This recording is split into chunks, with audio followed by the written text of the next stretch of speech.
Check the mic and make sure it sound right, boys.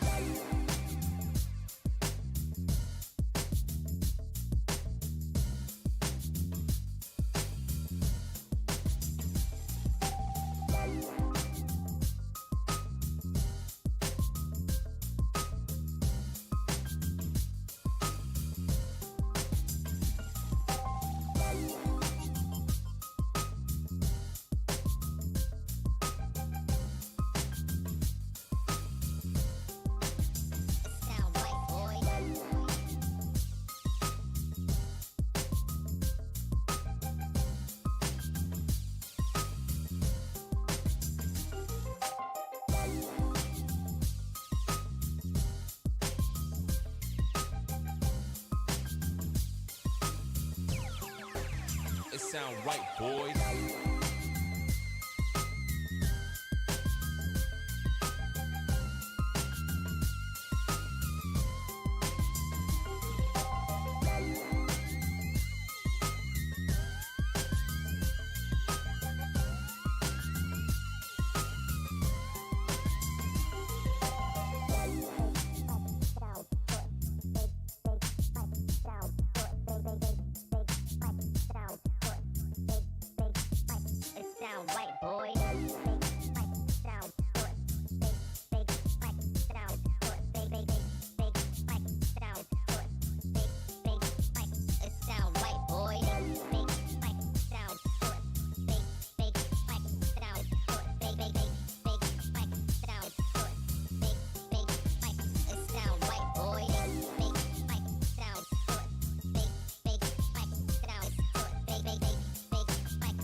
Sound right, boys.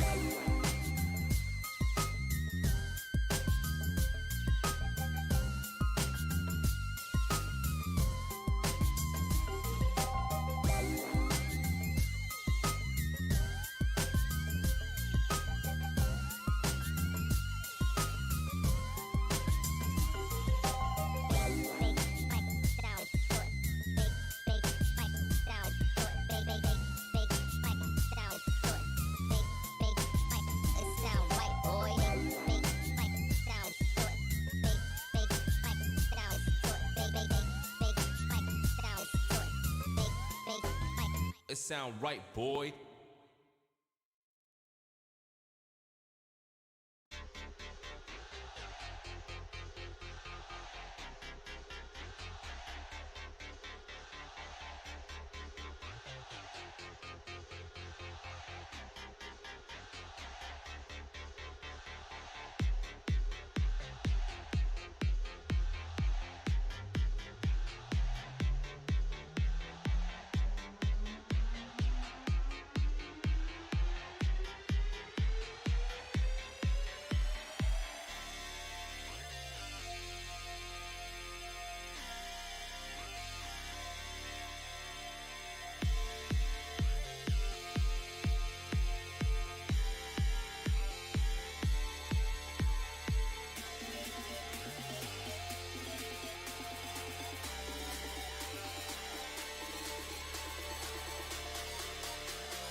ShellCon's about to start. Hey, did you know that it's day 2 of ShellCon? I suppose so. Welcome back, everyone, to ShellCon 2021. It's Sonia again, also known as Mermaid, and I'm the Outreach Director at ShellCon. And I'm Davey, Lead Director and Web Guru. Thanks for coming back for day 2 of ShellCon 2021. There is a link to the Discord on the main website, as well as a link to the Code of Conduct and our schedule of events. As we've said before, if you see something, please say something, and you can do so by reaching out to a staff member on Discord or emailing complaints@shellcon.io. As we mentioned yesterday, we have 2 talk tracks. We're currently watching the main channel with our technical talks here on YouTube, and we also have a Raise Me track for career development and hiring managers on the Raise Me Discord channel. Here's a quick view of the day 2 main track talks. The schedule of main track events can be found on our website at shellcon.io/venue. And here's day 2 of the Raise Me talks. These schedules, this schedule events can also be found on our website, shellcon.io/venue. Just a reminder, comments are disabled on the streams, so if you want to ask a speaker a question about the talk, please feel free to use the correct talk discussion channels to get your question in the queue. There's a simple hashtag system that will be announced in the channel used for alerting the moderators to your question. Welcome back to day 2 of the Hacker Village. Yesterday was amazing, and the fun hasn't stopped. No, it hasn't. A schedule of events is on the website at shellcon.io/venue, and we once again want to thank Holly and Cannibal and their entire team for planning more of amazing events for day 2. And as you know, B2B is up to something on the Shenanigans channel, so please check it out.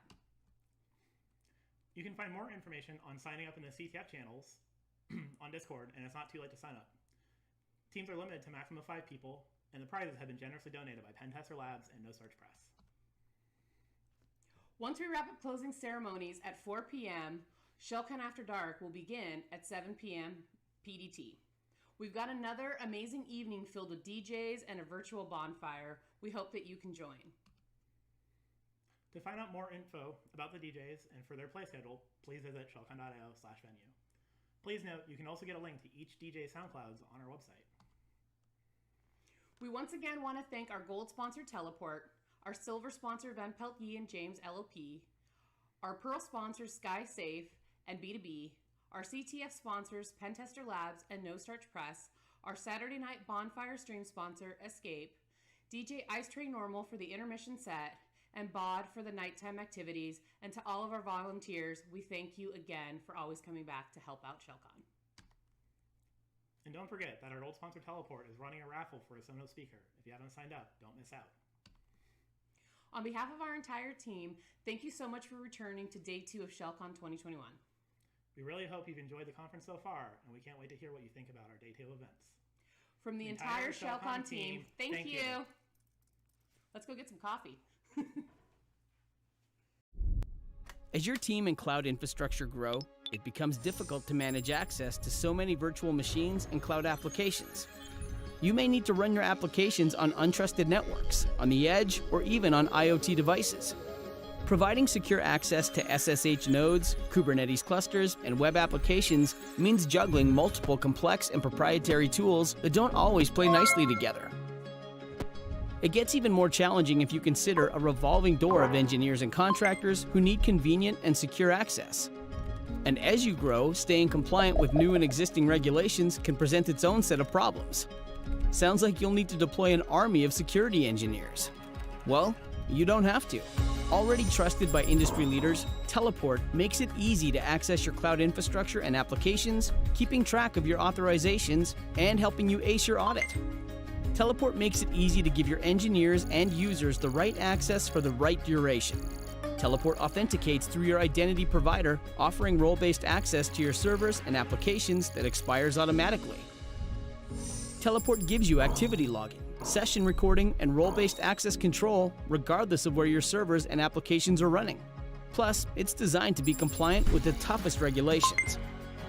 You get zero trust access for SSH, Kubernetes, and cloud applications running anywhere in the world, from your cloud account and on-premise servers to self-driving vehicles and edge devices.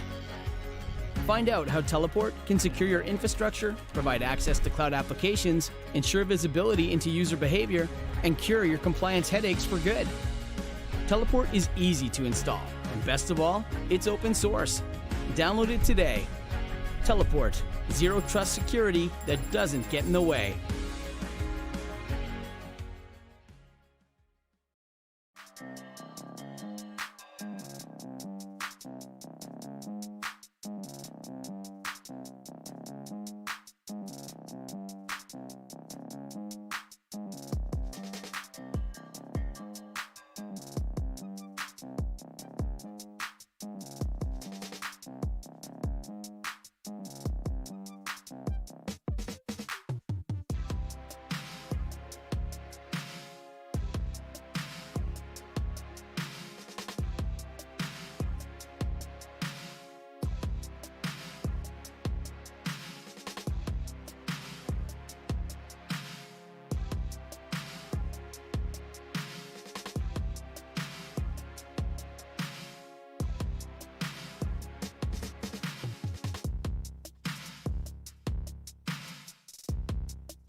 Hi all, good morning. My name is Suraj Ketani and I am an offensive security specialist. And with me is my co-speaker, Abhiniti Singh, who also happens to be my wife. Hello everyone, this is Abhiniti Singh. In this talk, we will be discussing about how we can evade EDR hooks with a technique called as de-invoke or dynamic invoke, which is specific to .NET. This particular technique is not something very new. It has already been explored by researchers like Mover, FuzzySec, and John Ness. I'm here to explain how these techniques work and expand my understanding and experience of how we implemented this dynamic invocation technique. Thank you both for being here. We're happy to have you here at ShellCon this morning. We're really looking forward to this talk. I hope that our audience is ready to learn a thing or two, because it's going to be definitely a nice, deep technical walkthrough. Suraj is an offensive security specialist focusing on adversary simulations and purple team assessments. Who's also spoken at Hack in the Box in Abu Dhabi in 2019, and is an active member presenting at Null Dubai. He's also discovered multiple vulnerabilities in products you've probably heard of from Oracle, Netgear, EdgeCore, and PulseSecure. We also have Abhiniti Singh, who's a security researcher as well, working with some of the leading companies in the UAE. Her expertise lies in application security, software development, and source code review.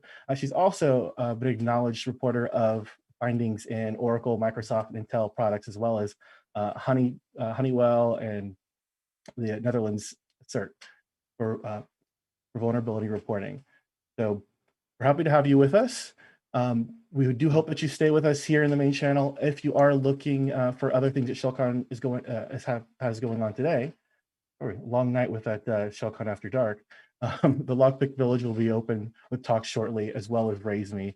We also have a discount code for No Starch Press that's going to be floating around a little bit. So if you want to read up, keep your eyes out on that discount code. And thank you for joining us for ShellCon, and enjoy the rest of your day. So thanks for the introduction, guys. It was really appreciated. I've already told that I'm an offensive security specialist. I like reading and researching about security control bypasses and about Windows internals. I also like fitness and sport, #TheRedTeamFit. I'm married to Abhiniti Singh. So, hello everyone. I work as a software security engineer in one of the cybersecurity companies in UAE. And as I was a developer initially, I like to hunt for security vulnerabilities by ripping apart the code. And in my free time these days, I like doing group decor, looking after my plants, reading books, and giving company to my husband in his fitness activities. So yeah, that's about me. So let's see what we have for today's talk. We'll be talking a bit about PowerShell and how its tradecraft has seen a bit of decline in the past few years. We will then speak about the .NET tradecraft and how it was got introduced. We will be speaking about the .NET internals, like the managed and unmanaged code, and what is platform invoke. Since we will be also talking about multiple process injection techniques, we will also look at how the process internals work and a bit about the input address table. Then we will have a code walkthrough of the process following technique in pinvoke, and then we have implemented the same technique in dynamic invoke, and we will have a code walkthrough, and we will see how it can be used to bypass the EDRs.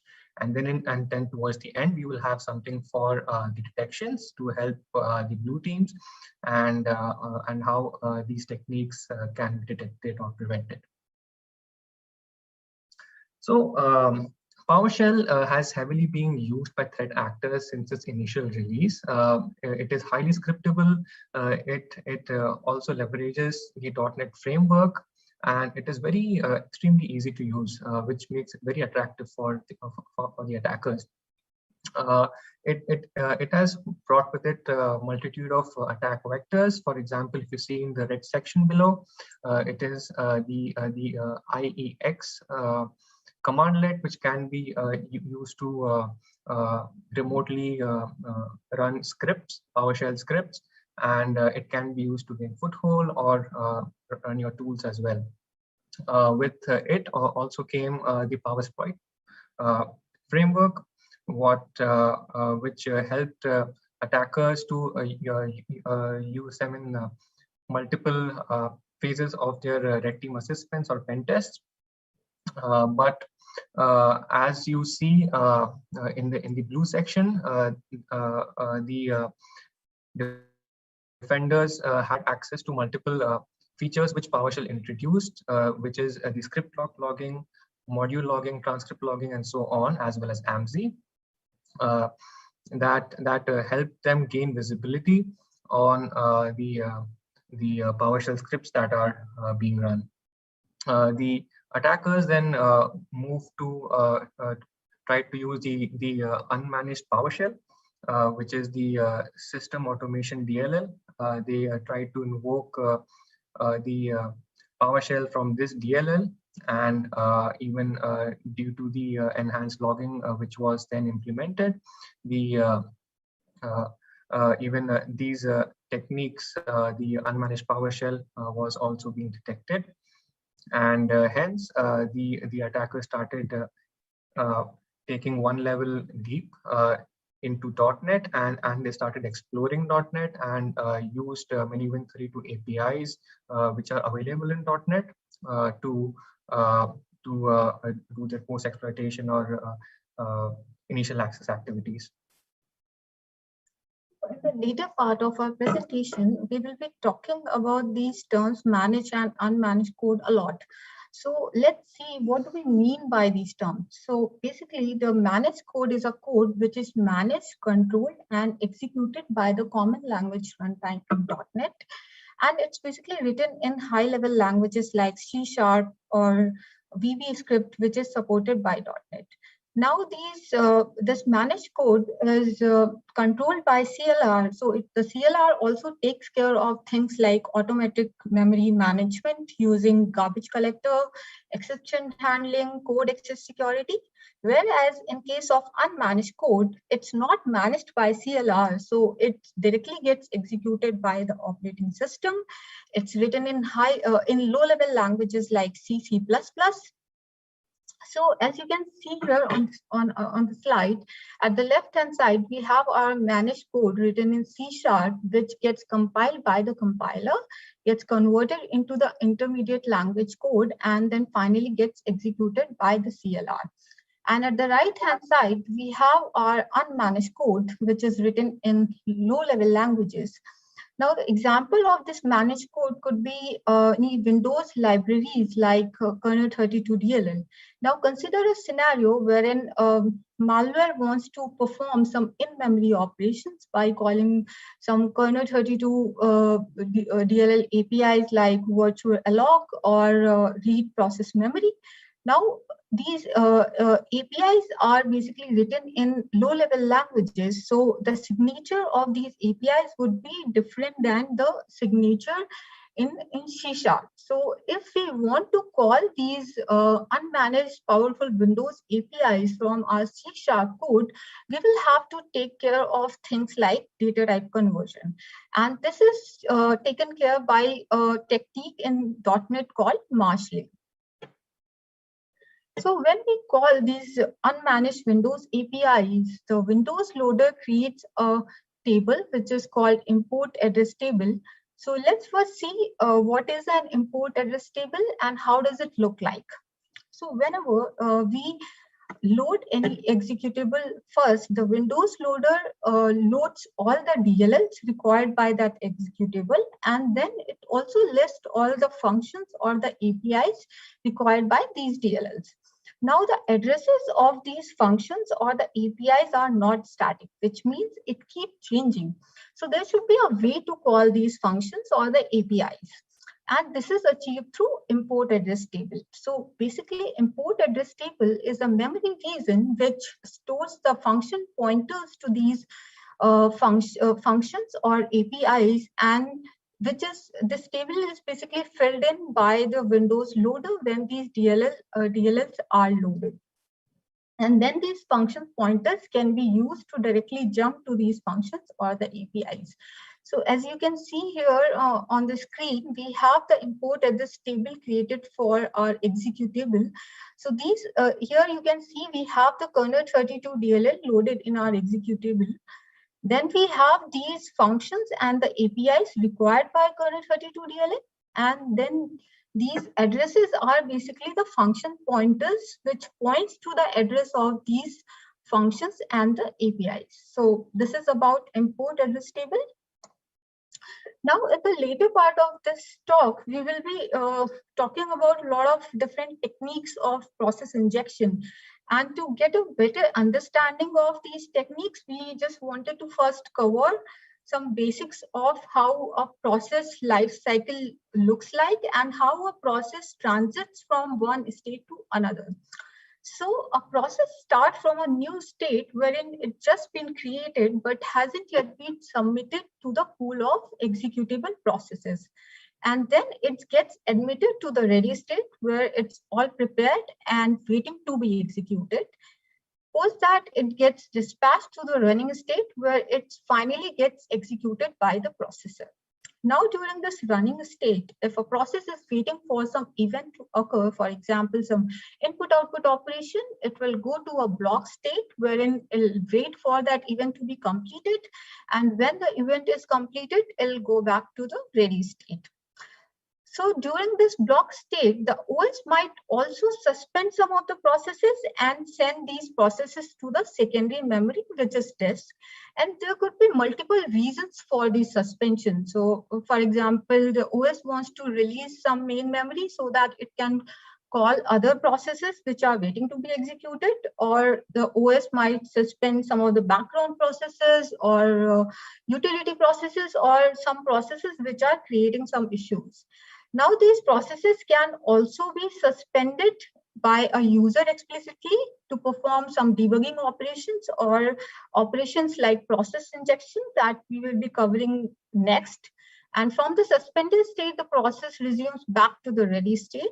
And at the end, when the process is halted or closed, it reaches the exit or the terminated state wherein it gets released from the pool of executable processes and finally gets removed from the main memory. So that's about process lifecycle. So let's now come to the main point, which is process injection, and try to understand what is process injection and why do we need process injection.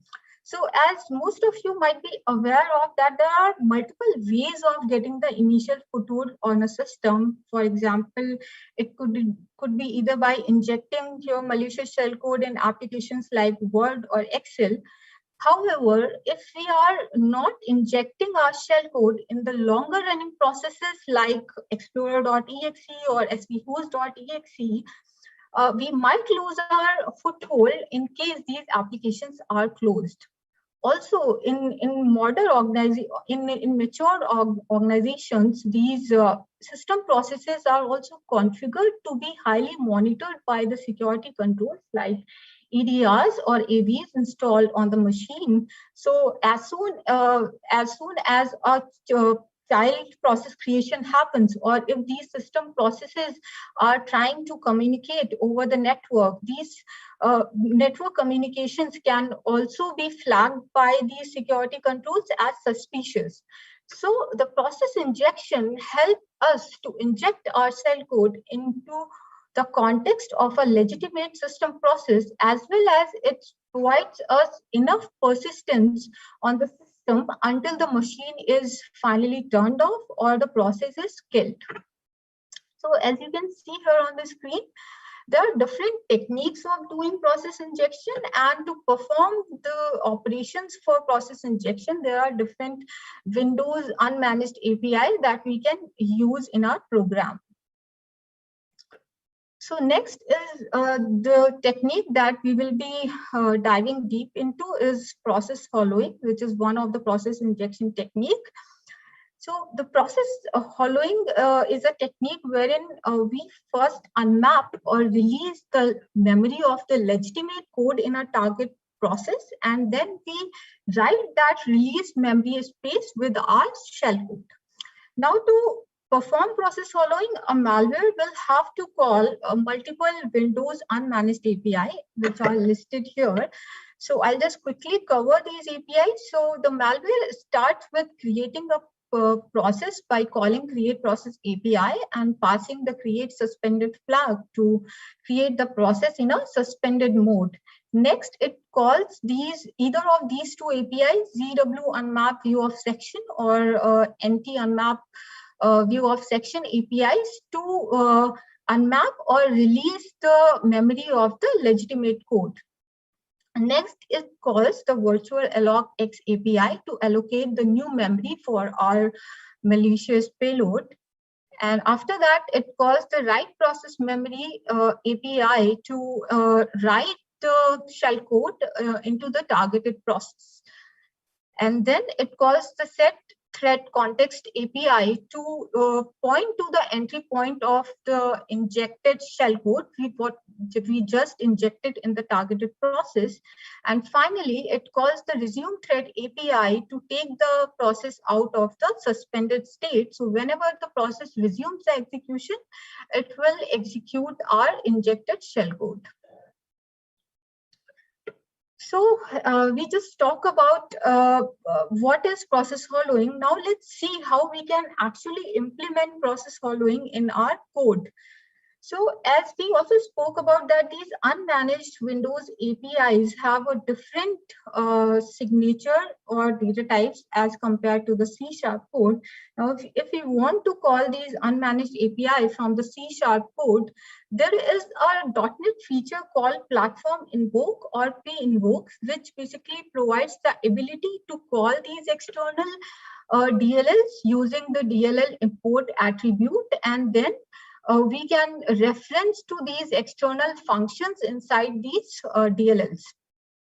So before diving deep into the code level, let's just summarize what we are trying to achieve here. So whenever we execute any executable, the OS first creates a process and then it creates a thread to execute its first instruction. Now, what our objective is that rather than executing that first instruction, we want to execute our shellcode. So to achieve that, what we need to do is we need to just suspend the process before it executes the first instruction of the executable. And then we need to locate the entry point of the instruction so that we can replace that entry point with our shellcode. And when the process resumes, it will execute our shellcode. So let's look how we can import these DLLs in our C# code to call these APIs. So we start with including some of the namespaces like system.runtime.enter of services, which basically contains the definitions for some of the functions or the attributes like DLL import that we will be using in our code. So next we call the create process API by importing this kernel 32 DLL in our code. Now, these DLL import statements, we can get it from pinvoke.net, which is a wiki for getting the equivalent C# signature for these unmanaged Windows APIs. So in simple terms, if you want to call the Windows unmanaged API from the C# code, you can visit pinvoke.net, get the C# equivalent signature for these API, and then you can use it or first import it in your code and then call these APIs. So let's first start with the create process API, which takes multiple parameters, but the main ones are the command line parameter, which is basically the full command line path of the targeted process where you want to inject our shell code. The next one is the create flag, where we pass the numerical representation of the create suspended flag to create the process in suspended state. And the last two are the startup info structure, which contains the information about how the window of the main process should be configured. And the next one is the process information structure, which basically contains the basic information or the identification information about the process, like process handles or process IDs. And this is how these structure basically look like. And you can get the signature of these structures from pinvoke.net, and you should include it in your code before importing the DLL import statements. So when we create a process, a system does three things. It will first allocate a virtual memory for the process. It will then allocate the stack along with process environment block and thread environment block, and then it will load all the DLLs and exe into the memory. Now our next objective is to get the entry or locate the entry point of the executable. So for that purpose, we call this API called ZW Query Information API, which is a part of ntdll.dll. So we first need to import that DLL in our code. And this API basically returns the address of process environment block. Now, this API also takes multiple parameters like process handle. It also takes a structure like process basic information structure, which contains the information about PEP. And then it takes another two parameters like process information length, which is the length of the process basic information structure, and the return length of the data that we are fetching through this API, which is the address of PEP. So once we get the PEP address, we need to do some math. So basically, once you get the PEP address, you need to read another 10 bytes to locate the base address of the process, and then read another 200 bytes to locate the P header. So once we reach the P header, we pass the P header to basically get the entry point of the executable. So we are not going into the details of how it's done, but to read these bytes of memory, we call this API called Read Process Memory API, which is part of kernel 32 DLL and needs to be imported in our code, which takes parameters like process handle, the address from where we want to read, the buffer to copy into, the number of bytes to read, and the number of bytes to be actually read. Next, we call the write process memory API to finally inject or write our shellcode into the targeted process at the entry point we just have retrieved. Now, as you can see, the write process memory API is a counterpart of read process memory API, and it has a similar signature as read process memory. It has a similar kind of parameter being passed. And at the end, we have to import the resume thread API, which basically takes the thread handle to take the process out of the suspended state. So when the process resumes the execution, it will execute our injected shell code. So yeah, this is how we and here I have just shown how these APIs can be imported in our C# code. But in the actual code, after importing these APIs, you will have to call these APIs by passing the actual values for the parameters, which I just explained. So yeah, this is how we use the pinvoke in .NET to call the unmanaged API from C# code to perform process injection using a technique called process following. Right. So as soon as we have our code ready, we will compile our code, and we have executed our code. And yes, we have got our first beacon. But after some time, the defenders now have noted down this technique, and they started scanning the input address table. right? When we now take our executable and the .NET assembly, we decompile it, we see all the static input references that have been there when we run the code. So these can be utilized by EDR vendors to scan for any suspicious imports, or these can be used to then hook into these particular APIs, which can lead to detections, right? So now we can perform the evasion using a technique called as dynamic invoke.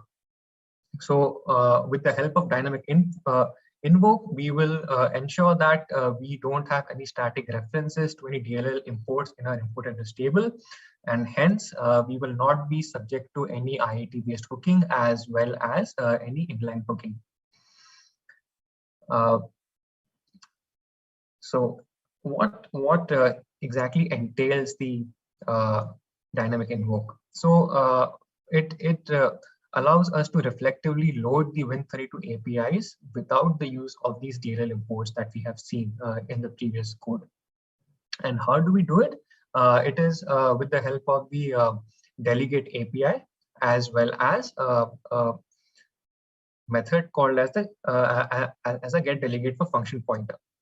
So what is the delegate API? So it is nothing but a function wrapper or a prototype that we can implement, and then we can pass the object created by it to the get delegate for function pointer, and it will take these function pointers, and then it will reflectively load the DLLs from the memory itself when the assembly loads.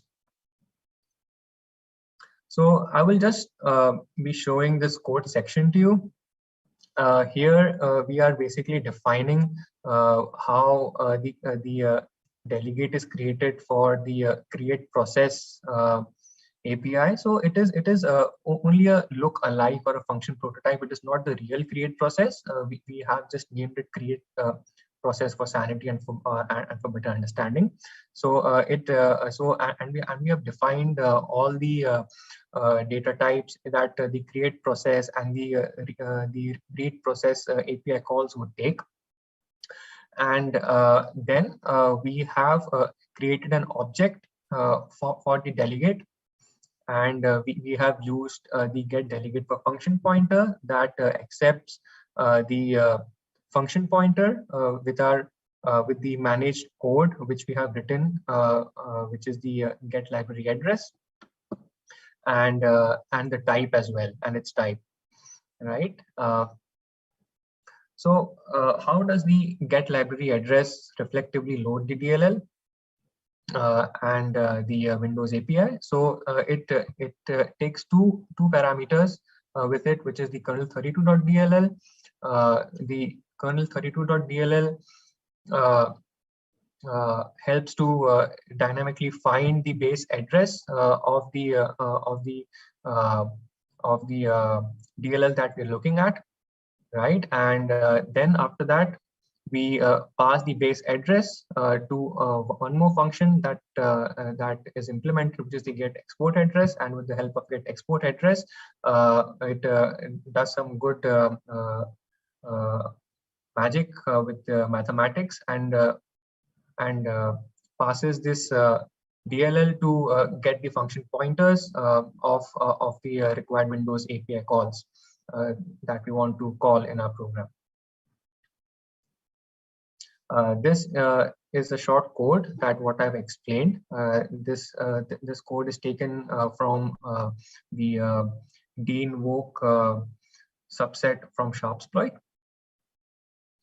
And here you see the passing happening that helps us to get the function pointers, and which gets returned to our delegate that we have created.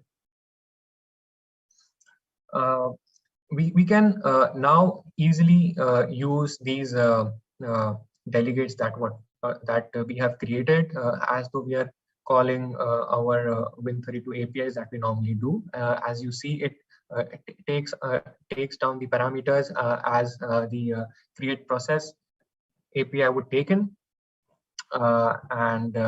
Yes, and that's how we have created our dynamic imports. So once we compile this code, we throw this into a disassembler. We now see the import address table. We see that only a few of the functions that we have defined are actually mentioned, which is the main and XOR. I have used XOR to encrypt the shell code to avoid any signature-based detections. But we see that there are no suspicious imports when we look into the input address table. Also, we can confirm this, with the tool called API Monitor. We had invoked the pinvoke code that tried to inject into the notepad.txt process. We see that it successfully gets monitored inside in the API Monitor tool. Whereas we ran the same deinvoke code and we saw that none of the API imports were actually present, and hence if any EDR tries to do the same technique, it won't be able to see our malicious APIs. So dynamic invoke has multiple applications. So one we have seen at present, where we were able to bypass the IAT based hooking, and there are several EDRs that also perform inline hooking, right, which patches the function calls and then redirects them. We can also use a technique called manual map to load a fresh copy of a module, and then we can then evade the inline hooks that take place. We can also use this particular technique to dynamically load the syscalls, and we can almost bypass any userland based hooking. Coming to the detections for the blue teamers, there are multiple things that can be done. One is to correlate any module load events using tools like Sysmon, ETW, and so on. What it basically does, it checks if the processes load any anomalous modules that it normally does not, and based on that we can detect it, but it can be bypassed using the manual mapping technique that we had discussed earlier. Apart from that, there are tools like PECEIVE that can perform the memory scanning, and it can actually detect any dynamically allocated memory as well. Coming to ETW, ETW is a framework, which is available in Windows to have a good visibility on many event providers like the PowerShell, WMI, and the .NET based CLR. And ETWs can be used to also detect any suspicious module loads. However, it should be noted that even ETWs can be patched, and these can also be bypassed as well. And apart from that, if the EDR performs any kind of kernel hooking, it is where the dynamic invoke technique is not capable of bypassing any kernel-based hooks, and this is where the dynamic invoke technique would totally fail. We have taken references from the Vover's Dynamic Invoke blog, and we have used the code snippets from the Dynamic Invoke GitHub library, and their talk as well is pretty great. And thank you all for coming and listening to us, and hopefully there's something new that you guys learned. Thank you, guys. Thank you so much for that talk. We really appreciate it. Last call for any questions in the Discord. If we have questions for our speakers. In the meantime, while we're waiting for that, I want to thank you again for this talk and starting us off so strongly on Saturday. Back when ShellCon first started, the organizers asked for something that I thought was pretty straightforward. They wanted practical technical talks that our attendees could go to, could learn, and could implement and grow their skills right away. And I feel like you've really helped us do that today. I've got an implant library that I can go back and update a little bit already. So thank you so much for perfectly starting us off for Saturday morning. I don't see any questions in the Discord. So we're going to go into a little bit of a break with our next talk starting at the top of the hour. Between now and then, please do join us on Discord. We've got a lot of things going on. We've got CTF open, Lockpicking Village, Raise Me Village. We're all open. We've got plenty of things for you to do here with ShellCon today. I'd like to thank our sponsors as well. Teleport was one of our bigger sponsors this year. We really appreciate their support. Teleport offers solutions to help you access your infrastructure from anywhere. And we were joking on the Discord a little bit earlier that the two types of people that CISOs need to worry about are people outside of the company and people inside of the company. Make sure you're thinking about that second one as well. Thank you also to SkySafe, who offers drone defense solutions and airspace control. I don't know about you, but I worry about the robot apocalypse all the time. So I think I need to get a little bit ahead of that. Also, thank you to No Starch Press for providing us a discount code that's available in the Discord as well. All of our attendees today can go and enjoy a discount on No Starch Press's library. I've got a ton of their books on my bookshelf right now, a great resource. So we do hope you take advantage of it. Thank you again for joining us for ShellCon here in the main talk track on Saturday. We'll see you at the top of the hour for our next talk.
welcome back to the ShellCon main talk channel. Thank you for joining us this morning. We really appreciate your time on this lovely Saturday here out at the beach. Our next talk is using lots of internet to make one fast internet. And to me, that kind of sounds like cheating, but we'll see how this plays out. We'll see what our speakers have to say. With us is TJ McLaren, who is a hacker, director, CEO, engineer, and cellular nerd. We also have Gene Eric, that is totally his real name on the birth certificate, I checked. Gene is blue team, red team, AppSec, maker, network engineer, freaker, really a jack of all trades. So we're happy to have both of them with us this morning to teach us something new. So thank you. And if you have any questions for the talk, please do join us in the Discord, ask your questions, and we'll be sure to get those to our speakers. Good morning. Thanks for spending Saturday morning with us and coming to my talk, using lots of internets to make one fast internet, connection muxing in 2021. But first, who you? I think Bad to Beef over here gave us the best introduction possible. So real quickly, I'll just talk about Mr. Generic. He's got a variety of interests spanning the gamut of hacking topics, including wireless networking, software-defined radio, embedded devices, phone phreaking, application security, social engineering, and much more. Gene's major passion is taking those hacking concepts, distilling them down, and weaponizing them through automation and tool creation in the real world. And cell phone dude. He likes cell phones, and he's awesome, and he's the best thing ever. CEO and founder, director of research, mobile research, lead engineer, has a history of deploying critical infrastructure and securing it. Cellular subject matter expert for legal teams, expert at evidence collection, mobile and flash-based devices. Also an engineer, designer of all the products that Xscape makes and sells. DFIR services for high profile people, system builder, cellular communications builder, redundant high availability systems inside mixed and really unforgiving environments, on-prem, cloud, mixed use, hybrid environments, takes pride in maximizing uptime and infrastructure through policy and automation. Engineer first, and business owner second. His goal is always move technology forward through research and development efforts. Yay. So why are we here today? Because sometimes people need to just have fast internet, but infrastructure sucks. So I'll let Gene take it away here. So you guys have probably heard at some point somebody say the internet is a series of tubes. That's because data travels from one point to another.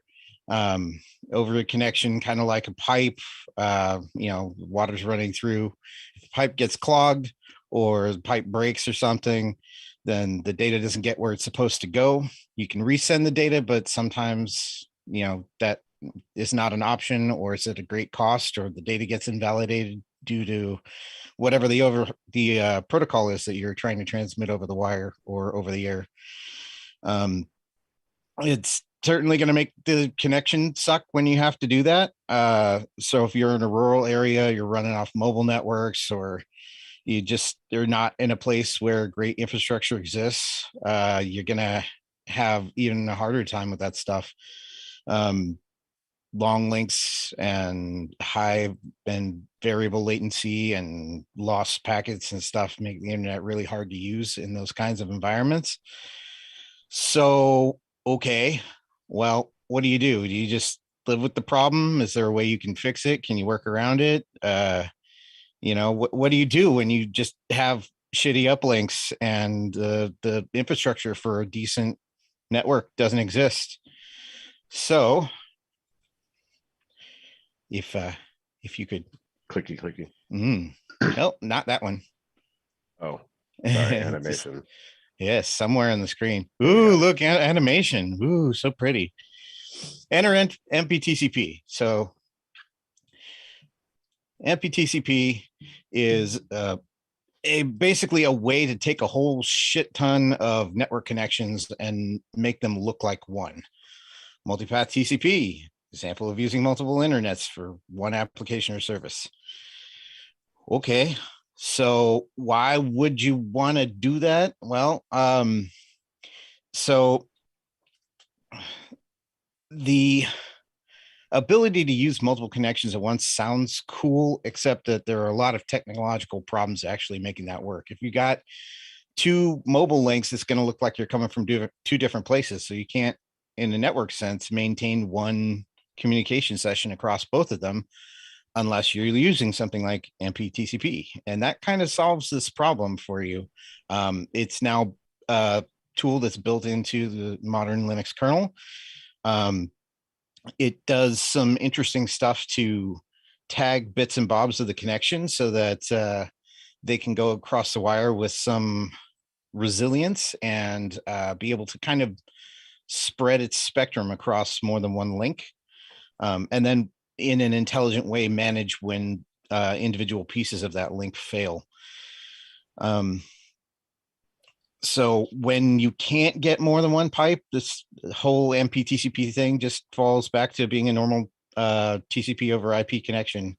So the really cool technology currently, there's a few things that it doesn't work right with, or rather that you can use this more directly. Like, so there's a big push in the Korean infrastructure to actually commonly use MPTCP to kind of deal with some of the infrastructure problems that are common in that country, or with the speed needs that they have as they're developing newer and greater technology.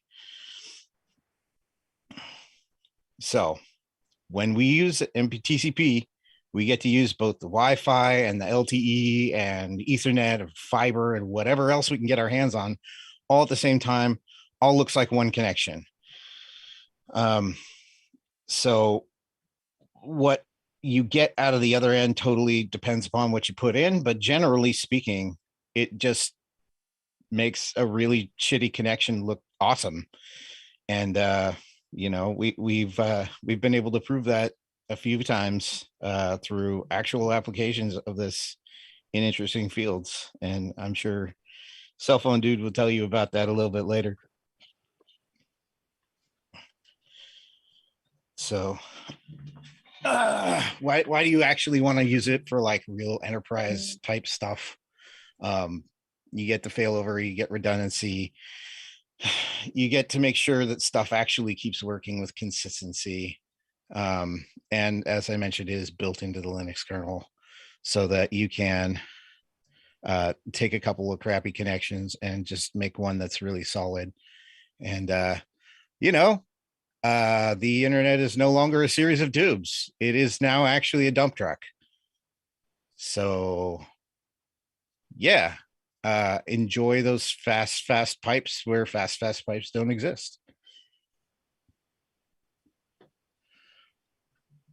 Okay. Yeah, okay, but why? Because you got to go fast, and everyone wants to go fast.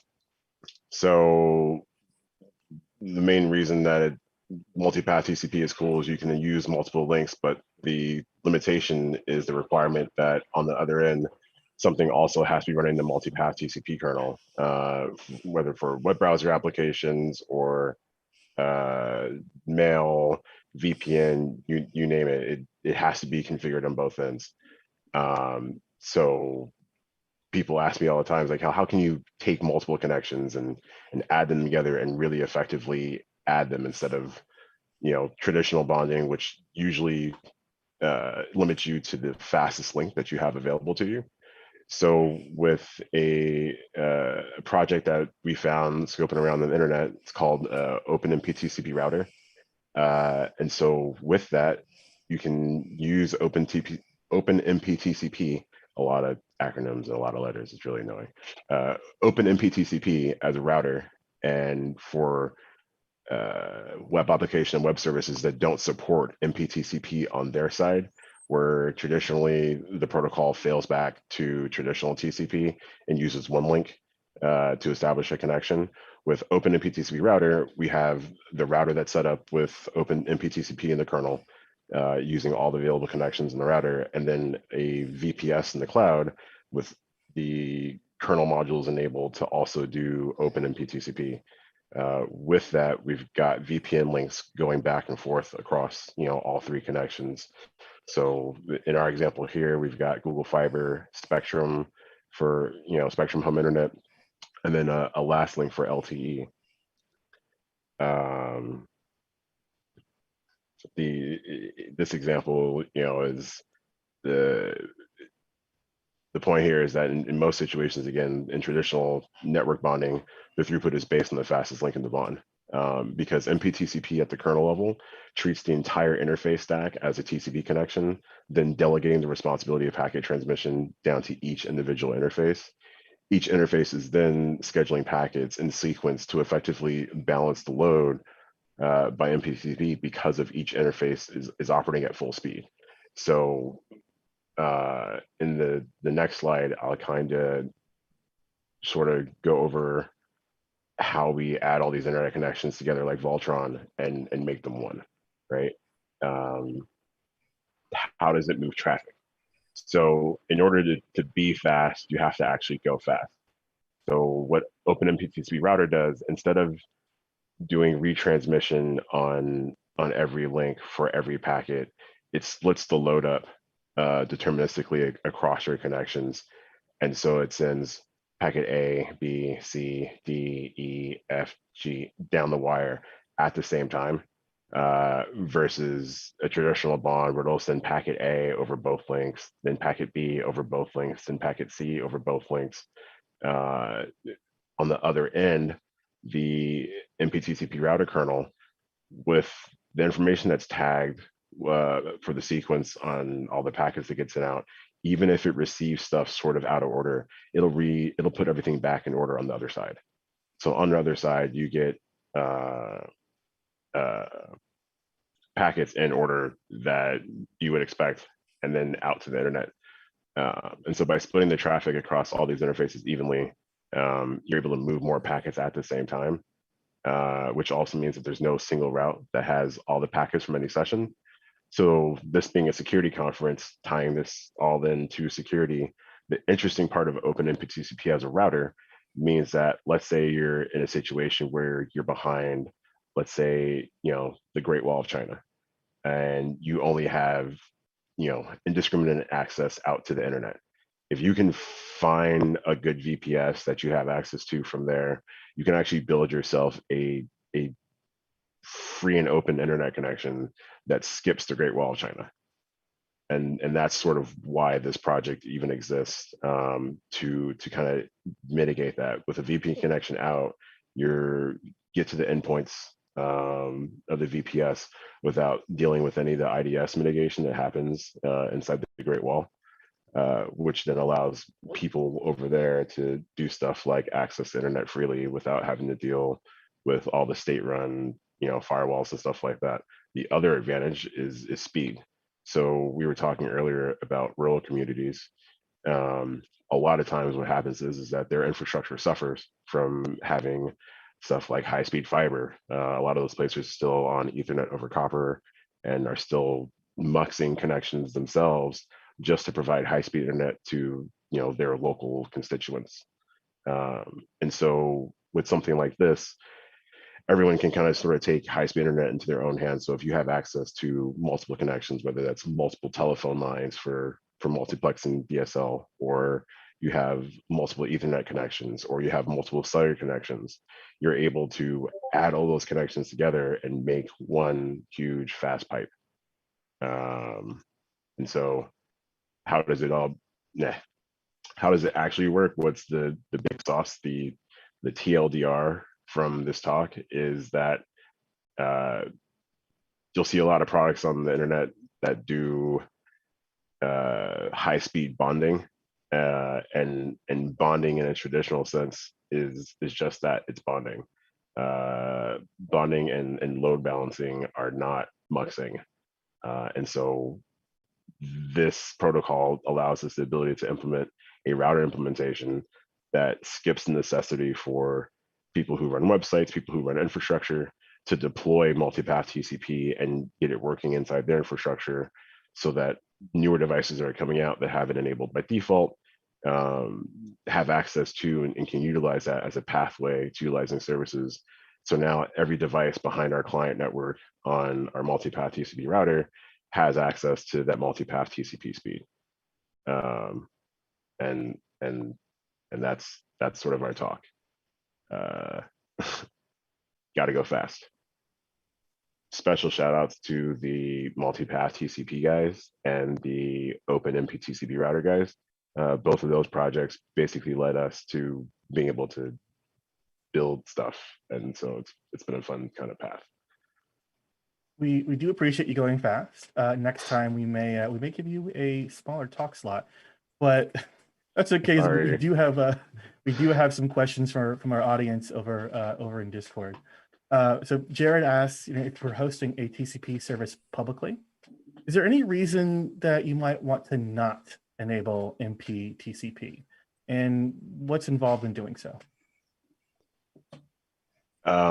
So multipath TCP is a project that recently was mainlined into modern kernels. I forget what kernel it was mainlined in. This website here, the multipath-tcp.org website, has a great PDF on specifically implementation strategies and different ways that you can implement multipath TCP for different use cases, such as like a web browser. For instance, Apple's using multipath TCP with Siri. So when you make a Siri query, that's actually multipath TCP going out over either the cellular connection, or if you're connected to Wi-Fi, it'll use every available connection to get back that query back to Apple servers so that you can get your response extremely fast. And that's just like one example of how it's used today. There's a few websites that use it, but the implementation configuration is actually really easy. It's literally a couple kernel flags. And then once you set the kernel flags on OpenMP TCP,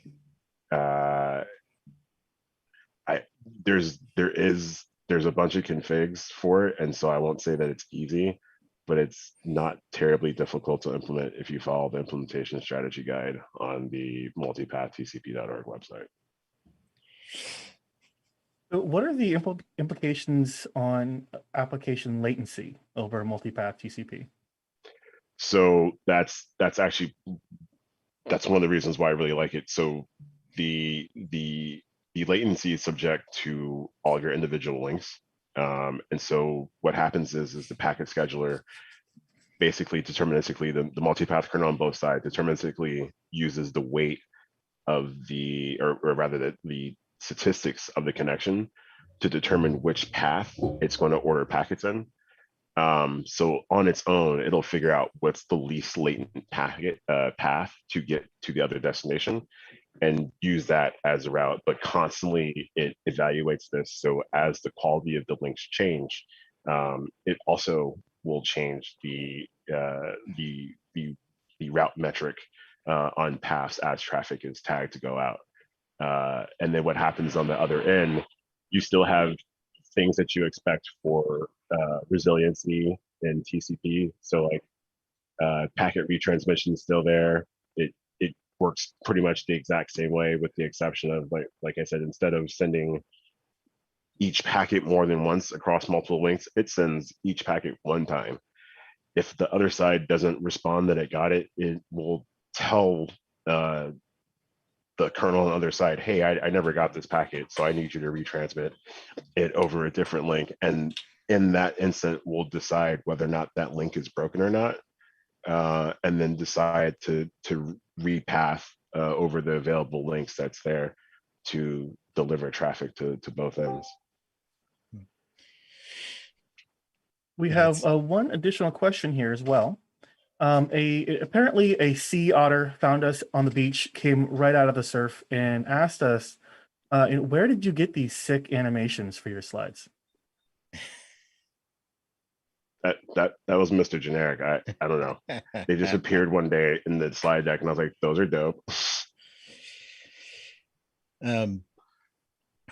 Yeah, they are what they are. I would like to add on to that previous question of the latency thing. Like there are some really cool things that you can do with it. Like if you add on shadow socks, you can actually get UDP over these connections and do some streaming and VoIP stuff. That will add overhead, but because you're spanning it across all these links, you actually get to do some cool stuff. And there are multiple channels embedded in each one of the connections. So it's like each one of those pipes actually has like 3 or 4 pipes within it. Also, TJ, do you want to do some story time and talk about any of the times you've actually put this out somewhere? So, yeah, I think the best story time on this guy is that we most recently, if anyone attended B-Sides Las Vegas and saw Keith Myers, who's also spending the night, their party in the middle of nowhere was actually using open MPTCP router over 2 cellular links. So they were in the middle of nowhere. We used a Verizon SIM card and a T-Mobile SIM card, and we're able to build an open wart fork, which is what open MPTC router is. It's an open wart fork of open MPTC router. They were getting like 50 down and 30 up in the middle of the desert where they were streaming from. So that, and the first time we actually, I'm not sure if this is verifiable or not, but as far as I understand, streaming 4K from a moving vehicle at over 100 miles an hour on cellular is actually technically impossible. And we did that on more than a couple different occasions, which probably shouldn't admit.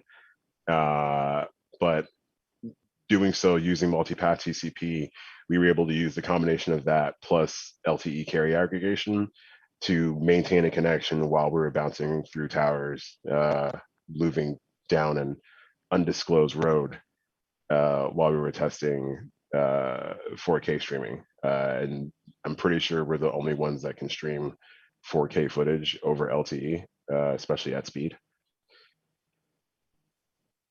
That is certainly impressive. Last call for questions. I don't think we have any more pending. Thank you both for joining us this afternoon. This morning. Thanks for having us. It's an afternoon if you were at ShellCon After Dark last night and did not sleep.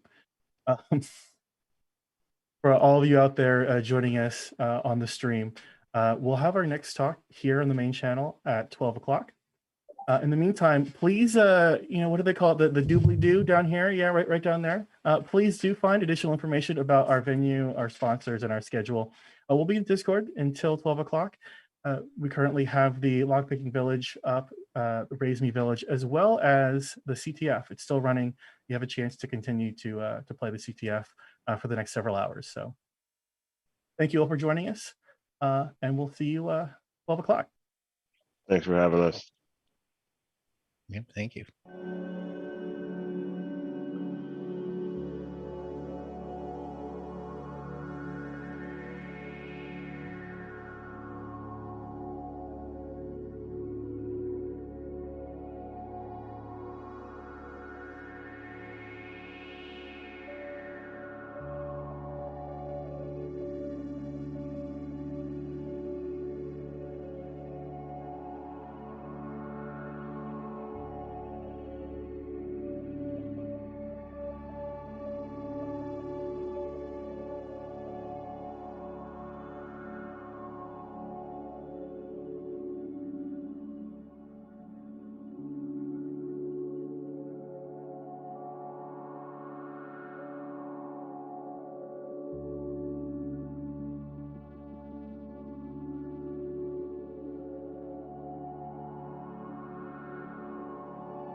This is a great time for snacks.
Good afternoon. Welcome back to the main talk track for ShellCon. We're happy to have you with us today as we go through this wonderful wild world of information security. Before we get started with the next talk, I want to remind you that we have some jobs available. One of our sponsors, Teleport, has several jobs available on our job board. There's a lot of opportunities there, so please do have a look if you are interested in getting a new position. Maybe you want to get into the field or change your roles. Either way, have a look. There's also a raffle going on, so you jump into the Discord, check out the raffle, see if you can win something. Speaking of win, we have our next talk is given by Blue Screen of Win. Blue Screen of Win is a Windows systems administrator and hacker with over 12 years of experience in IT for different cities. It's currently employed as an infrastructure and security analyst and likes to brew copious amounts of beer for fun. He also assists with the operation team for WRCCDC. So I know a lot of you are in that space. So thank you again for joining us, and we look forward to this next talk. Hi, good morning, everyone. If you're on the Pacific Coast, I guess we're afternoon now. Thank you for the introduction. My name is Blue Screen of Win, and my talk is about cities being hacked, ransomware, and how bad and how terrible actually it is. But some stuff we can do about it, hopefully, maybe. So I skipped myself. No. Okay. So this is me. I have about 13 years now, actually. I had my anniversary date last week. 13 years working for cities. 10 of those years are working for law enforcement, specifically in and around law enforcement. I was employed for about 6 years directly for a police department. After that, mostly for full service cities, being that we have other departments that we work with, but I still am a analyst that focuses on police department and law enforcement softwares, things like that. My current role, I am a analyst, and my specialty is infrastructure and security. Smaller city, so the wheelhouse gets larger. I am a operations team lead for WRCCDC, and here's my Twitter. If you want to take a picture, QR code. It's my dogs. Boots, Australian Shepherd, the big one, Abby, and I love my dogs, so I had to throw them in there somehow. Obligatory doges. So we're going to go over the primary focus of this talk, and it's going to be identifying the priorities of local government, how it differs from private sector, how it differs from nonprofit, how ransomware looks within an organization, specifically public organization. I don't have a lot of experience with how it looks in a private business or nonprofit, but I feel like it's a little bit different, and we'll go over some of those differences. And then ultimately how we can affect change. There's some things we can do about that, right? And mostly I like to talk about that because we all live in cities probably. And it's unfortunately our data becomes ingested in various ways. It gets sat on, backed up. It gets inadvertently leaked or willingly sold or given away. So it's good to know about these things, whether it is your license plate that is being, scanned by an ALPR system and then ingested into Palantir, or maybe an unfortunate misdemeanor traffic ticket, and it goes into a system that gets hacked, and now all of a sudden your data is in the dark web. All cities, hopefully, maybe your city. So the focus of IT and local government, we provide a service, that's the full stop, and we are subject to kind of the whims of our taxpayers, specifically talking about cities, counties. A lot of our money does come from what they call the general fund, which comes down from the federal government, but the rest of it comes from taxes. It comes from, for example, property taxes, sales taxes. So we ultimately have to, it is a mega city, provide a service. Now consider the CIA triad. Most people are familiar with it. If you aren't, it's confidentiality, integrity, availability, right? And the comic anecdote when it is explained to people, right, is that mostly you focus on two of the three principles, right? Because it's really hard to get all three. So typically you have to give up something. Because of lack of resources, because of lack of possibly specialties, or maybe the just the know-how of the city is kind of more focused on what is sexy at the time. Local government really just focuses on one, availability. Is the website up? Can I get to my bills to pay them? Can I log in to buy a ticket so I can park down at San Pedro? Things like that, right? So that'll be kind of keep that in the back of your mind for this talk. I love this XKCD source to them, but really this is honestly like kind of IT in a nutshell for cities. Like we don't really give a lot of thought, unfortunately, into security. Well, not everyone. It's certainly not in the talks during project steering meetings, nor is it in the budget for most cities. Really, it's just all uptime. That's really all it is. If the website goes down, get it back up. Can't pay your bill, bring the website back up. It can't print out a ticket so I could go to whatever public event concert and get the service back up. That's really what the focus is. So as you can see, it kind of leads down this rabbit hole of, well, where does that leave room for security? Issues facing our local governments are budget constraints. Sometimes, oftentimes cities do have lots of money to spend. Unfortunately, they don't all necessarily agree on what to spend it on. So what that leads into is siloed departments, right? Departments that are very highly segregated. They have their own thoughts onto where they should spend their money, and it's never security, really. Large cities, I worked for a top 10 city a while ago, the city of Santa Ana for Southern California. And it really, security was not really on the up and up. Backups and DR barely when I had left that city, but security, not so much, maybe.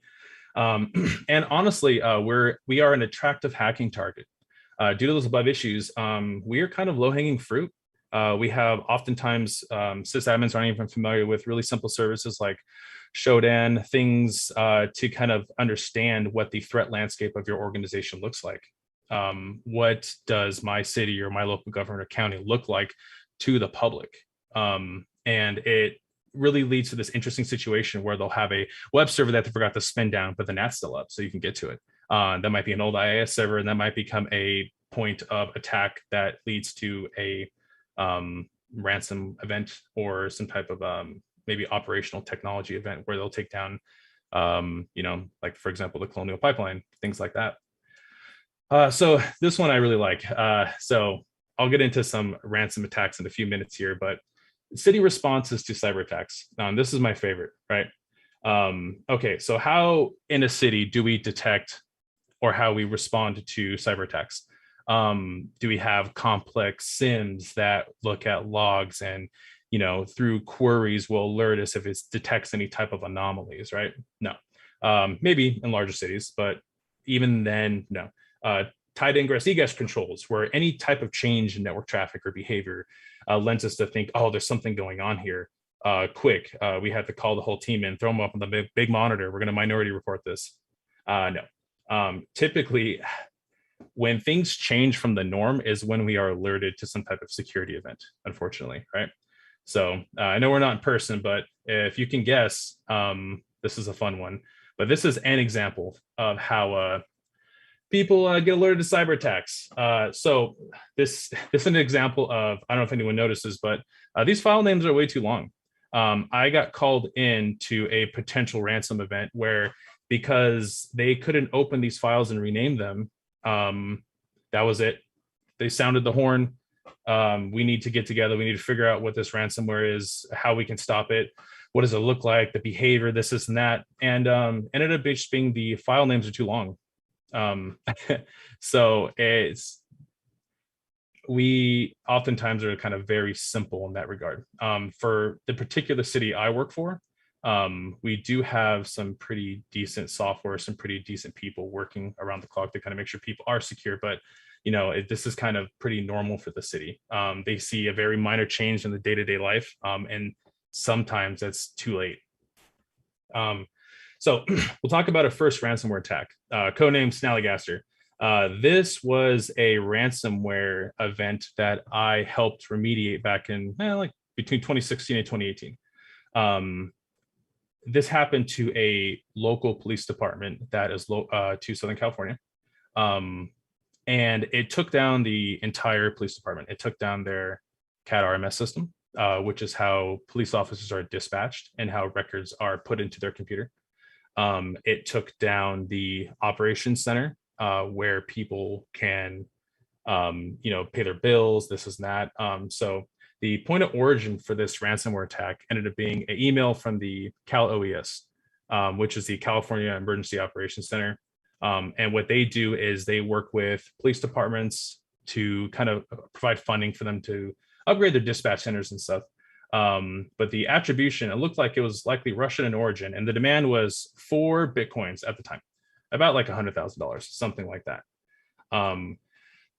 So during this ransomware attack, an employee in the police dispatch center opened up this email. Within about 12 hours, system stopped. IT discovered multiple servers became completely inoperable. They told their chief. The chief is kind of considered the director or the CEO of their department as it relates to cities. Within 24 hours, if anyone's familiar with JRIC, the Joint Regional Intelligence Center, they were called in to respond. And they did this time. I'll get to that in a little bit. So JRIC spent about, let's just say 3 days assisting with DFR teams, trying to determine breadth impact attribution. And they determined that it was really scorched earth. They called outside agencies for help. And in this case, that's where my agency was called in. They asked if I could go help rebuild their infrastructure and get some of their services back online. And this is kind of where I showed up.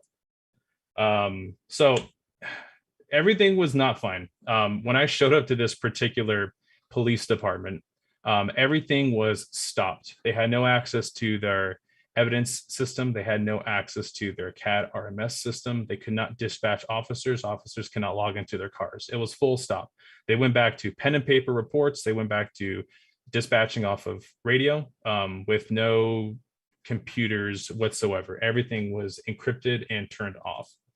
The impact, I saw that there was 25 servers encrypted out of 25. They had over 100 workstation laptops completely encrypted. The emergency services were taken online, and my agency actually had to respond. They were dispatching for this particular city, and they're helping them manage caseloads. They're helping them inventory evidence that was coming in for existing cases. It was really bad, right? If anyone knows what a dispatch center for a police department looks like, it's not a cool place where a bunch of people work and they start high-fiving each other, looking at these big old monitors, trying to say, "Oh yeah, there's this thing going on over here. Let's coordinate." It's really just a bunch of like super angry, overworked people trying to make sure that, unfortunately, no one dies, or if they call in, they can get officers to them right away. So it was chaos. Dispatching for another city is never a good thing. That's really the sign of like scorched earth, right? And enter cybersecurity insurance. This is my first foray into cybersecurity insurance. We have in this case, a cyber liability program through a carrier called Chubb. They are offered through ICRMA, which is just a acronym for a insurance carrier for local municipalities. And the idea is that you pay the deductible and they pay the ransom, right? Well, that's what we thought. Fast forward. So this particular city paid the ransom through Chubb. They paid about $65,000 to decrypt a single server. This server was the CAD RMS server, so they can get back to, doing basic police work. And JRIC had worked with the FBI to create a decrypting tool. I don't think it was due to this event. I think they had been working on one already, but it happened to come out about a week after they decrypted the first server. So before they paid the rest of the ransom, they were able to decrypt it themselves, didn't have to pay anymore. That was it. They're kind of off the hook. What's funny about that is the customer service for this particular, we'll call them threat actor, was really good. They were very nice. Working with them to pay them money to give you your data back, I probably have never seen better customer service anywhere. Best Buy, paying my bills. No, this company was very polite. They were cordial. They followed up. They have a whole support team dedicated to just, and I'm sure some of you are aware of this, just taking your money and giving you back your data. They're very professional, which is weird. So the postmortem for this first attack was they had very limited virtualization. They only had 2 servers in total because they had really old servers that only had enough cores and memory to run 1 server on each. So they had a hypervisor running ESXi that had 1 server on it because they didn't have any more cores or hardware to put another virtual server. So they did it again. That was really confusing. They had no backups except for 1 and an entirely flat network. I didn't even think they had VLANs at the time. It was just all layer 2 switching. It was really funny and also super scary. They had 1 backup of their CAD RMS system. It was taken by a vendor, stored in an old account, actually from an employee that no longer worked there, in the cloud. That was their only backup. And they were able to go back about a year in time. So they lost a lot of data, but I got some of their CAD RMS stuff back up. So not too bad. And this is why I got the kind of thought in my head to give this talk. And this was weird to me. Disclosure. So according to Chubb, according to JRIC, right? They were informed that this local government only has to disclose this attack if there's reasonable belief that sensitive data or PIA was exfiltrated, right? And to me personally, like, I think you always have to assume that data was exfiltrated, right? They got something. Even in the initial survey of your organization, they found out something about you, right? But because there was no concrete evidence in this case to suggest that anything was actually stolen offsite and moved, they didn't have to disclose anything. So we'll get back to that in a little bit. Leading into my second attack at the same agency. This is going to be fun. I hope you can see this picture, but these are the access policies off of a FortiGate firewall in 2018, the end of 2018. So I just want to preface this next attack with that this is what the firewall looked like, pretty much allowing all the implicit rules, allowing everything coming in from a set of services over VPN that was basically allow all, and internal LAN to city allow all. And this is where we start with our next ransomware attack, codenamed Rick Astley, because this city's it's never going to give you up. Like, it's never going to let you down, right? This happened about a year later at the same city through an unpatched FortiGate appliance. Attribution being the Doppelpaymer ransomware gang. I'm not super familiar in that space. I thought they had mentioned that they possibly attributed to Evil Core. I'm sure some of you know way more than I do about that actual attribution for Doppelpaymer. The demand this time was 12 Bitcoins, counting down to a maximum of 15 and a half, which is a lot of money. It was something to the tune at the time, I think like 800,000 they're asking. So the timeline this time, the APT targets specifically targeted this local government. They had ran a campaign over the year of targeting municipalities, ransomware, get money, get out. Over the course of 2 weeks, they had located sensitive data, placed malware on everything. And at the end of about 2 weeks, Doppelpaymer was released, the ransomware malware with a ransom note, pretty typical stuff. This time was different because they had a reputation with being ransomed. JRIC was notified, but they really only offered support remotely.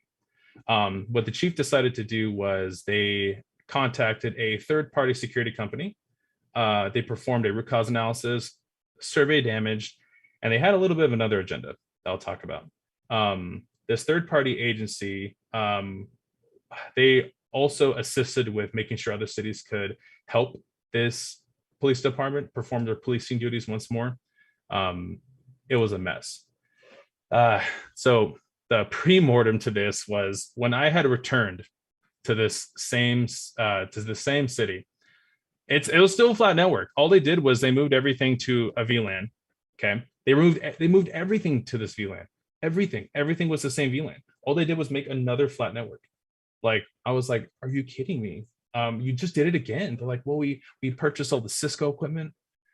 We had a vendor come out. They installed a new firewall appliance. I'm like, yeah, but you did it again. You just made another flat network. There's no segregation of their networks. There's no backups this time because they got encrypted because of this flat network. Their CAD RMS system was encrypted. No backups. And unfortunately, this time for the IT department, that was the same people. They got fired. They messaged me on Discord, two of them, that the company that was hired to come out and do the root cause analysis and to determine the damage done by this hack was also gathering evidence to provide gathering enough information to provide their directors with some course for termination, unfortunately. So this was really unfortunate, and I was pretty sad about that one. So this time around, ransomware number 2, right? Cybersecurity insurance will save us, right? So this time, no, they didn't. Chubb refused to pay out. They cited that the U.S. Department of Security, that they released sanctions from the Treasury Department stating that there needs to be specific guidance when paying out for ransomware due to the prevalence of people being hacked and paying out money. And that this case, this city did not meet that criteria. So they didn't pay out, they never got their data back. Unofficially, we were told that Doppelpaymer has a history of leaking data to the dark web, regardless of paying the ransom. And this is why they chose not to. And because of that, they had to rebuild their servers from scratch. They had almost no backups. They're still rebuilding actually to this day. I know it's like a meme, like to this day, but to this day, there are people at that particular police department that are still going through and rebuilding evidence, rebuilding records for people who have been arrested, rebuilding systems that allow them to actually do their police work.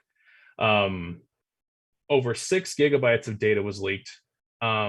Reports officially state that PII was potentially in the data. It's 100% in the leak. Like, I can tell you right now that I don't need to see the data in the dark web and download and look at it. I know what was in the leak. It was in the leak for sure. This was a really bad one. We have really very similar systems at my city, and PII was leaked. Data, it's really sensitive data was leaked. It was bad. Really unfortunate. So post-mortem, no backups this time, right? Well, sort of. One of the evidence clerks had found that there is a backup in 2016 on a hard drive with a copy of the evidence database. So now they have evidence clerks from other cities helping them catalog all evidence that they've ever taken for any case, crime, ongoing investigation from 2016 and on by hand. I think they were literally up to 2017, I believe, like 2 weeks ago. It's going to take them a very long time to rebuild this. So kind of to the cusp of this, which led me to kind of want to give this talk, is, you know, what can we do? There's some obvious stuff, there's some really big cliches, and then there's some not obvious stuff, right? So as concerned humans about our, cities potentially leaking our data at the very worst, right? Some obvious things you can do is vote, right? But local government, think small. Think about the city in which you live and, how you can affect change there. Because what I've noticed with especially a lot of my peers and people I've grown up with is we tend to have a culture of disconnection. We tend to kind of say that, oh, that doesn't impact me. The government doesn't care about me. They're not looking out for me. And, and oftentimes, these people are right. It's been in their experience that they've been either taken advantage of or the system has failed them in some way. Unfortunately, the way to correct that is still voting.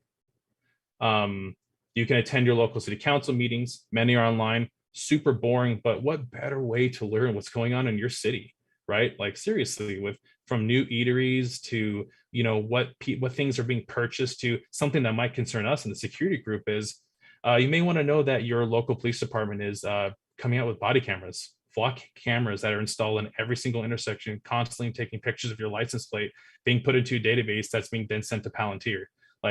Those are things I want to know about. I don't want to just drive around in my city thinking that, oh yeah, that's fine, not a big deal, when all my data is all the time being sent to the cloud somewhere to sit to potentially be hacked, ransomed, stolen later, right?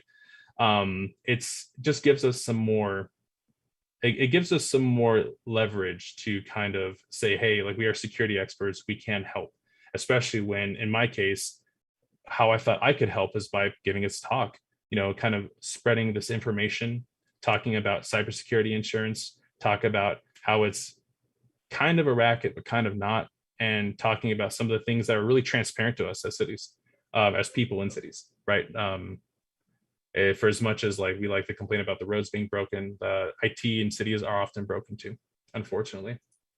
And I know that we are in a virtual talk, so I know if anyone has any questions for me, I will be hanging out in the Discord, probably for a little bit. So go ahead and throw them up there in the main questions. And here is my last slide before we get going here. That was me. Oh, and this picture, by the way, this was for Oktoberfest. This was super fun. I'm so happy there. I wish I can go places again. I hate COVID. But soon. Yeah, soon, right? But yeah, thank you for everyone coming to my talk. Try to keep it short, sweet, simple. And I'll hang out for a bit. ShellCon's been fun this year, and thank you all for being here. Thank you for being here. We are happy that you are working for governments so that we don't have to. If you want to get out of that game, check out the job board. We've got some additional options for you.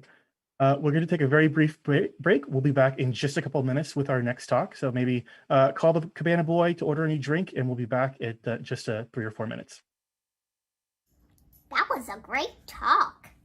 Stay tuned for more talks coming right up.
go. Welcome to Practical VLANning 101. This presentation focuses on the practical implementation of virtual local area networks in small business environments. The format is simple: a note about me, followed by a quick 5-minute review of VLANs. Then we will talk about implementation. My career in IT started in tech support and computer repair. I was a system administrator for a property management firm with dozens of locations. I moved to work as a network engineer for an internet service provider and was responsible for bringing new internet service to hundreds of thousands of homes and businesses. I then entered the field of network security. I worked for a popular DDoS mitigation firm and was responsible for network configuration and BGP rerouting of traffic. I presently work for an IT consulting firm as a solutions architect. In Cisco networking class, it's common to be shown something like this, right out of 1989. Most commonly, VLANs are presented with descriptions such as sales, accounting, engineering, and guests. This scenario usually relates to something to do with creating an access control list such that employees in the engineering department cannot access the payroll database server in the accounting department, and tasks you with providing a properly written example of implementing an ACO or access control list to block traffic between the VLANs. What interface do you place the rule on? Do you place it as an inbound or as an outbound rule on that interface? And that's generally about as far as it goes. As you'll realize immediately upon entering the real world, this is not a realistic example of how VLANs are used even in a small business network. Sure, blocking traffic between devices that shouldn't be talking is a large part of what we use VLANs for. However, even in a small business, and certainly in larger organizations, you'll quickly realize there are other uses for VLANs, and sometimes their implementation can be kind of tricky. VLANs are a means of dividing network traffic into separate virtual networks. Network switches are the primary means by which traffic is identified.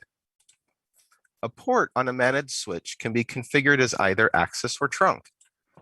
By configuring a port as an access port, the connected devices will be unaware they are in a VLAN and do not need to have any special configuration. The switch will add a tag or VLAN tag to each packet received via that port before forwarding the packet. Ports configured as trunk have a default VLAN, but in order to send data to other VLANs, the connected device must tag the packet with the ID of the destination VLAN. Generally, each VLAN will use a different subnet from each other VLAN and subnet on the network. For traffic on one VLAN to reach a destination on another VLAN or subnet, a router will have to decide if that packet can be routed to that network based on the rules configured in the router. Separating devices into virtual independent networks or VLANs can be used to increase security and network performance by having better control of what devices can communicate with what other devices. Capable wireless access points can broadcast multiple SSIDs or wireless networks. Each SSID can represent access to a particular VLAN. The access point can tag the traffic it receives over a particular SSID with the appropriate VLAN ID. There are security implications to having a device which can tag its own traffic on multiple VLANs. However, for most small business needs, the benefits greatly outweigh the risks. Devices such as voice-over IP phones can be identified by the network switch using a technology called Auto Voice VLAN, or LLDP MED, Link Layer Discovery Protocol Media Endpoint Discovery. While the phone is connected to an access port, the default VLAN of that port can be passed through to the computer port on the phone. The phone can add its own VLAN tag to the traffic originating from the phone, so it can communicate on the VLAN designated for voice-over IP traffic.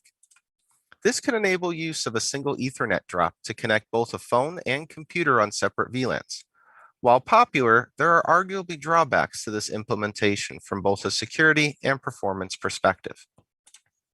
Now, with that quick review out of the way, let's get into the first scenario.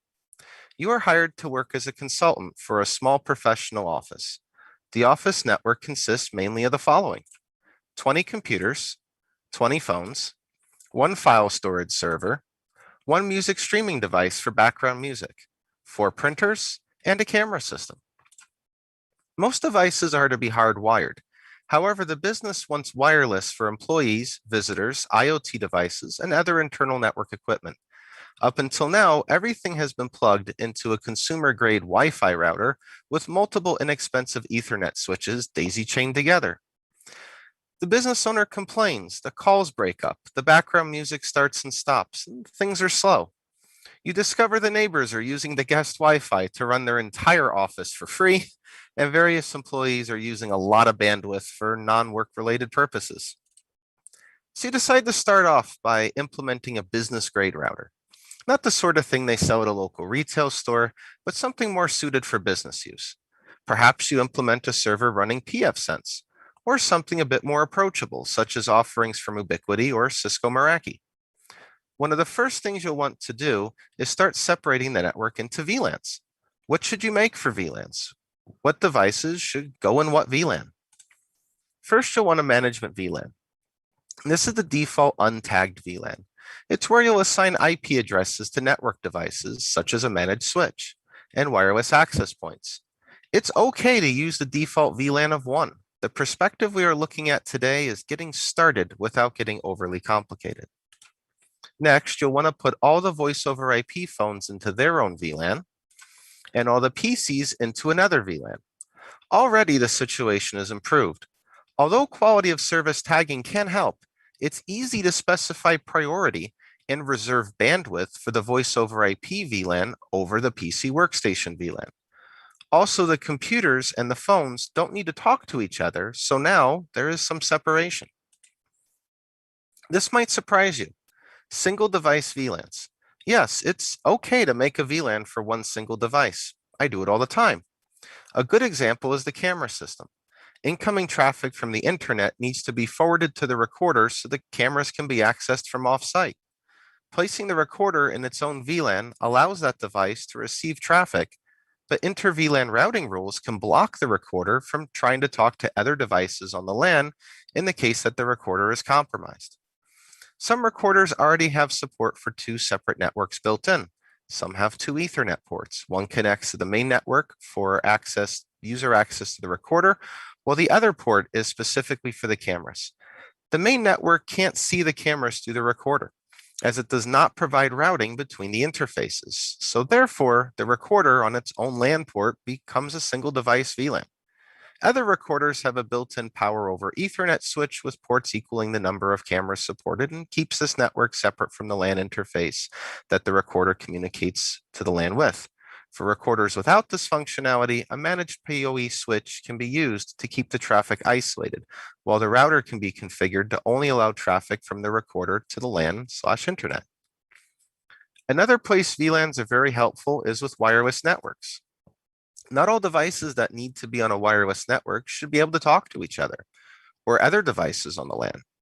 In this office, 3 separate wireless networks were configured. The owner Wi-Fi network, with its own assigned VLAN, may have permission to communicate between VLANs with the camera system, but the VLAN can be blocked from initiating communication with other VLANs. The employee Wi-Fi network with yet a different assigned VLAN may not have permission to communicate with the camera system, which stops employees from figuring out the owner's simple password or using tools or master passwords found on the internet and deleting footage of their wrongdoings. The guest Wi-Fi network will naturally have the lowest per user bandwidth, and the network as a whole can be limited to however much bandwidth you want to budget for guest use. This also makes it easier to apply traffic restrictions in the router to the guest network because it is a separate network. With different VLANs, it's easy to set bandwidth limitations. For example, on the employee VLAN, each employee can have a specified maximum upload and download rate. The VLAN as a whole can have a maximum rate. This is great for making sure that employee Facebook traffic doesn't overwhelm the available bandwidth of the internet connection, while still allowing employees to have internet access on their personal devices. Per user bandwidth restrictions ensure that one individual cannot monopolize the bandwidth, while per VLAN bandwidth restrictions ensure that the VLAN as a whole cannot monopolize the internet connection. By placing the background music appliance in its own VLAN, it is easy to ensure it gets enough bandwidth to not have any interruptions in the music. You can reserve bandwidth for that device. You can also control who has access to that device and its settings.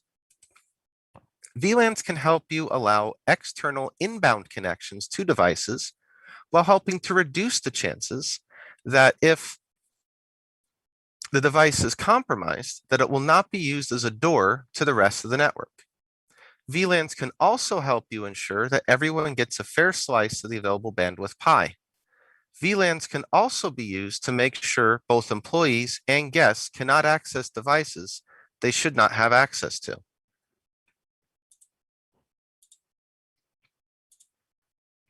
It is very common that after the network install is complete, the customer goes shopping. They purchase IoT and other insecure consumer products and connect these toys to their network. Some IoT devices require inbound traffic to be allowed, which leaves these devices easily compromised, either directly or via automated bots scanning the internet for their presence. They can also malfunction, flooding the broadcast domain or causing inadvertent ARP poisoning by falsely identifying itself as a different device, such as the default gateway. Choosing something non-standard for the management and main office LAN helps obfuscate. It's easy to sit there and try to look for things on 192.168.1, 10.0.0, 10.1.10. This also causes problems with VPN configuration, where the remote user may be on a network using one of those subnets already. So it is helpful to use non-standard IP blocks such as 192.168.40.x to reduce the chances of that occurring. VLAN ID numbers are how the network identifies what data is associated with which VLAN. While you can use any valid numbers supported by the equipment you are using, it's easiest to have VLAN ID numbers match some part of the subnet. For example, 192.168.40 with a VLAN ID of 40. It's best to use random numbers to help obfuscate so would-be attackers can't try to tag their packets with common numbers. But for a small office and the technician installing the network, the added complication can be a bit unnecessary. It's going to make things much more confusing when trying to troubleshoot. Another reason why proper documentation of your network implementation is absolutely critical. This office has a Windows server. This server is basically used as network attached storage. Employees save files onto the network share, and other employees can access those files. In this business, all employees have access to the file server and all use the same password to do so. While it's perfectly fine for all employees' desktop computers to be on the same VLAN, this office should use Active Directory and have individual user accounts for each employee. This would enable a AAA model: authentication, authorization, and accounting. Workers are able to see contracts and other business information shared between sales and management staff. A disgruntled employee could easily delete all the files on the network share and cause a large amount of grief for their employer. Sometimes you're going to work with a client that isn't interested in investing in their IT infrastructure. I find that small changes over a long period of time work best in these situations. As a matter of fact, it can be a very effective strategy of bringing a company up to speed. This organization is now at least able to use VLANs to separate their voice over IP traffic, their work computers and server, and their guest Wi-Fi into 3 separate virtual networks. While improving security and reliability in a small business network certainly doesn't end with VLANs, remember, prior to VLAN implementation on this network, even a guest on the guest Wi-Fi had full access to all the company's data. VLANs are a critical step towards improving security. It's important to take into account the kinds of devices the business uses and the way the business operates. Not all businesses have the same social and authority structure. Some businesses have a small group of dedicated employees and expect most of them to spend their entire careers there, while other businesses have a high turnover rate of low-paid workers. The spectrum is wide, and I encourage you to take the time to get to know the business and the way the employees interact not only with their superiors, but with business technology as well. Second scenario. The second scenario is a restaurant and bar. The restaurant has the following equipment: 8 point-of-sale stations with serial attached receipt printers, 3 voice over IP phones, 4 Ethernet-based kitchen station ticket printers, a camera system, a music streaming appliance, 5 to 10 IoT devices that control lighting, temperature, TV channels, etc., and a back office server. You'll find that even though we've gone from an office environment to a bar and restaurant, much of the underlying principles of network implementation are the same. In this network, instead of desktop workstations, we have point of sale or POS stations. A POS station is really just a computer that's generally used only for the purpose of running one program by its user. This program manages open tickets, ensures information reaches the correct staff member for each item of food and drink to be prepared, generally via a kitchen display system or paper ticket printers at each station in the kitchen, as well as accepting payments. While the users generally only interact with the POS software, in most cases there are several programs running in the background on these systems. Normally, the POS stations would go into a different VLAN from the back office server. This would allow me to limit the communications exclusively between the point of sale station and the back office server without any independent access to the internet. In this scenario, the POS stations are remotely managed by the POS vendor, and they use several internet-based services. While I could itemize these services and implement policies, it's easier and more practical to simply place them all on the same VLAN, including the POS back office server. This enables the POS vendor to use different services, such as changing the remote access vendor, without resulting in a service call from me to reconfigure the network and firewall rules to allow it, possibly blocking them from providing support to the customer in the meantime. So in this network, the POS stations and the POS server are on the same VLAN. I can use this to write firewall rules to allow traffic to the internet. Again, well, if I was providing the POS system, I could write more secure rules to only allow the specific necessary traffic. Due to the nature of working with an outside vendor and the needs of the organization, I find it perfectly acceptable to allow them communication with the internet. Security can be improved by implementing some rules at the router or firewall level to help block malicious traffic. Some port forwarding allows traffic from the internet to the POS stations to allow the vendor's remote support to work.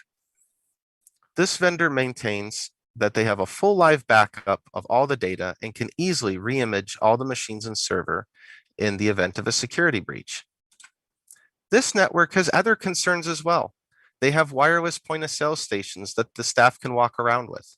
Their wireless network supports multiple SSIDs, and I make use of that to have a dedicated SSID for the wireless POS equipment.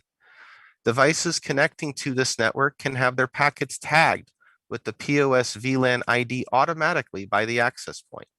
One point for security is that no SSID should be untagged. This helps to avoid making it all too easy for someone to tag their traffic for a different VLAN and hop over should they be able to access the wireless network for an untagged VLAN. Also, the access points are only permitted traffic on the specific VLANs necessary for the different SSIDs. In a bar or restaurant, music may not necessarily be considered background, but a critical part of the ambiance. Music streaming services can include both a dedicated device as well as the required copyright performance licenses and ease for the bar owner to ensure the right kind of music is played at the right time for the ambiance they're trying to create. In these establishments, this device is considered critical. This device is placed on its own VLAN. This allows that VLAN to have reserved bandwidth, no unnecessary packets in its broadcast domain, and a priority level second only to the voice over IP phones. This ensures the music flows smoothly without interruptions. But what about phone calls flowing smoothly without interruptions and breaking up while customers are trying to place an order? Voice over IP traffic is separated on the voice over IP VLAN. Bandwidth is reserved and this traffic is prioritized above all other traffic, and this ensures the lowest possible latency and jitter for clear phone calls. If a customer has to repeat their order, it's because their cell phone is breaking up, not a poorly implemented voice over IP installation. On this network, multiple SSIDs are critical. Per user and per subnet bandwidth restrictions are critical to this network functioning.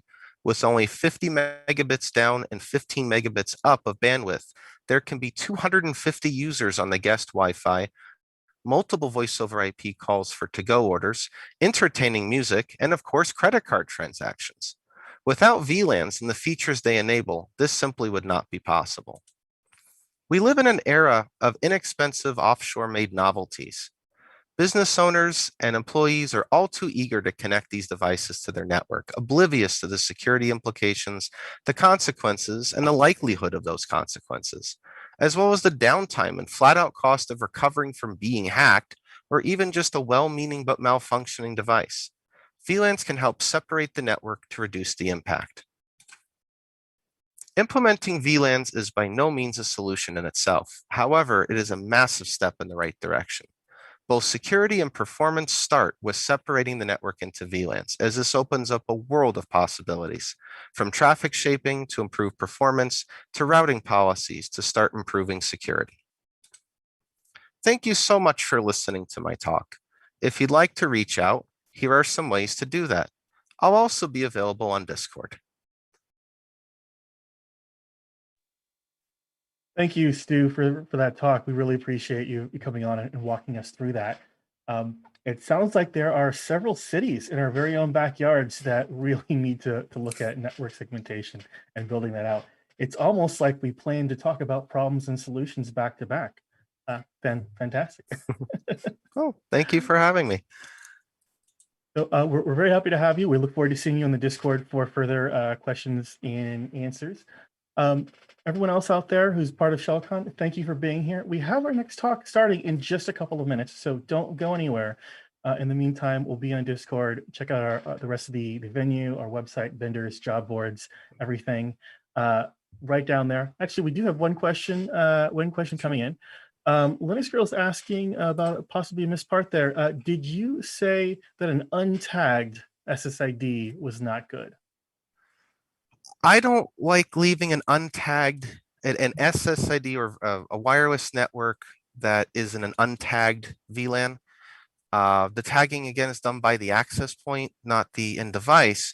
But if that network is an untagged network, there are security implications about maybe being able to tag your traffic because the access point isn't tagging it with something, and then that tag could get interpreted by the network switch and the router. Solid. Last call for questions in the Discord. Do we have any other questions out there?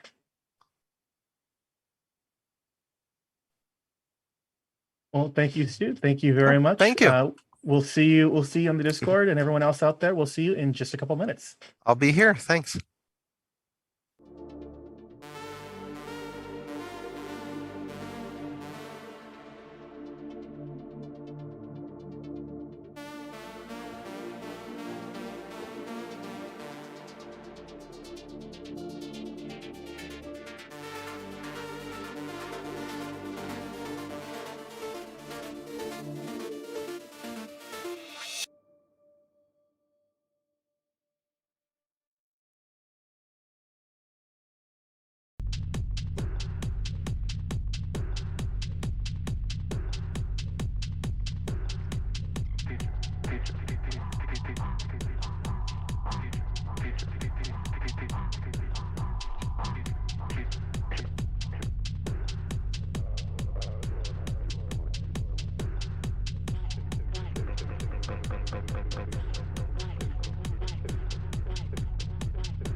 Hello, everyone. Welcome back from the intermission, and special thanks to someone with a cow emoji for emceeing and helping wake everybody up this morning to learn some exciting new security fun facts.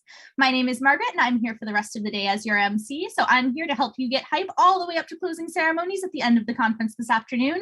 Next up, we have a very exciting talk called Pipelines and Serverless and Automation, Oh My, by Cassandra Young, John Callahan, and Evan Parati. Cassandra is a senior scientist at Security Risk Advisors, focusing on cloud security architecture and engineering, as well as one of the directors of Blue Team Village. Evan Parati is a senior scientist at Security Risk Advisors that specializes in offensive security operations.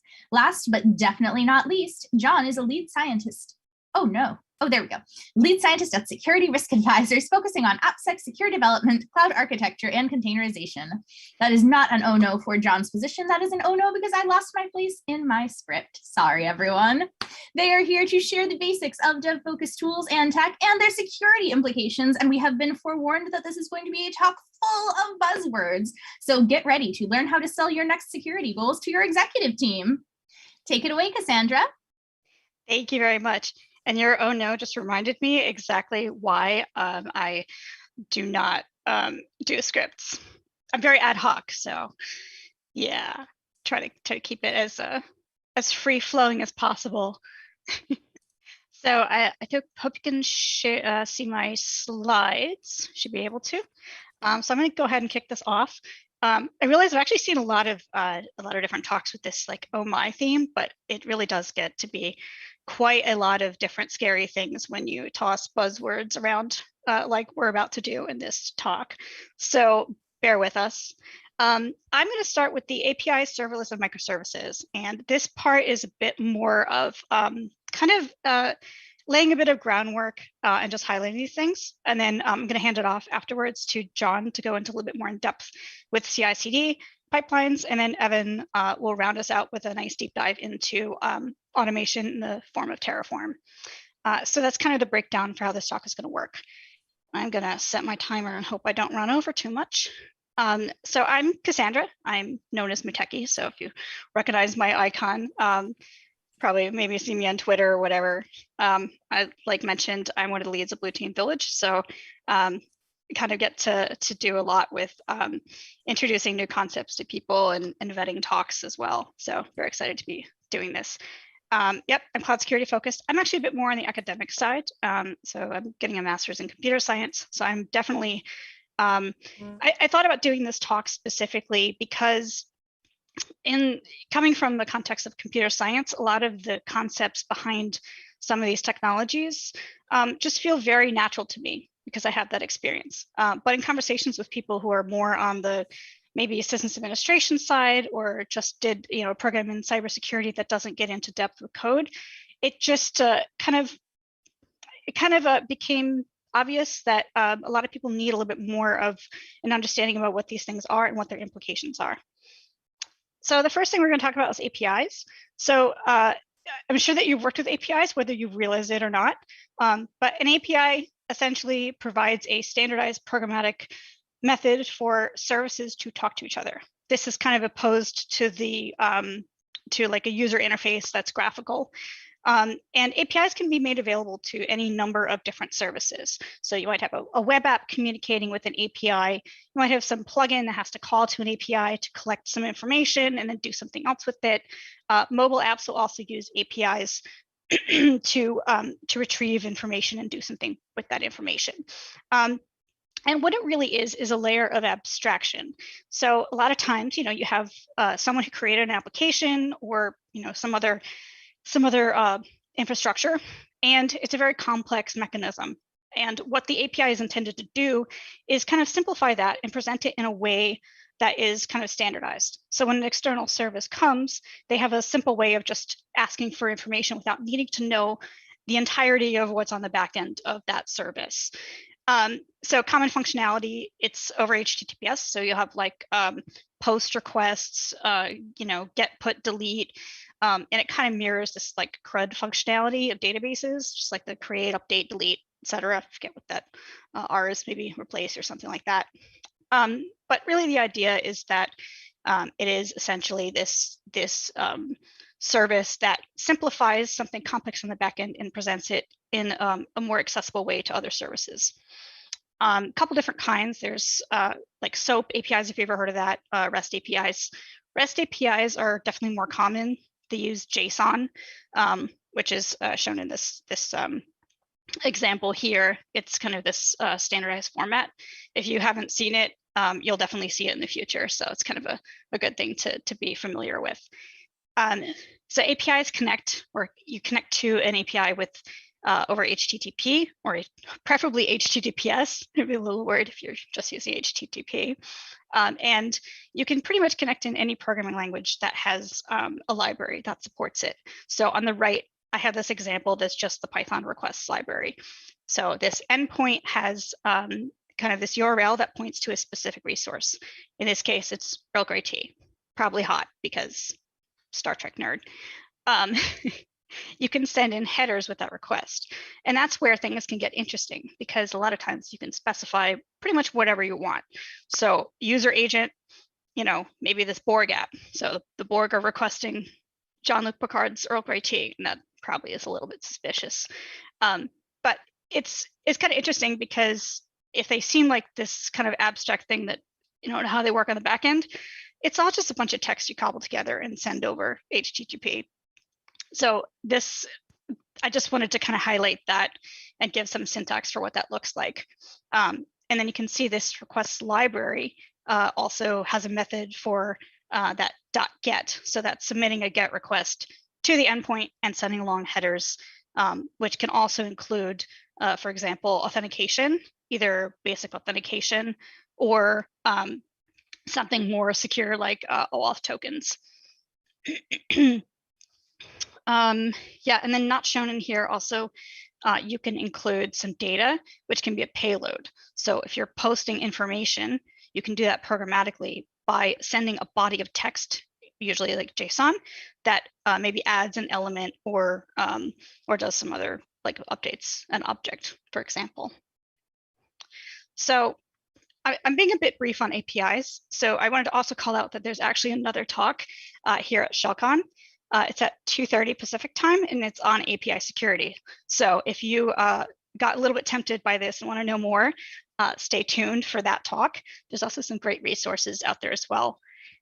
So some of the kind of risks that come up, and I kind of had a conversation about this too, like there are things that are universal in this space, and one of them I'll talk a little bit more about in the next section.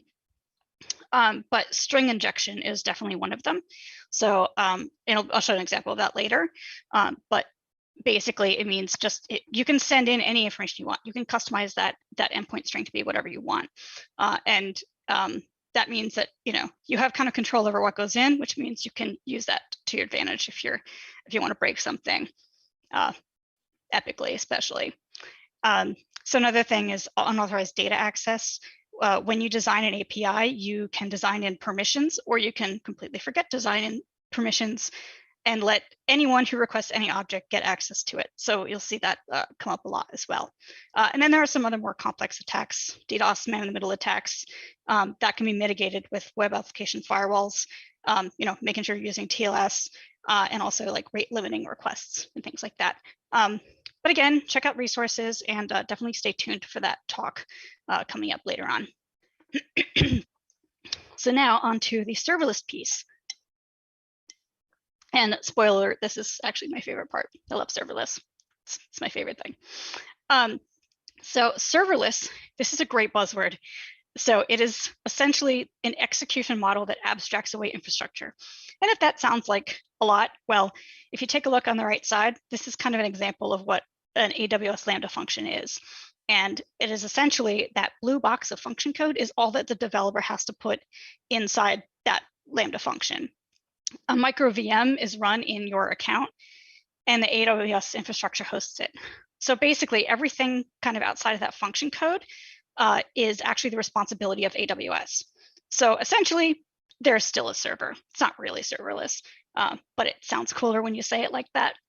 So this is actually really beneficial for developers because it means that they can focus on code, and they can obfuscate away all the OS and dependencies, not necessarily worry about those. We'll see some examples of that. I have some example code. And this simplifies the development process. It also means that you can have event-driven, you can trigger functions by when they're requested instead of having something static that is up all the time. And they're accessed via APIs, which we just talked about a second ago. And they're also stateless. There's no persistent storage. Aside, well, there's some RAM that kind of persists over a certain period of time, but that's a whole other discussion. So here's the kind of an example. So this is Python code. And this is something that I put in one of my kind of test lambdas at some point. But essentially, you see at the top, there's import statements. Those are loading libraries that are designed to simplify access to different resources. That Boto3 and Boto Core are actually AWS. So this is intended to interface with other AWS services. OS is OS, and JSON is JSON to be able to handle JSON objects.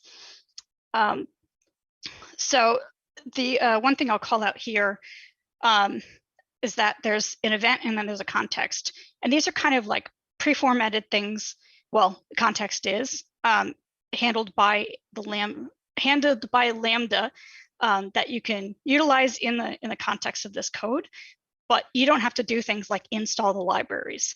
And that's actually handled when you put import statements in there and Lambda, saves and kind of compiles that for you. It's going to load that code for you.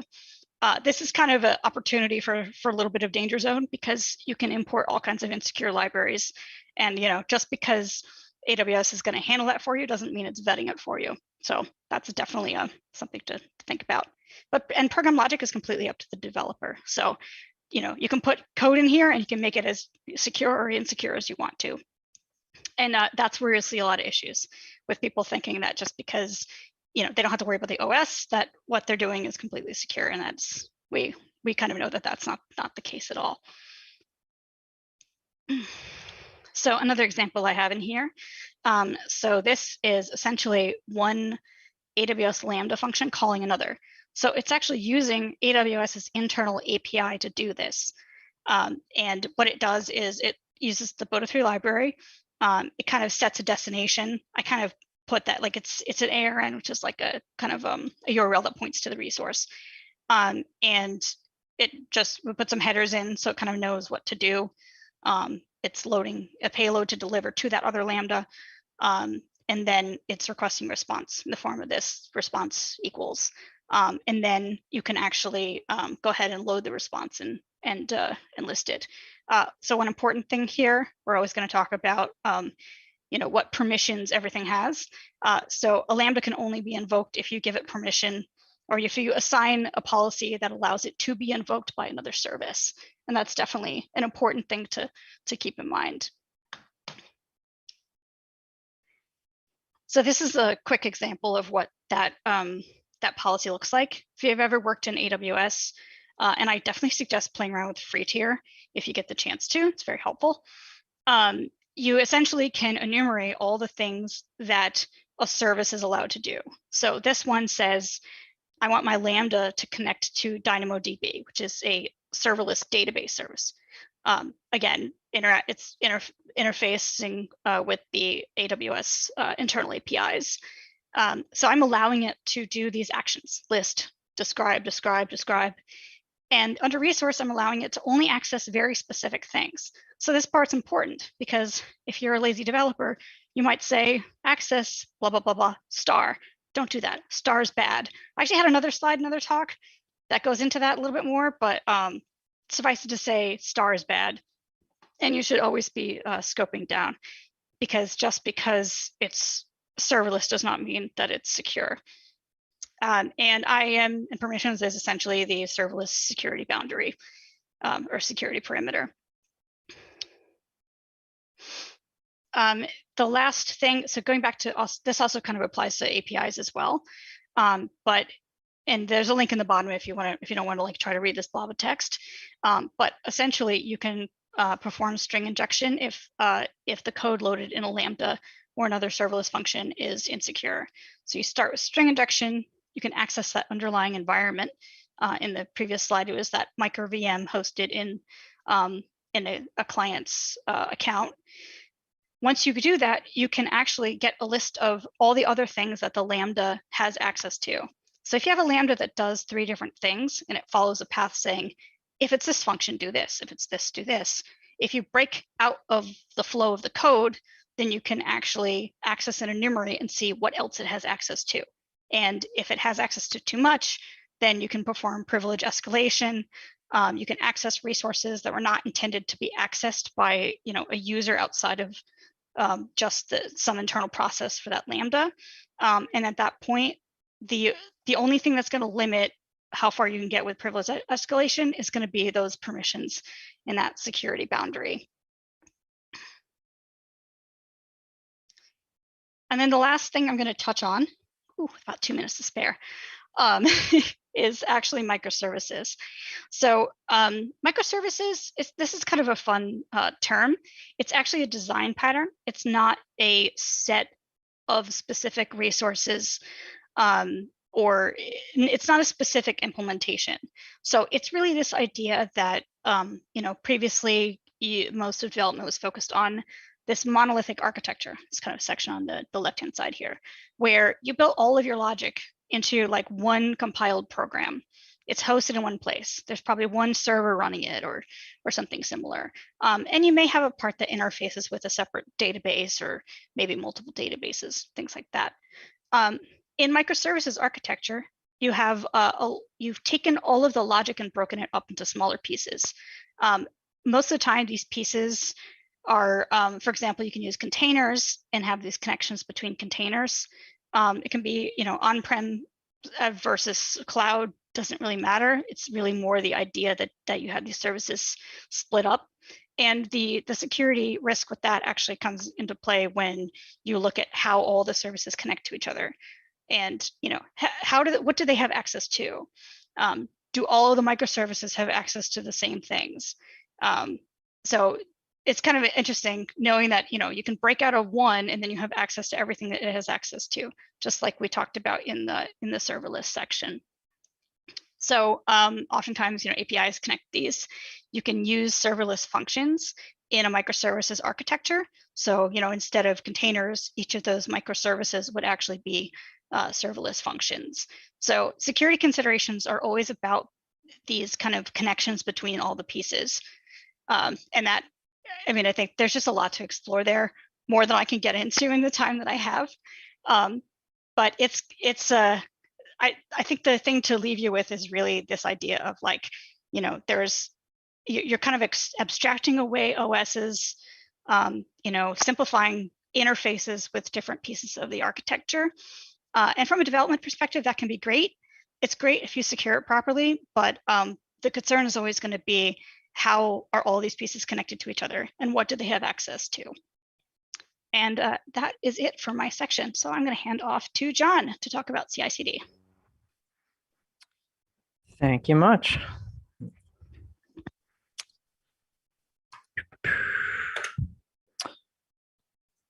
So hey guys, my name is John. I'm a lead scientist also at SRA. Quick bio, I like Python, I like cloud, I like containerization, distributed computing, graph databases, all that great stuff. I'm also a big metalhead, so if you have any questions about what's out and upcoming this season, let me know. I love to talk about metal. But let's dig into some pipeline stuff since we do not have a lot of time. In a nutshell, this is it. Honestly, we could just end our talk right here. A pipeline at the end of the day, its whole goal is to just take your code and deploy it to your environment. That is its core purpose. It's raison d'etre. In order to really understand how pipelines work, though, we kind of have to talk a little bit about Git. I'm sure that a lot of people here are familiar with Git. I have to imagine people are familiar with Git and have used it at least to the point where they're dealing with other people's tooling. But really kind of flexing Git from a developer's perspective changes a lot of things. So just as a kind of like a brief overview of how a kind of like Git development workflow works. I took this picture out of a YouTube video going over development pipelines. What you're seeing at the top here are a bunch of different branches. The core ones being the develop, release, and master branch. Each of these branches are going to be associated with an environment. So develop is obviously your development. Then you have your UAT environment and your production environment on your release and master branches, respectively. So say a developer wants to come in and wants to develop a new feature and elevate that code all the way up to production. The way it works is they create a new branch. In this case, let's say X01. They create a new feature, they create a pull request, and they merge that branch back into develop. And this happens a couple of times until you have enough features where you say, hey, we want to go ahead and perform a release because we have enough features now. So you create another branch off of this develop branch, and let's say version 1.00. Semantic versioning is usually how most people do this. And then you create a pull request against the UAT environment. And then the pipeline will trigger, and the pipeline will go and deploy this version 1.0 of the application to the UAT environment. And then from there, folk can go in, your QA analyst can go in and say, yes, this is behaving as expected. Everything looks right. You can run your integration test, your unit test, your smoke test, all the tests. And if things look good, you merge that into your master branch. You tag it as, again, this is not set in stone. This is just kind of a workflow, but you tag it, matching the release of the previous branch name. And now your code has gone from development into master. The reason this kind of workflow is important to understand is because this is where your gateways are going to be set up. So in this case, again, we have our three branches: develop, release, and master. In a completely unconfigured environment, let's say you don't have any kind of protections in place, someone who manages to compromise development credentials could go in and say, just commit new code to your master branch. That triggers your pipeline, and now you have malicious code running within your environment. So that's obviously not a very good thing. So you kind of have these flow controls that are built into these workflows, and you kind of break them down into three different sections. First off is you have a branch protection. So these sensitive branches, release and master, will usually be set up so that you cannot push directly to those branches. The only way to get code onto that release branch or that master branch is to create a pull request against that branch and then perform a merge. There will also be locks on that pull request as well. So they might say, hey, we need two independent reviewers to come in and manually click the I approve this pull request button before that merge can be completed. So that gives you kind of a nuclear key approach, if you ever heard that before, where multiple people need to put eyes on a piece of code before it's able to get elevated into higher environments.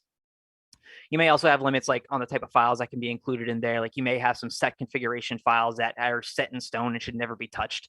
You might have some linting rules in place or some other kind of checks against code quality or code smells that need to be passed before your pull request can be approved.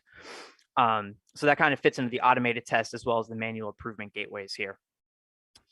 And on top of that, you also have pipeline protections, and we'll get into this a little bit more, but you might have some protections in place against who can actually modify the pipeline itself, because again, that's running code and it's running code with your environment.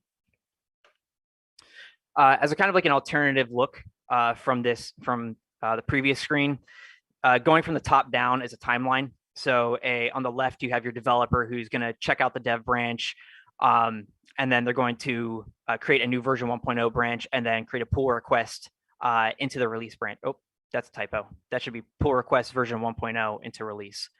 So this is equivalent to the person taking the ABC feature off the development branch and pushing it into the release branch. So after that happens, your tooling repository is going to get pulled in to run some automated like linting checks or code quality checks, that kind of thing. Your technical lead is going to come in and say, yes, I approve. This code looks good to me. Then the developer can complete the pull request. The main repository is then going to get pulled by, in this case, Azure Pipelines. I just picked a random logo. Azure Pipelines is one of the many variety of pipelines out there. It's going to pull your code. It's going to bundle it and however it needs to create all its artifacts and deploy it to its environment using whatever tooling is needed. Terraform, CloudFormation, Ansible, Chef, Puppet, whatever you're using. And then afterwards, it'll notify the developer of the results of the pipeline execution. So this is typically how a workflow will work. So that's the Git workflow itself. That's just the base understanding of that. So to dig into more about pipelines themselves, really their whole point is to cover this last bit here, or the second to last one, this deploy code. It's to make it so that when you have a new release, someone isn't manually building the application and manually updating virtual machine servers with the new code. It does an automatic push for you. This reduces a lot of friction, increases deployment time. It gives you static and verifiable environments. And Evan is going to touch on that a little bit more when it comes to the Terraform stuff. But really, at the end of the day, its whole goal is to take code from your development branch and get it all the way up to your higher environments. And below here, we just have a wide variety of different deployment pipeline platforms out there. And they all vary to some degree or another. Jenkins being the notable exemption here. I'm sure many people are familiar with Jenkins. It's kind of the legacy old school style of doing pipelining. It differs pretty heavily from all the other ones, where all these other ones, BuildKite, GitHub Actions, Azure DevOps, they all function very, very, very similar. They're configured in very similar ways. They do have key differences, but functionally they all behave very similarly. I'm going to be focusing mainly on those modern variants and not on Jenkins, just because Jenkins is the older style, and it also has a million different plugins and can be configured in a million different ways, and really could be its own talk. So to give you kind of another view of how this works from a permissioning perspective, or from a pipeline perspective, it's important to note that your pipeline worker is going to be having access to, or a significant level of access within other environments. They are an extremely privileged and trusted entity within an environment. So on the left here, we have an account A with our pipeline worker in it. And it's just for the sake of ease of diagram, it's just an EC2 instance. And let's say our pipeline gets triggered because someone pushes or merges a pull request into the release branch, the UAT branch. So the pipeline worker is going to clone the repository, it's going to build the application, and then it's going to deploy it to AWS account B, which is our release environment. And in this case, it's just a typical 3-tier application. So we've got an EC2 instance behind a load balancer connecting to RDS, and then we have our front-end application served via S3 and CloudFront. So all those resources on the right in an account B are deployed by the pipeline, as well as the code itself that's running atop EC2, and the code and the front-end framework code that's deployed within S3 and served via CloudFront. So all of that stuff is deployed by the pipeline. And the reason that's very powerful is because if you ever wanted to replicate that, you can go and you can just point this to account C. And even though it's a completely different account, you know you're going to get the exact same environment at the end of it. It's all very, it's via configuration files. So a little bit more concretely on how pipelines work, on how the modern variants work, the non-Jenkins ones. They're basically all configured using YAML files, and we'll go into a little example of that in a second, how they look. They tend to be wired into different Git actions, such as an open pull request or a new comment or a new push to a specific branch. You can wire up all kinds of triggers and automation within your repository. And these can be non-pipeline things too. Like you might want to have notifications in place anytime the master branch has any activity on it of any kind, just in case perhaps your branch protections fail to some degree or someone removes them. You can make sure you're still monitoring any of that activity and not just a pull request. Pipelines are typically broken down into both jobs and then tasks or steps, or the verbiage kind of varies depending on what you're using. Your job is going to be your overarching goal for what your pipeline is doing. For example, I want to deploy my stuff to the production environment. Each job is then going to have a set of tasks or steps inside of them that are going to break that job down into each discrete piece of work that needs to be done. For example, run your make file and build your application, or push your code up to S3, or deploy via CloudFormation, whatever it is the individual steps are. Another really big point about these modern pipelines is they operate off of containers. Is pretty much all the major ones, they're going to run your job inside a containerized environment. If you're running Concourse on your own native Kubernetes stack, or if you're running in GitHub Actions or Azure DevOps on a as a service virtual machine, or on your own personal virtual machine, they're pretty much all going to run as a container. This makes pipelines very powerful because your underlying infrastructure, those virtual machines that are underpinning those containers, don't need to be configured ahead of time. They don't need to have all the libraries and all the tooling ahead of have a schedule. You can just have your container build all that for you. So I'm going to go through an example really quick. If you want to follow along at home, I actually have a personal repository that's wired up to GitHub Actions, which I'm a huge fan of. I highly recommend if you're looking to play with this, you play with GitHub Actions. It's free, it's super easy to use, and there's a bunch of built-in jobs that make things very easy to deploy. Please don't judge my code. It was the first Go app I wrote, and it is ugly. It's terrible. I've learned a lot since then. But you want to look at this GitHub workflows build and deploy file. So as a quick screenshot, this is kind of what a pipeline output would look like. This, you can see all the tasks on the right here: setup job, source checkout, setup Golang. On the left, you have the jobs. So I have two jobs: deploy to development and deploy to production. So at the very top of my YAML file, I have my build and deploy pipeline configuration, and it's configured to trigger anytime a push is made against the development or production branches. And again, this is a personal one, so I have it set up for pushes and not pull requests because I'm the only one working on this. I'm not going to make pull requests and prove them myself. I'm not that narcissistic. So right now I have it set up for both development and production pushes. So I have my dev deploy job, and it only runs on triggers to the dev branch. I could technically split this up into two files, but I just did it in one. And I have just all the definitions for my steps in this file. So I need to obviously check out my source code. I need to set up my Golang environment because this is a Golang application. I need to set up Python because I'm using the AWS CLI to deploy code. So I need to pip install that. I need to apt install build essential so I can use my make file. The one important piece on this screen here is the secrets file. Or I'm not the secrets file, but the GitHub secrets, repository secrets that I'm referencing here.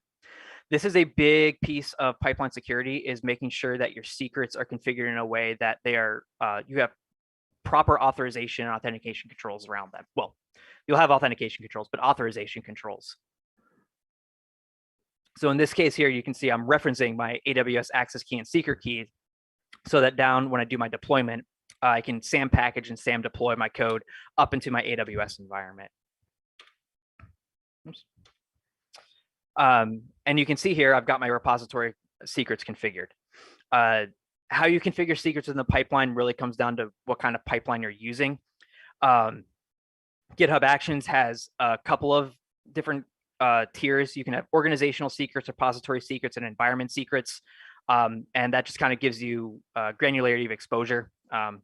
And you can read more into that if you want.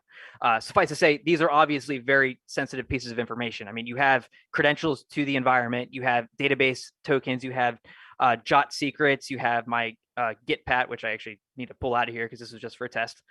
SSH keys, like having access to this stuff could be very dangerous.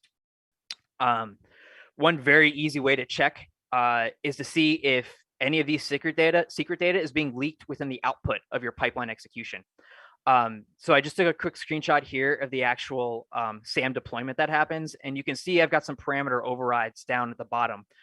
GitHub Actions actually does make a pretty good effort at trying to hide secret data, but it is not a guarantee. There have been many occurrences where this attempt to hide that data fails, and pipelines are just leaking like credentials to standard out, and anybody who has rights to read pipeline execution results would be able to rip that data out. And in general, this kind of the pipeline execution results themselves tend to not be locked down all that well. People tend to overlook the actual pipeline controls themselves in terms of reading them. They'll obviously be locked down in terms of who can modify them, who can modify these configuration files, but the ability to read them is usually granted to a wide number of people. So definitely something to keep in mind.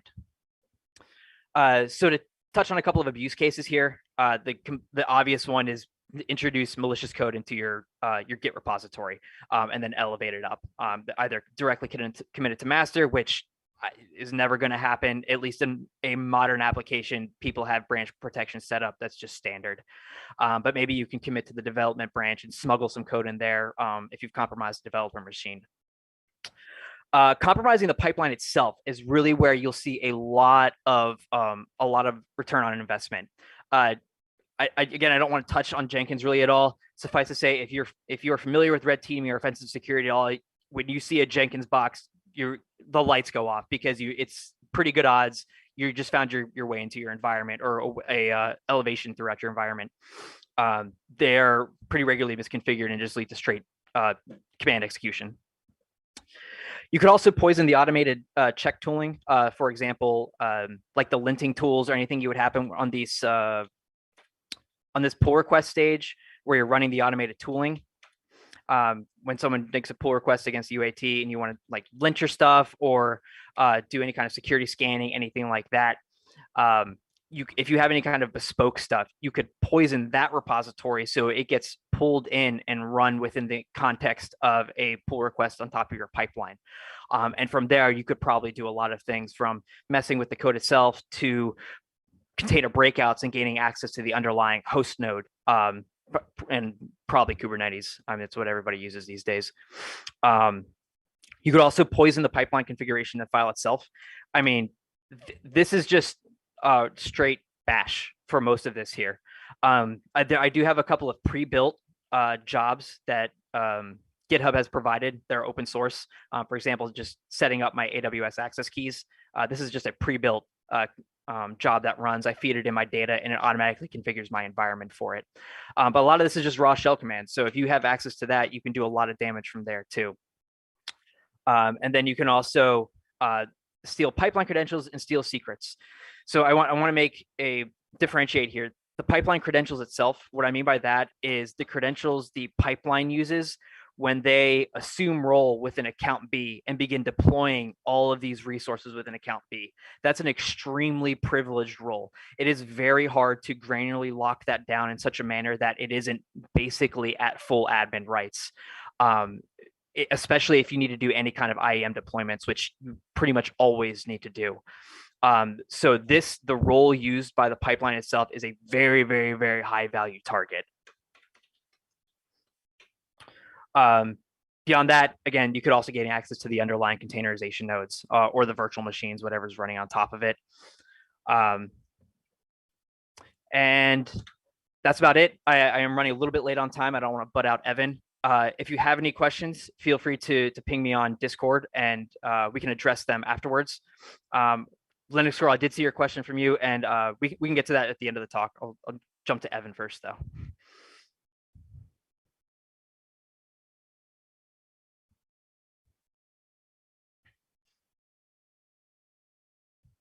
You're still on mute, Evan, FYI. Yep, thanks. All right, cool. Start sharing out my screen now. So I'll get into talking about infrastructure automation.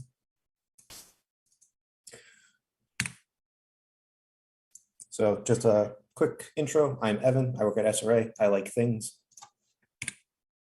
So the thing we're going to be talking about today is infrastructure as code, the idea that we can take the infrastructure we're going to deploy, so the servers, any of the databases, anything really that involves what we're running our code on or our workloads on, and storing it in some plain text configuration file or code, as it's sometimes called, even though it's usually something like YAML or custom DSLs.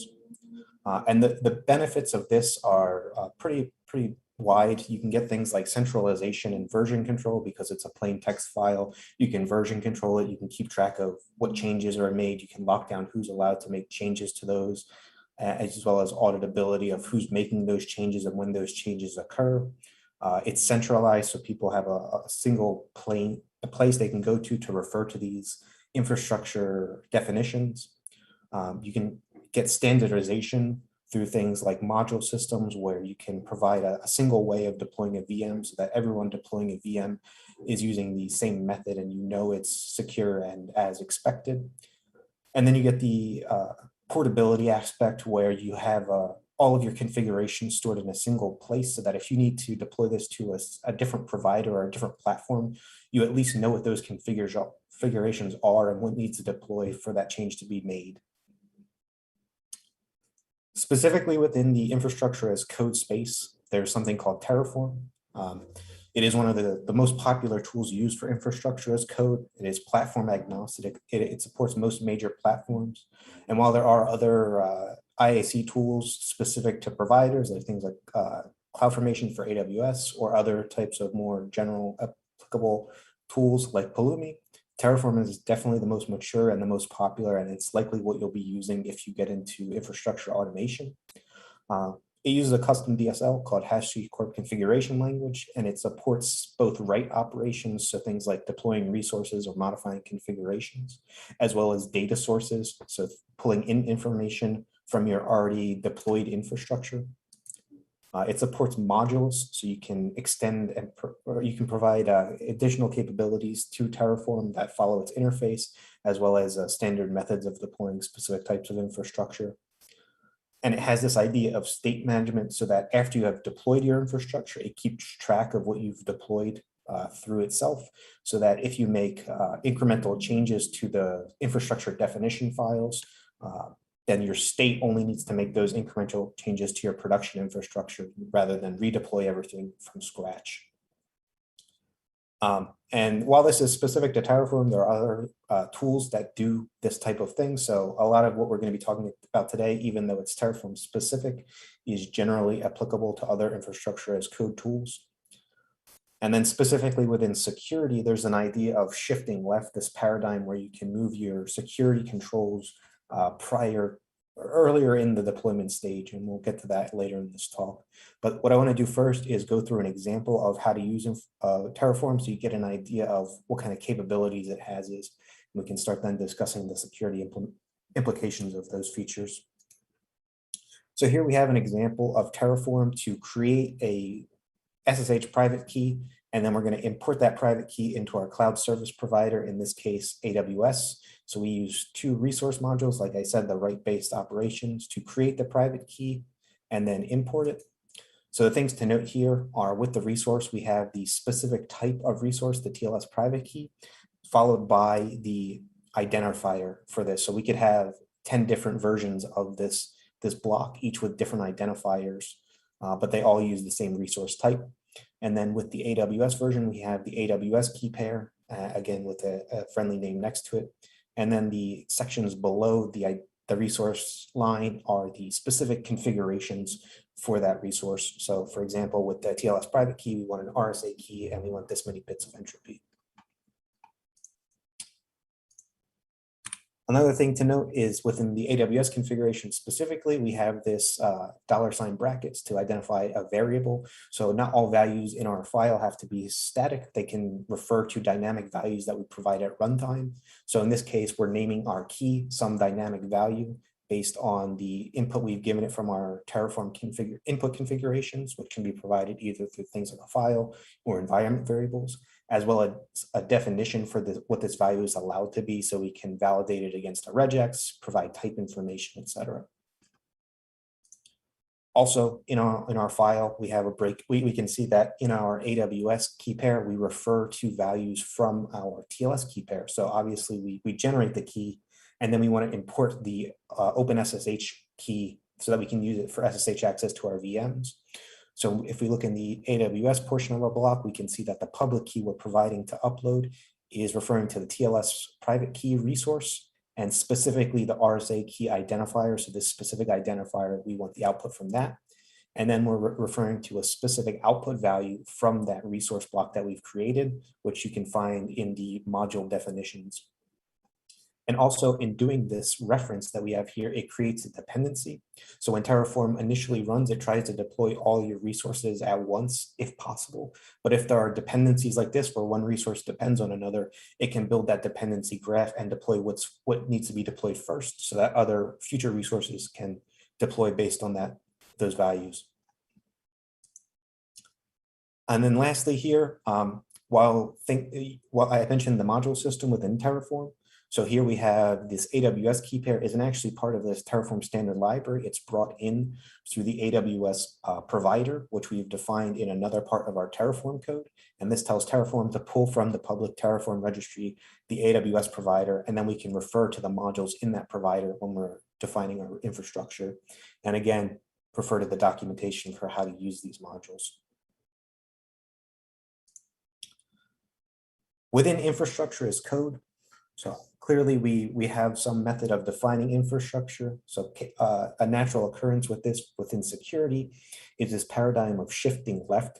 The idea being that if we're going to define our infrastructure as code, we can then perform security checks on that infrastructure prior to deployment to make sure that the infrastructure we're deploying follows best practices or any other type of security considerations we want to make. And here I have a link that you can access once we make the slides available that goes through a kind of a gauntlet of popular infrastructure as code checking tools. But an example workflow for this is provided here. So this would be something like John mentioned where you push your commit changes. This would be for your infrastructure code rather than your actual application code. And then those tools, like there's popular open source one called Checkov, which is used for infrastructure as code-based security checks, are run against the infrastructure source code. And then those, if it passes, then it's deployed to a test environment where someone can approve it to make sure everything is working as expected. And then the infrastructure is then deployed to your production infrastructure. Also with Terraform, I mentioned here plan.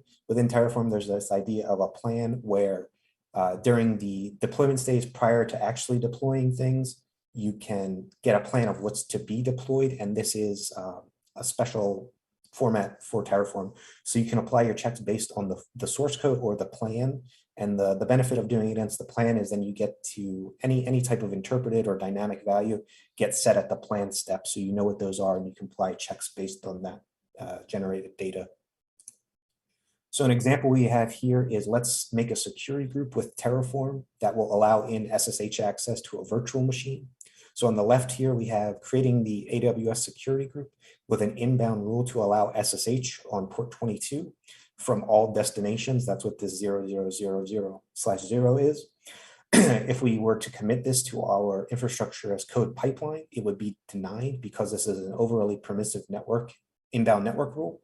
And so that would get denied. The developer would have to go back, make that changes to the right side here to allow inbound access on SSH from one specific IP address, and then that would be allowed to run inside the pipeline.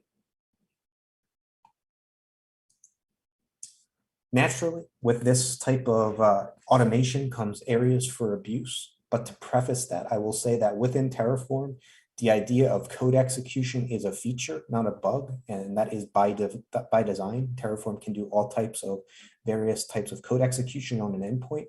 So the concern really becomes how the access to the permissions for deploying infrastructure is handled, how the environment that's deploying infrastructure is handled, and who can modify those and control them. So the first main area for abuse would be within secrets management. Like any type of source code, there's the opportunity for someone to put in values in those files that shouldn't be there, things like access keys or a credential. So obviously using something like a remote source or a secret vault like HashiCorp Vault to store those secrets is preferable, especially if this is going to be version controlled, because then every developer with a copy of the repo has that history of that credential being leaked, meaning any compromise of any of their workstations also leads to secret exposure. And then additionally within Terraform, because like I said, it stores state of your infrastructure, that state and the output of those resources being run can contain secrets, just like John mentioned with the CI/CD jobs. Secrets can be in those files as well. So you have to manage access to state files. Terraform has support for things like remote state storage. So you can, after you've deployed your infrastructure, store the state in a remote location rather than on the node that ran it. And so with that, you have the opportunity to enforce things like encryption at rest and access controls and auditability on the remote state file management location. Terraform Cloud is their enterprise version of Terraform, which has this as a default feature, but you can also use other sources like AWS S3. The next area is dependency management. So like any other piece of code, you want to be careful about what you're allowing in dependency-wise, making sure that you're allowing only the use of approved third-party modules and that they've gone through some type of review prior to being used. That you're pinning your dependencies so that no new changes will affect how your infrastructure is deployed. And that is with Terraform specifically, making sure you're using explicit modules directory. And so what that means is if you compare it to something like a traditional programming languages package manager, maybe something like Python's pip, when you install a package by default, it'll go out to the public registry to pull that down. So making sure that you're explicit about where those modules are coming from when you install them before deploying your infrastructure is another area to focus on. And then the next area are specific features of Terraform to be wary of. So things like the local exec feature and the external data source feature both allow you to essentially run arbitrary operating system commands on the host that's running this. So be wary of how these are used in your infrastructure as code source. And additionally, if you need to use them, making sure that the values you're using for those are not easily influenceable. And what by that, I mean, say, for example, you're using local exec to run an operating system command, and that command references an environment variable to run the command, making sure that whoever has access to the CI/CD system that is running this infrastructure deployment is locked down, because then if a person, like an attacker, gets access to modify that job, modify the environment variables, they can perform command injection on that local exec. And then the last thing is something specific to Terraform, like I mentioned with the plan, where it gives you an idea of what's being run prior to actually deploying it, more of like a dry run. Because of those previous features I mentioned, like the external data sources, those can be evaluated during the planning stage, which means if you are allowing, say, a pull request of untrusted data to your, and then performing a plan to check it out, making sure that you're treating your plan as you would apply, meaning that the environment is restricted in what it's allowed to run and where it's allowed to deploy to, because plan essentially functions as code execution in the same way that you're applying the Terraform infrastructure deployment would. So again, making sure you're very explicit about where your external modules are coming from. And there's a link here as well to go into this a bit more detail. But realistically, the taking away, the main idea you want to take away from this is that treat your Terraform code and write access to it as you would any other type of infrastructure management platform. Say, for example, admin access to your on-premise hypervisor or admin access to your cloud security provider. Because again, like John mentioned, these are very privileged operations that need to occur. So keep making sure you're enforcing least privileged access.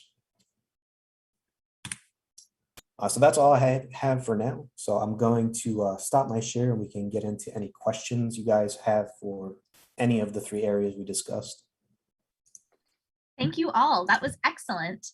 I'm going to go kind of in reverse order with the questions that we've gotten. So the first one that I'm going to read off is a question for Evan from Linux Girl. Can you explain more about trusted modules or providers on your dependency management slide? What steps do you perform for this?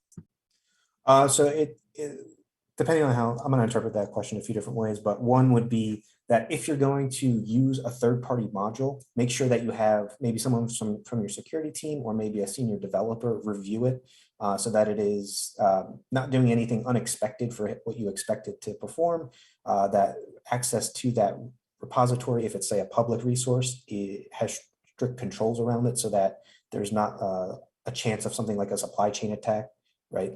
We've seen this with things like JavaScript dependencies, where someone can perform a malicious modifications to something earlier upstream in the dependencies for a specific project, and then that gets interpreted in your running code, and that leads to a supply chain compromise. So making sure you're auditing whatever modules you're using. And then specifically for the explicit module directory within Terraform, like I said, by default, if you try to refer to a provider, it'll use the public provider registry. So making sure you understand that in the event of something like a dependency collision, as well as, again, those supply chain concerns. Great, thank you. We also have another question from Linux Girl for John. You've answered this a little bit in chat, but just to get it on the record here, when you mentioned on a slide that said tooling repository, can you explain a little bit more? Did you mean all the security tools and security gate checks such as scanning tools? Yeah, so a common example would be like the Chekhov tool that Evan mentioned. That's obviously a third-party stuff. I was talking more specifically about bespoke tooling. So some organizations will have their own kind of internal PR checks that they do. So they might have an entirely separate repository set up for some sort of internal tooling for this. So if you can compromise that that repository when the code from that repository is pulled in and executed when a pull request is initiated. You can do all kinds of nasty stuff from there. So I mean, the two most obvious things would be like exfiltrating secret data or doing a container breakout. And again, probably Kubernetes. So getting onto the underlying host, which leads to another whole host of nasty issues. Great, thank you. We are now at time, so thank you all for a super exciting overview of a bunch of key DevSecOps concepts and how to misuse them. Now we have a little intermission, so everyone be sure to stretch and hydrate, but don't forget to come back at 2 p.m. Pacific time for Weaponizing SMS, How SMS Web-Previews Say More Than They Should, which will be presented by Oscar Anaya. Before you head out, let's give a round of at-home applause for our gold sponsor, Teleport. Make sure you drop in to thank them for helping us make this happen in their Discord channel, Teleport Lounge. If you're open to opportunities, also be sure to check out their job postings along with all the others on the Raise Me job board at shellcon.io/raiseme/job board. And if you would prefer to click that link, you can get that in Discord as well. And we will see you again at 2 p.m. Pacific time for Weaponizing SMS with Oscar at Naya. Enjoy the break. Thanks. This is a great time for snacks.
and go.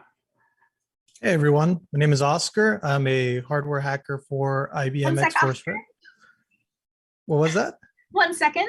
Oh, I would my like bad. to welcome everybody back from the intermission before you jump ahead. I am so excited that you are hyped for your talk, though. Hopefully everybody stretched a little and got some water, and now we are ready for this talk, which will be Weaponizing SMS, How SMS Web-Previews Say More Than They Should by Oscar Anaya. Oscar is a hacker for X-Force Red, specializing in hardware and web application testing. He has also previously conducted successful automotive and mobile vulnerability research. Before working for X-Force Red, Oscar conducted research on access control and had great success finding bypass methods for these systems. This presentation will explain a technique that abuses the link preview functionality in many modern smartphones, to leak data such as operating system version and rough location from cell tower connected cell phones to a third party without user interaction. Plus, there will be a tool built to automate this attack and a defense for it. Without further ado, take it away, Oscar. Thank you so much. So yeah, as mentioned, my name is Oscar Anaya. I work for X-Force Red. Let's see. So I was supposed to fill a couple of these things. I kind of skipped out on that just because I feel like this isn't such a crucial talk. This is more of an informative talk as to, I don't want to call it a bug, but let's call it a feature. So anyway, so I'm going to be discussing a couple of these things today about mobile phones and how this messaging feature, so-called, has been not truly beneficial to society. I'm not sure how people can benefit from this, but yeah, so work for X-Force Red. I love cars, memes, I don't know, and anything else. It's just, yeah, let's go ahead. As mentioned before, I built an automated tool for this to be able to, I guess, weaponize whatever messaging vulnerabilities or bugs we're going to be discussing today. And let's see, 1 second. Okay, so web previews. Web previews, what are they? How did they work? How did they end up involved in our lives? Why are they suddenly a standard feature with absolutely every messaging application? And who thought it was a great idea? So whenever you send someone a message and it contains some sort of hyperlink or an accidental dot something, what mobile phones tend to do is they tend to kind of generate a preview off of that. And I'm not sure about you, but I've always questioned what is it using? What libraries is it using to do this? Why is it doing that? Did I ever ask for this? And how can I remove it completely? Because there must be some sort of implication from my phone asking for a request that I never intended to do. I kind of like to control my phone's data, how it's talking to other services. And if I can stop those things, I stop them as soon as I finish using them. So I think it's quite an interesting thing seeing this feature implemented drastically all over the place. It's really interesting because at first, the first time I actually noticed this was when I accidentally messaged my wife. I think it was like iPhone.to or to get an iPhone or to.iPhone. I can't really remember. It was about a year and a half ago, 2 years. And what ended up happening is that on her end, the mobile phone actually hit a website and generated a preview that had some sort of like adult content. And I was like, whoa, what? How did that even like happen? So we started digging a little bit more into it. I started doing some research with my wife, and then I started doing some more independent research myself. And I realized that these mobile phones are actually rendering the entire page or most of it, and they're actually scraping the data that they can to generate this preview, which is really interesting because a lot of these messaging applications are doing the exact same thing. They're trying to generate these previews by just grabbing either metadata or grabbing images or things like that. So let's see. So yeah, so a lot of these devices affected with this or that have this feature, as I'm pretty sure most of you have already noticed, are Apple iPhones with the newest iOS version, all Android phones to the last one that just came out, and actually some smartwatches. I was actually able to successfully trigger this on a Galaxy Watch, which I thought was kind of absurd. Why would my watch want to generate a preview of a website? But anyway, so I after doing a little bit of research, I realized that there is a way to stop this. This so-called feature is controllable. It's not just like default on absolutely every messaging application, but at least for SMS, I believe under Android, you could follow these steps, just go to disable web previews and or disable tap to load. You see, iPhones, they think they're a little bit smarter, which they are sometimes, but often than not, 11 out of 10 times, people just subconsciously tap the tap to load function as soon as they receive a hyperlink. I see what Apple might have been trying to do. I understand it. I don't think it's the appropriate feature or the appropriate way of executing some sort of mitigation to this. However, I guess it's better to just try to inform the general public and let people understand that you might not really want to load, any hyperlink you receive. Let's see. So what happens when these messages go through? What happens on the phone's aspect and the server aspect? So when your phone receives a hyperlink and it communicates to a server, your phone actually does a GET request. And when it does this request, it actually sends a user agent data that you might not imagine is actually going through the network. You might not imagine that it's giving all this information about my phone. So we found that it actually sends the public IP address that you might be connected to, or your phone's mobile IP address. I know mobile IP addresses are very different, but the reason why this became such a big concern is because a lot of people have their phones connected to their wireless networks at home or in their companies or different places where they reside or where they live. So what happens when you receive a message that has a hyperlink while you're at home? Well, what ends up happening is that you end up sending a request with the IP address from your house, which is not good. I've got friends that have little mining operations that, love to mine crypto or love to do things like that. But like, as soon as you leak out your IP, someone does a port scan on it, that's a recipe for disaster or potential disaster. Obviously, some people have ways of mitigating attacks, but you just never know. And it also leaks the operating system of the device, which I thought was kind of absurd. Why would a website or a web preview require for the server to know what mobile device you have? I mean, I understand, I guess, resolution and other things, whatnot, artwork, media type. But at the end of the day, there's alternate ways to do this without having to identify the exact version of the phone. So having some of this information allows for people or attackers to identify potential exploits that they could use based on the mobile device.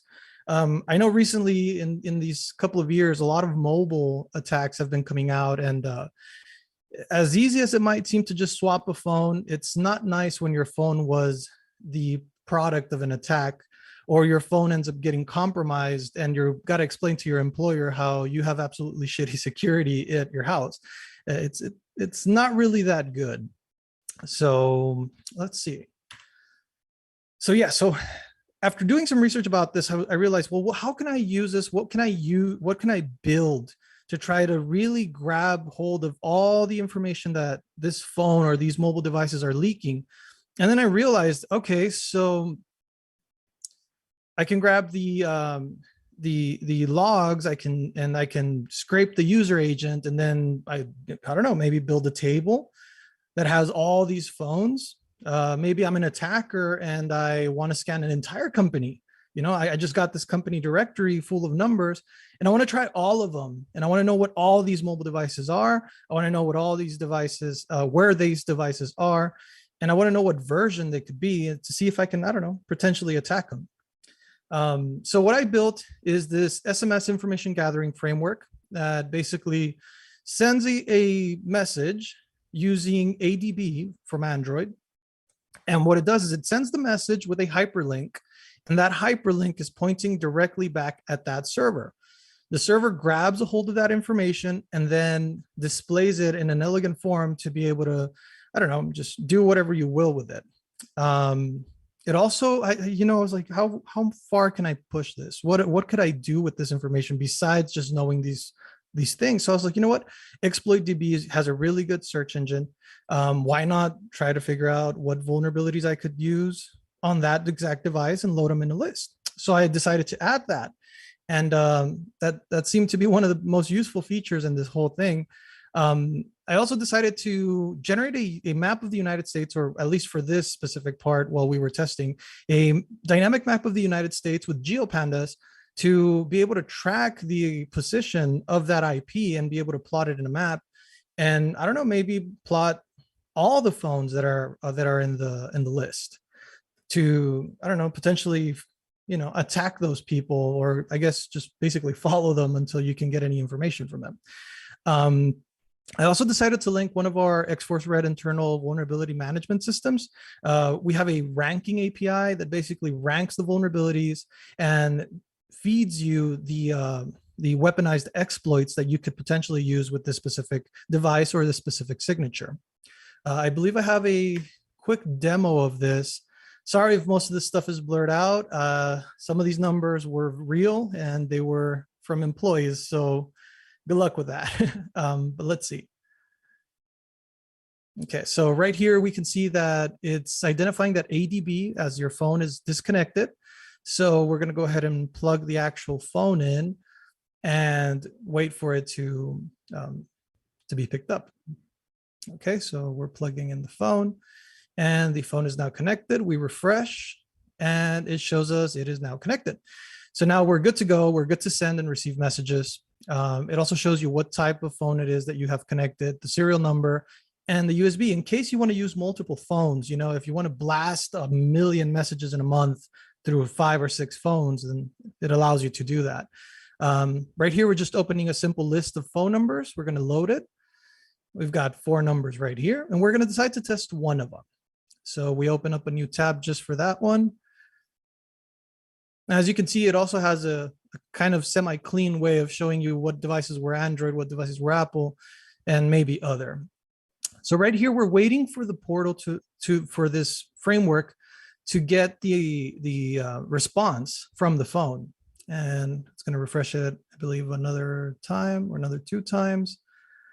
SMS is pretty slow. Sometimes it doesn't even work, at least for me in the place where I live. So I'm pretty sure other people have better signal. There we go. So the phone has responded. We can see it's a Samsung SMG 975U, which I believe is the Note. No, not the Note, the Galaxy S10. Could be completely wrong. And it shows us what version of Android it has and all the other information from the user agent. Right here, we can generate a report about this specific phone, and we can see the weaponized exploits and the total exploits we found in different databases. It also generates this graph where it can show us how many of these vulnerabilities are denial of service and how many of them are remote, local, and web application. Right here, we can see that this mobile phone was in Longview, Texas. So we've identified where the phone is, and we can use the coordinates to do other types of attacks. I don't know, you could be creative with that. And this table is basically all the weaponized exploits we were able to pull from our ranking API from X-Force Red.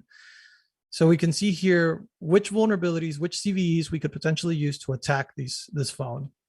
I also linked the exploits from ExploitDB. All of these exploits are loaded dynamically. I mean, all of these links are loaded dynamically, and you can just click on one and go directly to the ExploitDB page that basically explains the vulnerability. I think it's loading up. Yeah, there we go. So yeah, so right here we have just one brief example of a potential exploit that could be used for this. And we can go back to the dashboard. It'll keep track of all of the phones that we've scanned. It also works with generic phones, other phones that are also Android, but they're not really that, they're not Samsungs, they're not Motorola's. I guess something a criminal would call a burner phone. But yeah, right here we can see that it's identified an iPhone using iOS 14. So let's see, we can click and generate the report here. There we go. And this is the iPhone, the report for that specific phone. And we can see it also generates the linear graph. It gives us a different location. This iPhone was in New York, New York. And we get a list of the weaponized vulnerabilities that we could potentially use on this phone. Obviously, there needs to be some more tweaking of this tool to make it a little more accurate. But the example is there, and I believe that by using this and slowly increasing the usability of this application and fixing some bugs and whatnot, there's definitely potential for us to do a headless vulnerability scan of a company's entire directory. So this is something that could be used without having to have an MDM program or anything like that. You could run a quick scan, make sure your employees have, I don't know, updated their phones, or you could just scan people and identify their phones and try to scam them. You never know what an attacker could use or how they can use it. So that's why I built this tool to kind of demonstrate the amount of data that you can scrape off of multiple phones, not just one phone. You can hit multiple phones with this.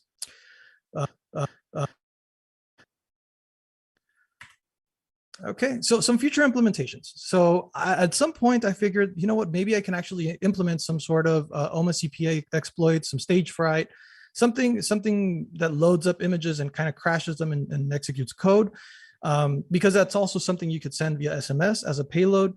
So that functionality has still yet to be implemented into this tool. You can also import exploit databases to rank them. So you can not just link up the X-Force Red vulnerability management ranking API, but also ExploitDB, any other vulnerability website that you can think of, you can link it up. And also maybe implementing some sort of autopound for more exotic attacks at some point. I have not thought much about that, but I know it would definitely be fun to have that integrated into this specific application. Also, so since the phone is doing a GET request, there might be a potential to do browser-based port scanning. So that's definitely something that I've been contemplating on, reading a little bit more on and trying to implement into this.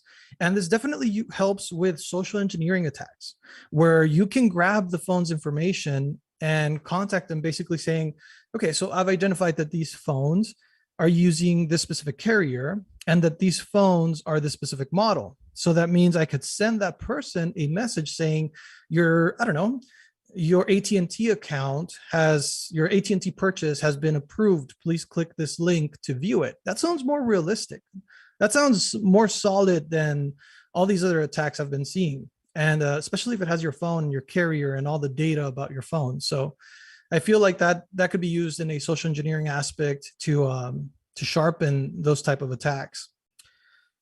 Well, let's see. I know I kind of rushed through this. And yeah, so that's basically my conclusion is disable those web preview features, because right now there might not be a lot of blood in the water for this.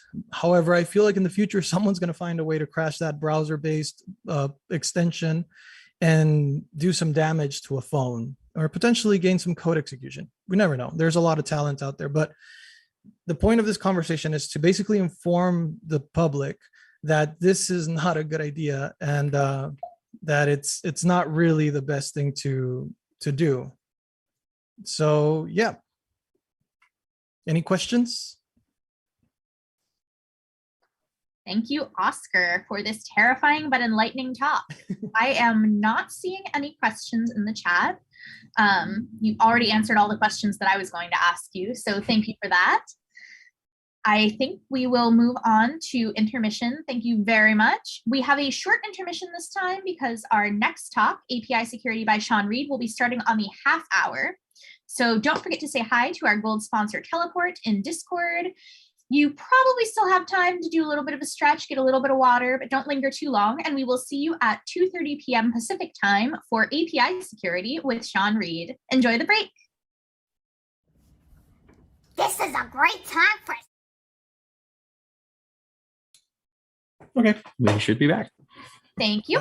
Okay, let me try to kill this. I'm not sure why it's not letting me stop sharing my screen, which is really weird. You should have a bar at the top.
go. Hello, everyone, and welcome back from that intermission. Our next talk is by Sean Reed, who will be presenting on API security. Sean is equal parts musician, engineer, physicist, poet, mathematician, cartoonist, traveler, philosopher, activist, and mentor. That's a lot of parts. Do you know what else has a lot of parts? The exposed APIs and connected devices. Sean, please take it away. Hello, everybody. Welcome to ShellCon 2021. I'll be talking today about API security, or how I learned to stop worrying and love the crossword puzzle. My name's Sean, and really the question is, who am I? I am an engineer. I've worked on the largest laser in the world, and one of the smallest. I currently work on a robot that delivers groceries to your front door, and some of the cloud infrastructure that backs it. I'm an amateur musician. I play trombone and piano and compose my own music. I'm an amateur mathematician and contribute every once in a while to the lean proof checking community. I'm a poet. I self-publish my poems on my own website. I'm a traveler. I most recently went on a road trip across the states, 10,000 miles in a rental car. I'm a non-binary individual and an activist for the LGBTQ community. I'm passionate about water desalination and climate change technology. But most relevantly for this talk, I'm really, really bad at the New York Times crossword, and we'll get to that later. But what is this presentation about anyway? We're going to talk about APIs. What is an API? How do I secure my API? And what can go wrong if I don't? Let's jump right in. What is an API? API stands for Application Programming Interface. It is a bridge that connects software. Unlike a user interface or UI, which is a bridge that connects people to software, an API connects apps to other apps. And you'll often find software people talk about APIs like in sentences like the following. Facebook exposes the Spotify API, allowing users to show their top artists and playlists as part of their profile. We've chosen this word expose to mean essentially use.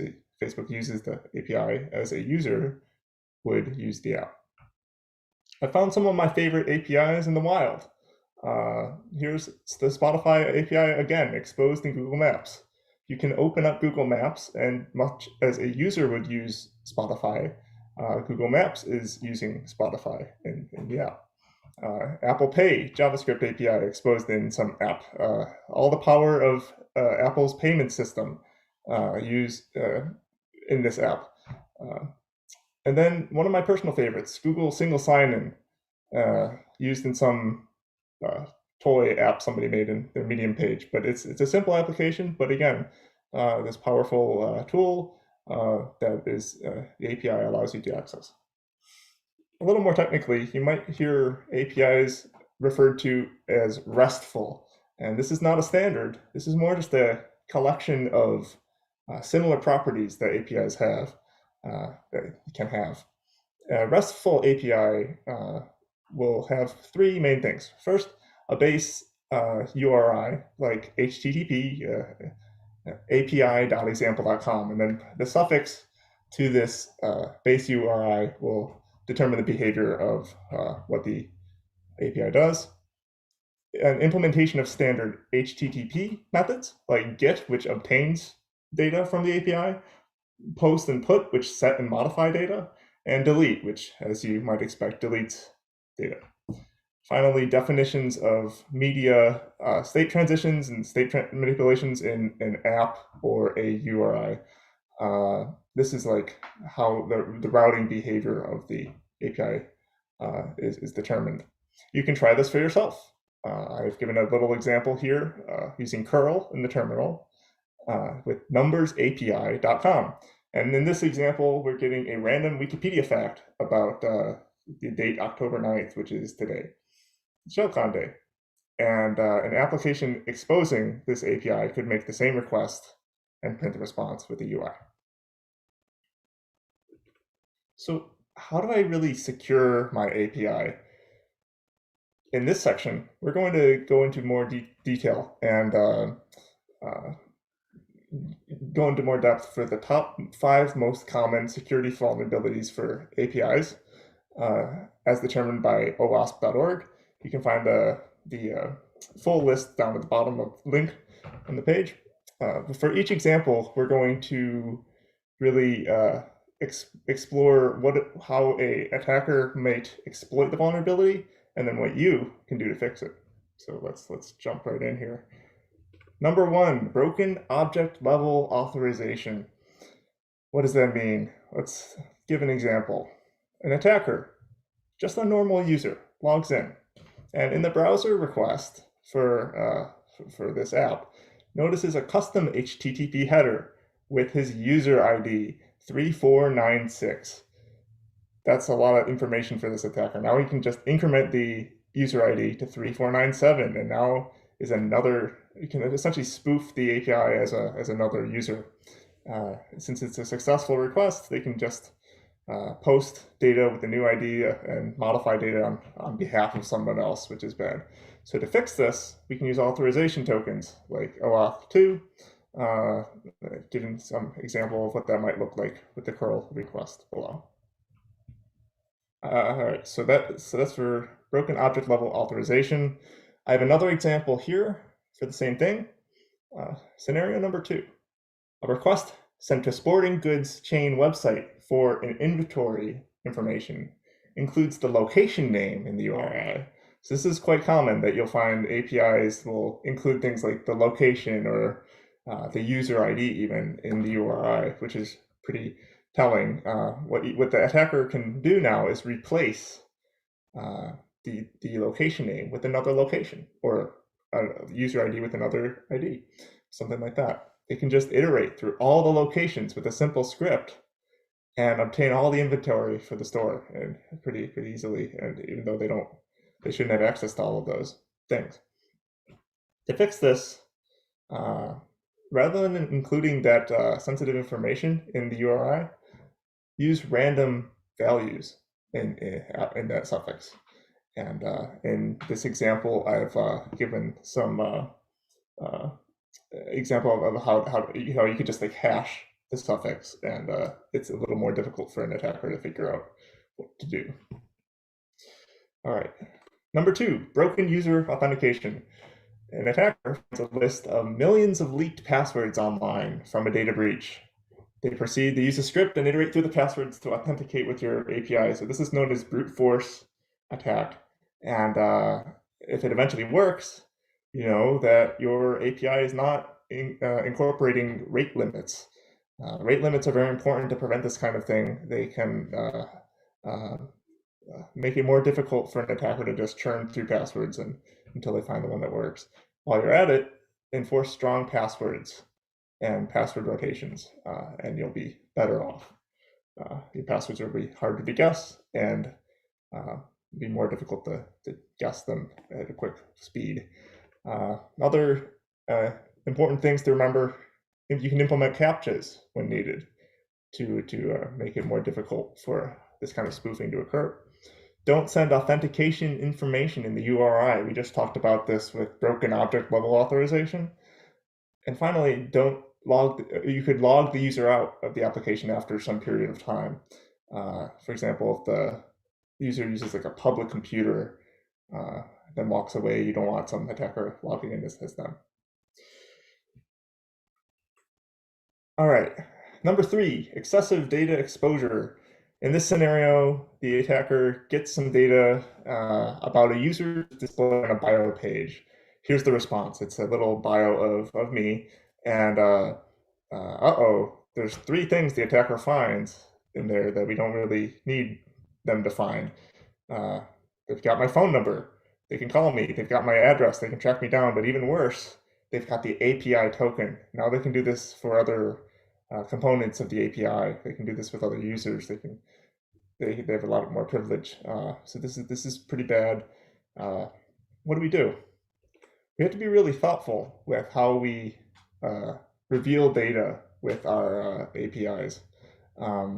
Only expose what you need to for each API call. The response should not have included the API token.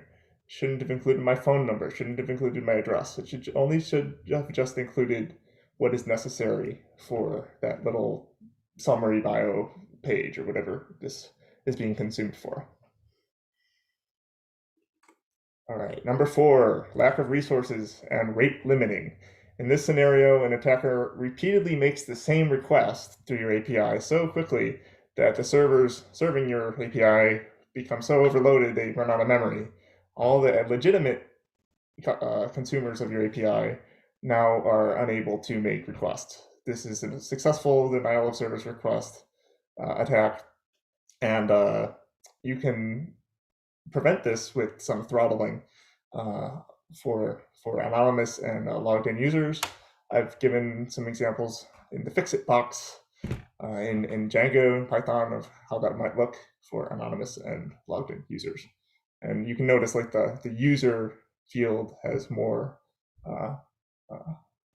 has a higher rate than anon because you don't want like they're more trusted. Okay, potentially. Number 5, broken function level authorization. All right, in this scenario, an API allows admins to delete posts with something like the following. There's a delete request for some api.example.com, and our attacker notices that there's a custom header that indicates who the admins are. Admin 1. This is really bad because now the attacker can just copy and paste that header into their own request and become an admin, and now they can delete posts from this user. To fix this, you should really have strict access controls based on the user, regardless of the header that's used. You shouldn't have an admin flag like that in a custom header. If you're observant, you might also notice something wrong about this example. User/42. This is an example of broken object level authorization. The attacker could just increment this user to 43 and now delete posts from user 43. So again, remember how we before hashed the suffix. This could be a useful example of how of when to do that as well here. All right, now for the fun stuff. What can go wrong if you don't properly secure your API? Well, about a couple months ago, I found this interesting article on the New York Times. New York Times games no longer available on Across Light as of August 10th, published August 2nd, 2021. Starting August 10th, we will no longer support crossword play on Across Light in order to focus on editing more puzzles and improving our internal tools and processes. This means we won't provide downloadable .puzz files for use on that platform for future or archived puzzles. This is kind of interesting. I always liked playing crossword puzzles, but I was really bad at them, as I noted before. Is this a coincidence? I don't think so. Just 1 week before, I made this app, which you can find on my GitHub, that is a interface to New York Times crosswords and uses all the data pulled from the New York Times crossword puzzles API. Also, you can find on my GitHub. They provided a lot of their .puzz files historically, dating all the way back to like the 70s. I downloaded them all and created this interface where you could fill in the answers and check if you were right or not, which was really helpful for me because I'm, again, very bad at them.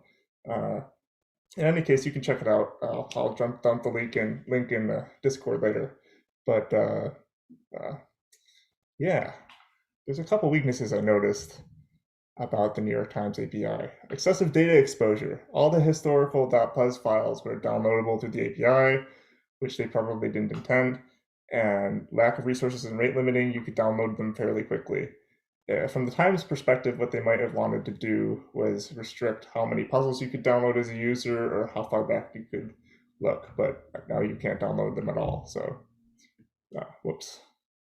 In any case, thank you for having me. This has been a pleasure to speak at ShellCon, and if you have any questions, please put them in the Discord. I'll be putting the link to the New York Times app there as well.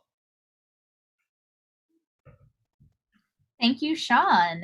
Last call for questions, if anyone would like to share one in Discord.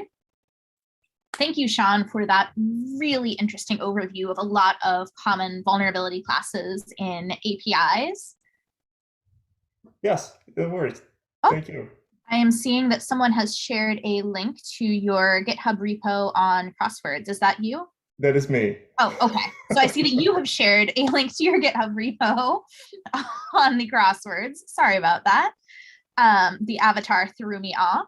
Oh yeah, it doesn't look too much like me. Yeah. Yeah.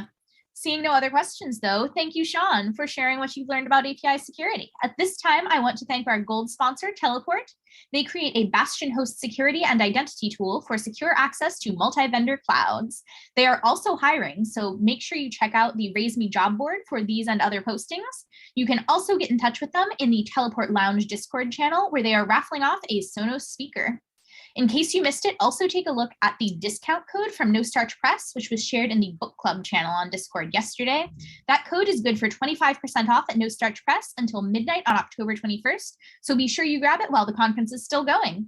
Now we've got an intermission, so be sure to stretch it out and refill your water, then come back to join us for our final main track talk of the conference.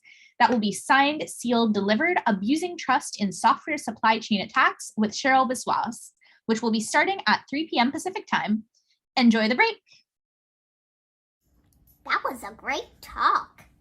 Stay tuned for more talks coming right up.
go.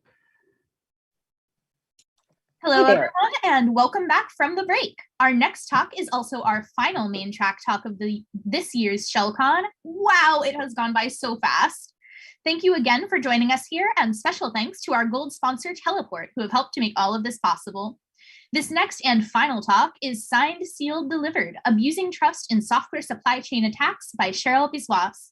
Cheryl is a strategic threat intel specialist with TD Bank in Toronto, Canada, with experience in security audits and assessments, privacy, DRP, project management, vendor management, and change management. Lots of management. She volunteers, mentors, gives talks, and champions women and diversity in cybersecurity with the Diana Initiative. Today, she's going to teach us all about the role of trust in software supply chain attacks, which are becoming an ever larger threat. Presenting Cheryl Biswas. Hi, everybody. Thank you so much. I am thrilled to be here at ShellCon this year. There have been some excellent talks, and I'm really stoked about how they have built up to what I'm going to get to share with you now.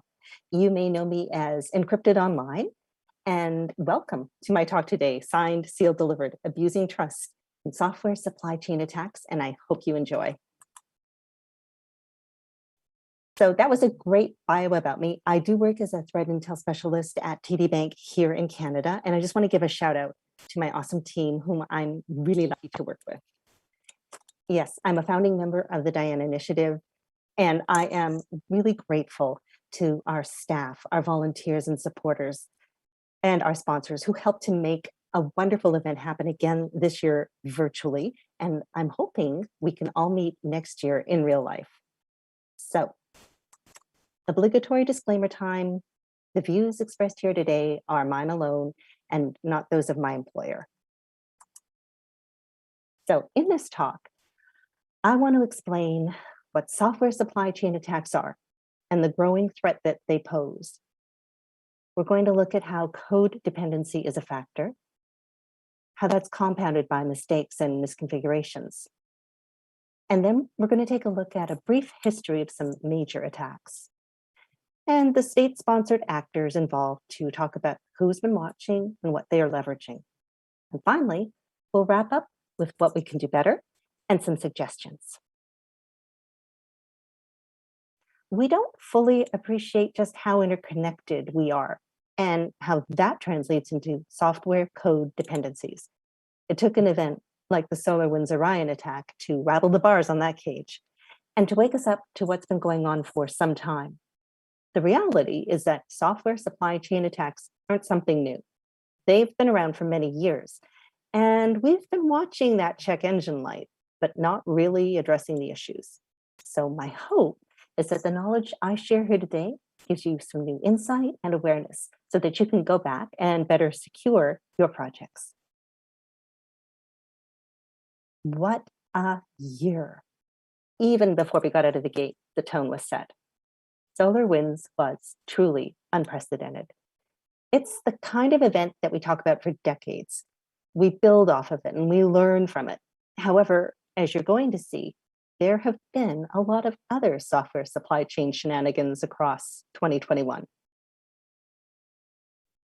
So it is an abuse of trust, and it's compromise right at the source.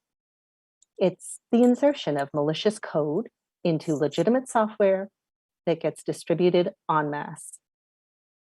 It's the compromise of a single trusted source by adversaries to control the distribution system and to deliver malicious updates.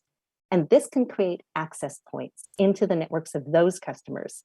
And that can be into the thousands or tens or hundreds of thousands or the millions even, as was demonstrated by SolarWinds Orion. And as we've learned, nobody is untouchable.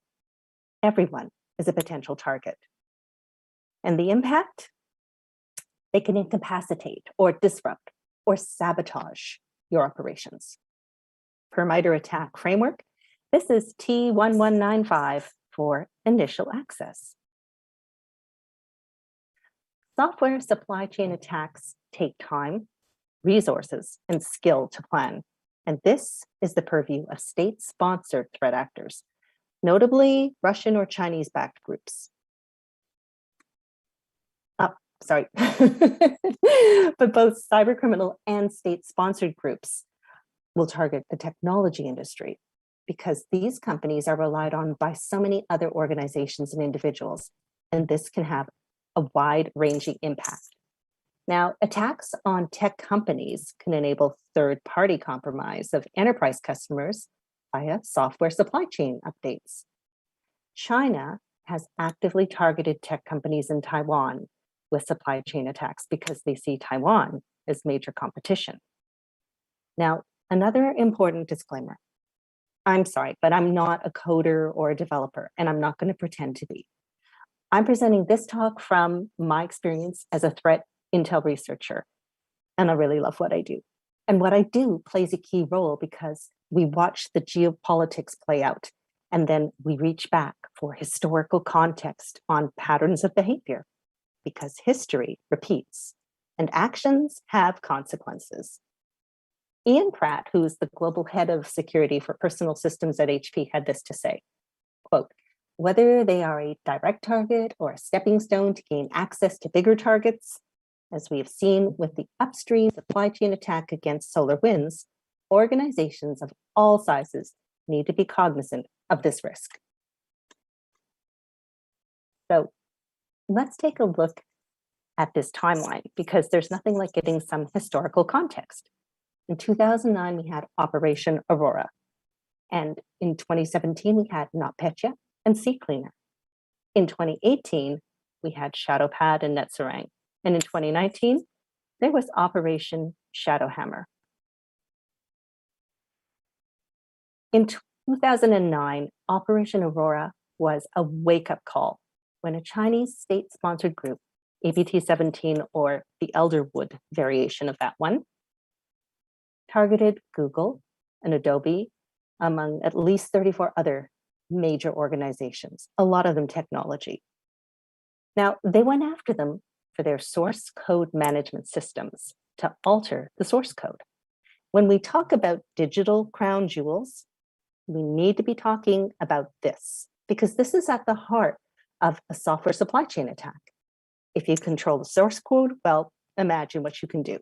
So the attack was sophisticated, and it exploited zero-day vulnerabilities in Internet Explorer. There were also vulnerabilities that were found and exploited in Perforce. That's a source code revision software used by Google. According to Dmitry Alperovich, the SCMs were wide open. No one ever thought about securing them. And this event led Google to implement Zero Trust, to track lateral movement, and to put in place better infrastructure. Now, interestingly enough, Google wasn't part of the mass fallout during SolarWinds Orion. NotPetya. These are some of my favorite bedtime stories. So in 2017, this was the work of an elite Russian hacking team known as Sandworm. It was part of the GRU Military Intelligence Service. They compromised and took over software updates of a mandatory accounting software package known as, I would just call it MEDOC, that was used throughout the Ukraine. It was like TurboTax or Quicken is for us here. Everybody had to use it pretty much. That was it. So Russia, if you don't know, they've used the Ukraine as a cyber petri dish for years to test weaponized cyber weapons in what has been a hostile relationship because Russia has control issues. So Sandworm had been detonating logic bombs in government orgs and companies all over the Ukraine. Linkos Group was a small family-run software business that pushed out updates to MEDOC. Well, Sandworm hijacked those update servers and they installed a hidden backdoor to access all of the PCs that would get MEDOC. And then in June of 2017, Sandworm effectively pushed the play button to launch NotPetya. This was destructive malware. It was a cyber weapon, and it was designed to spread with breathtaking speed, which it did. And when you saw it, the damage was already done. It leveraged Eternal Blue and Mimikatz for complete control and access. It was supposed to be punitive against Ukraine. However, it spread to infect major companies like Maersk as unintended consequences, collateral damage. And the costs, well, those amounted to an estimated 10 billion globally. Shadowhammer in 2019. This was a sophisticated supply chain attack that was discovered targeting ASUS by a Chinese threat group, APT-17, with their Varium branch. And they've been behind a number of software supply chain attacks. So they targeted the ASUS Live Update utility. According to Gartner in 2017, ASUS was the world's 5th largest PC vendor. I even have an ASUS or two. And this makes it an extremely attractive target for APT groups because they might want to take advantage of that user base. So the Live Update was a pre-installed utility on most ASUS computers, and it was used to automatically update certain components like the BIOS, UEFI. And if you're familiar with those, they have a lot of control, very special control over your operating system and everything else that is running your system, drivers and applications. And the end users would, of course, implicitly trust this. They'd even welcome the convenience. And there are a lot of end users. So sabotaged developer tools were used to spread this malware swiftly and silently. And they modified an old version of the ASUS Live Update utility software. Then the attackers signed their malware with 2 ASUS digital certs, and they stored it on official servers. How would you know anything was wrong? They pushed this out to over 1 million laptops. And this allowed attackers to have remote control to install more malware. In addition to the ASUS Shadowhammer targeting, there was also several gaming companies that were targeted with this as well. Nick Weaver, a security researcher at UC Berkeley International Computer Science Institute, shares this. You are trusting every vendor whose code is on your machine, and you are trusting every vendor's vendor. We're grappling with the growing sense of complexity in technology. And it's not just what corporations deploy in their own environments, but it's how they are incorporating third-party tech. Windows Snyder says, the product assumes all the security risks of all the components it incorporates. Case in point. So let's talk about our code dependency. Sorry. The fact is that applications increasingly depend on external software to work. So there's proprietary code, open source components, and third-party APIs. There were some really good talks about APIs today, by the way. Modern apps are just too big for one developer to do on their own, and software reuse has become the norm. There are popular open source projects used as dependencies, and these are attractive targets for an attacker to add malicious code to, and then they can claim the users of those dependencies. So we need to appreciate the increasing complexity of library use in applications, how the functions of one library will rely on a number of other libraries to be implemented. This creates complex dependency trees that developers won't remove or update because of the possible downstream consequences. So let's take a look at some numbers. The average app has approximately 118 open source libraries. The average library is 2.6 years old. The average Java app has 50 open source vulnerabilities. 99% of organizations have one or more high-risk Java licenses. And what are the false positivity rates when you're using legacy SCA tools? Well, for Java, it's 23%, .NET, 13%, and Node, 69%. According to GitHub security researcher Maya Kaczorowski, between 85 and 97% of enterprise software code bases come from open source components, with the average project having 203 dependencies. Given how sophisticated those attacks can get, any projects that don't incorporate basic protections like code signing can put themselves at real risk. Again, using other people's technology. It's a trust issue. Let's take a look at the 4 elements of the software supply chain. 1, there's what you write, custom code that's developed in-house. 2, there's what you build with, software development tools. 3, there's what you buy, off-the-shelf software as a service apps. And 4, there's what you use, third-party libraries. So we need to understand areas of risk around open source libraries and frameworks, which can come from active or inactive libraries or library classes, the age of the library, licensing, and of course, vulnerabilities.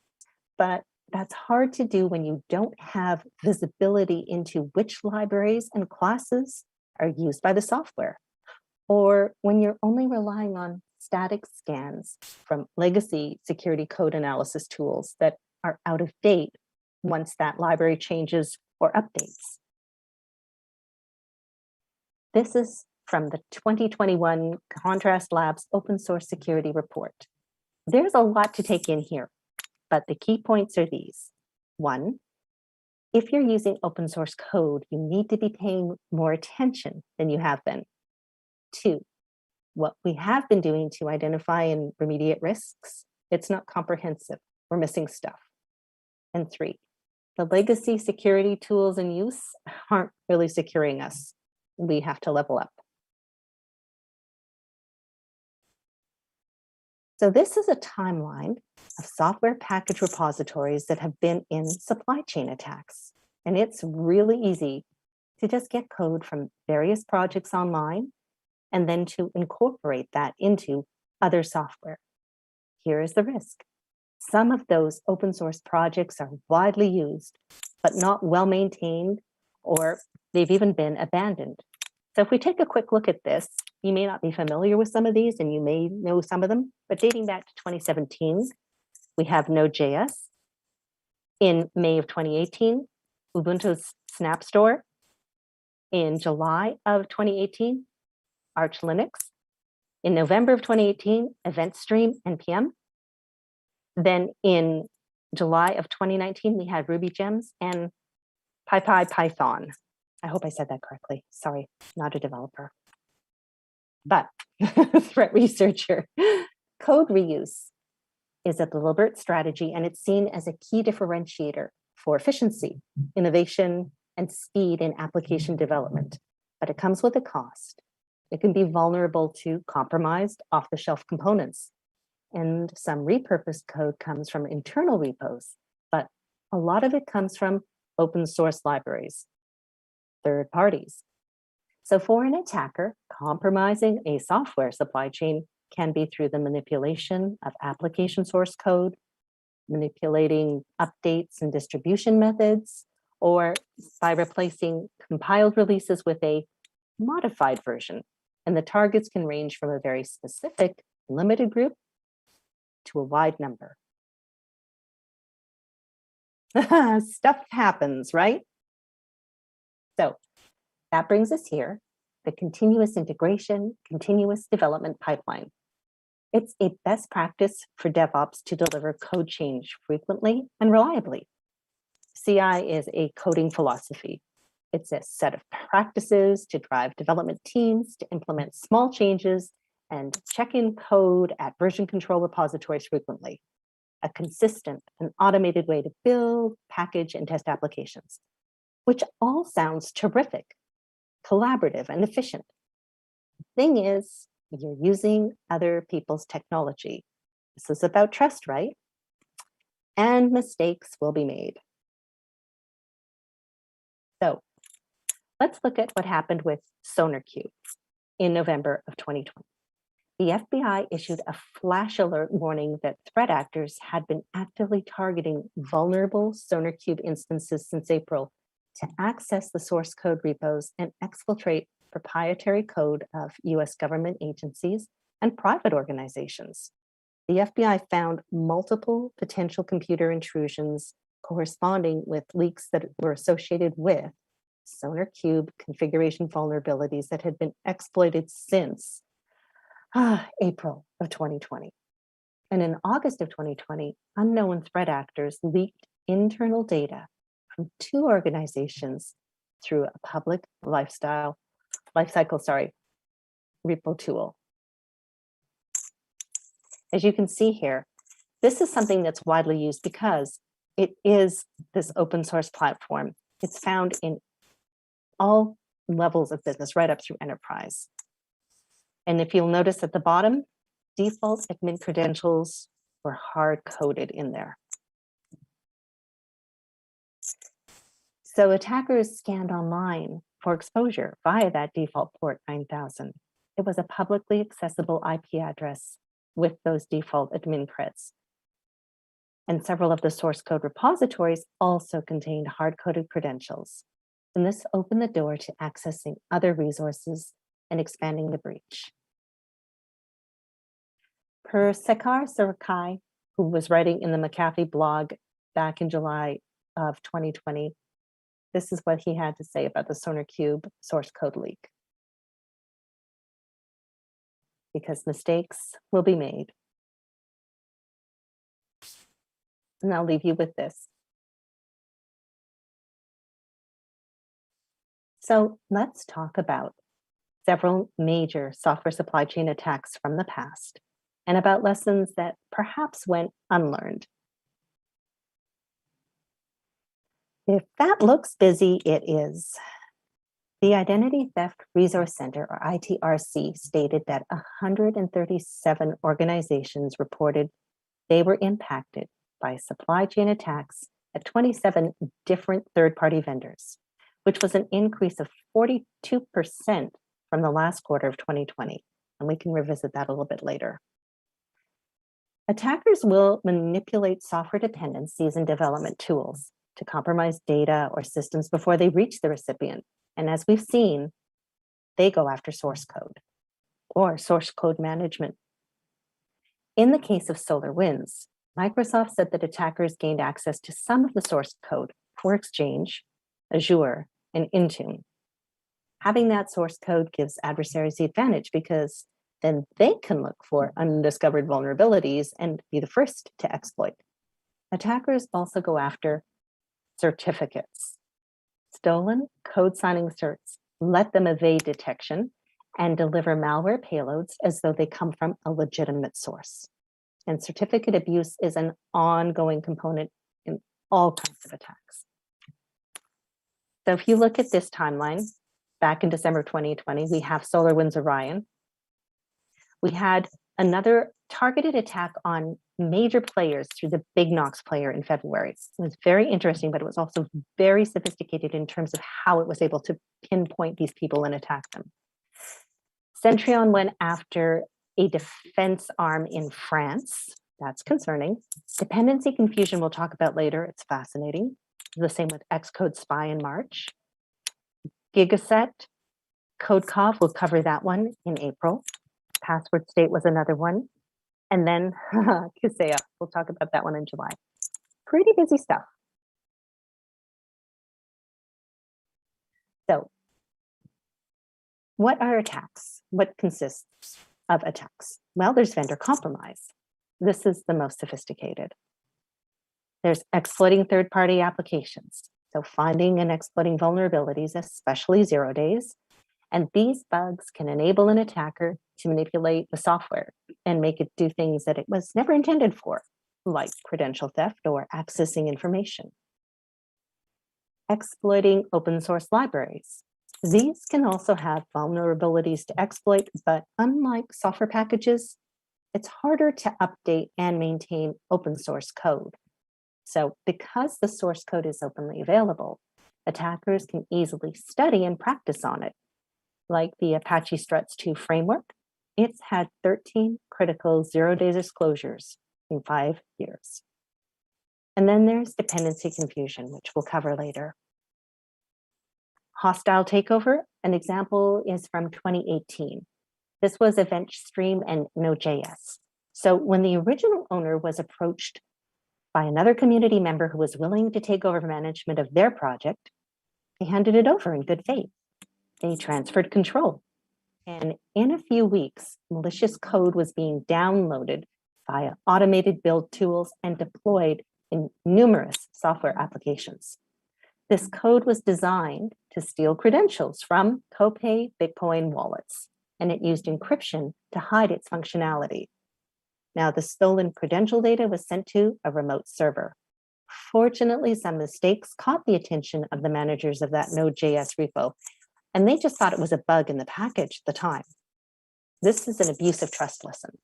The assumption that the software supply chain is trustworthy and that anyone can create or contribute without a formal vetting process. How about this as a plan of attack? We start by injecting malicious code into the dependency tree. From there, we can create a new package with unexpected features like a Trojan horse, typo squatting, or use after free. We can infect an existing package and from there spread the malicious goodness by either injecting it into the source or into the repository system or during the build, a la SolarWinds, where it can pwn the build system and taint package downloads. SolarWinds. This is a biggie, and I'm not going to spend a lot of time on it because it's had tons of coverage, but here's the high points. SolarWinds Orion is trusted network management and monitoring software. It's used by the government, Fortune 500s, Microsoft, FireEye Mandiant, and nobody knew that anything was wrong. It's described as the most significant attack of our time. What's distinctive is the degree of stealth, the ability of the attackers to conceal their actions and the length of time that it took for discovery, because this was an operation that took time and precision to do the recon, sophistication to tailor it, and patience.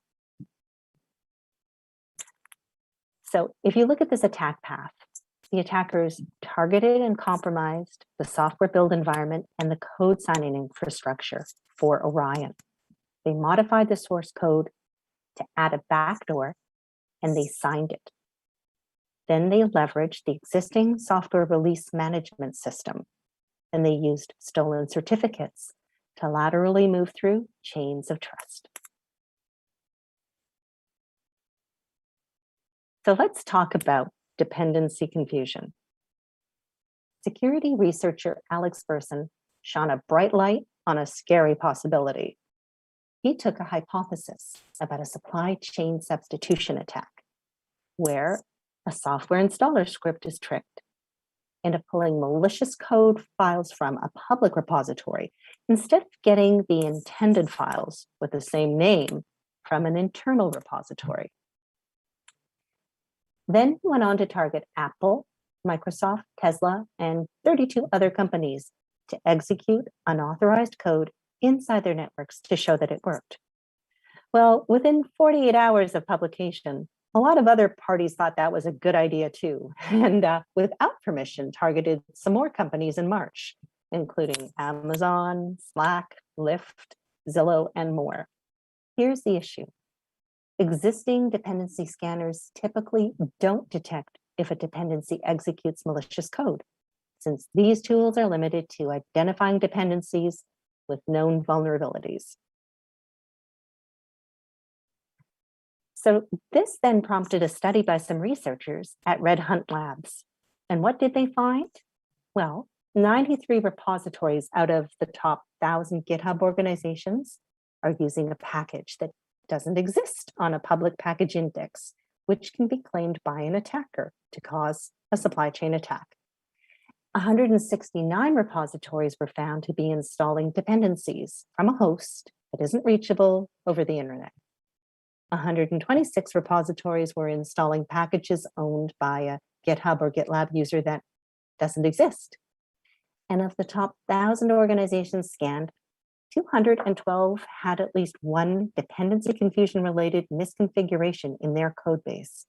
Now, this matters because, according to the researchers, much of the open source ecosystem depends on these giants. And we know that these repositories have a lot of users, right? So if any of their projects get affected, there's a high probability that millions of users could be at risk. Xcode Spy. This is a malicious project that affects the free application development environment. It's new malware that targets iOS developers in a supply chain attack. It installs a backdoor on the developer's computer. And threat actors use a legitimate development environment created by Apple.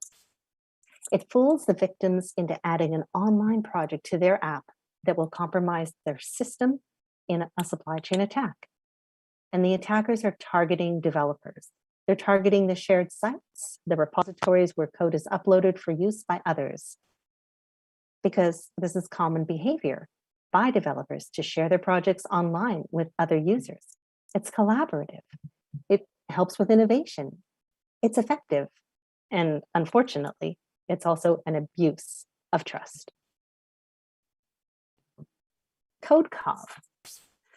So this is an online platform used for hosting code testing reports and statistics. It provides developers with tools to help them quantify how much source code gets executed during testing. They serve more than 29,000 customers globally, and many of those are enterprise level, including GoDaddy, Atlassian, Royal Bank of Canada, Procter & Gamble. But the impact went beyond that to thousands of public development projects. These included Ansible, Kubernetes, PyTest, and then other victims included Twilio, Rapid7, and the e-commerce platform Macari. On April the 1st of 2021, CodeCov reported a supply chain attack that had actually occurred back in late January. And what happened was this. Attackers leveraged an error in the process that creates CodeCov's Docker image. So this allowed for them to extract credentials which protect the modification of their bash uploader script. Now, this is a tool that's used by customers to send code coverage reports to the platform, and all of this is highly trusted. The script was modified to deliver details from those customer environments to a server outside of CodeCov. And then the attackers were able to export credentials, tokens, or keys. And we heard talks that talked about secrets that passed through CodeCov's continuous integration environment. And then they could use these to access services, data stores, or application code. What were you doing on the July long weekend this year? Well, a lot of us were responding to this. On July 2nd, Weevil ransomware operators delivered a fake VSA update that sent a ransomware payload from compromised VSA servers to VSA agents that were running on managed Windows devices. Kaseya is an IT solutions developer for managed service providers and enterprise-level organizations.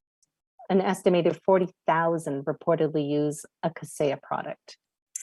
And they offer something called VSA, which is a unified remote monitoring and management tool for networks and endpoints, which has, of course, a high level of trust on customer devices. I promised you a lot of trust in this talk.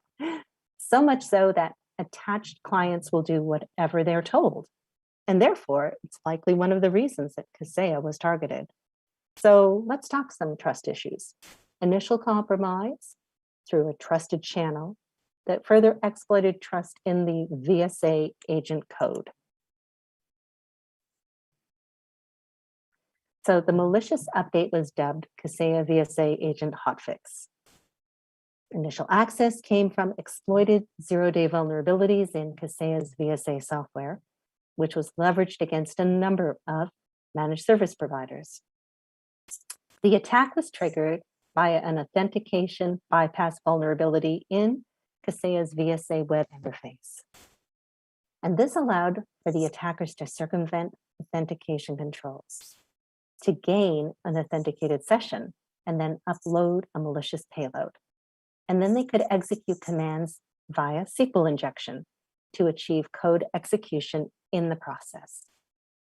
Then they attempted to disable Microsoft Defender using a signed certificate. Trust issues. That hotfix was already good to go thanks to anti-malware software exclusions set up for Kaseya. The current tally is about 50 Kaseya direct customers and anywhere between 800 to 1,500 small to medium-sized businesses along that chain who may have been infected. Now, some of those weren't even Kaseya's customers directly.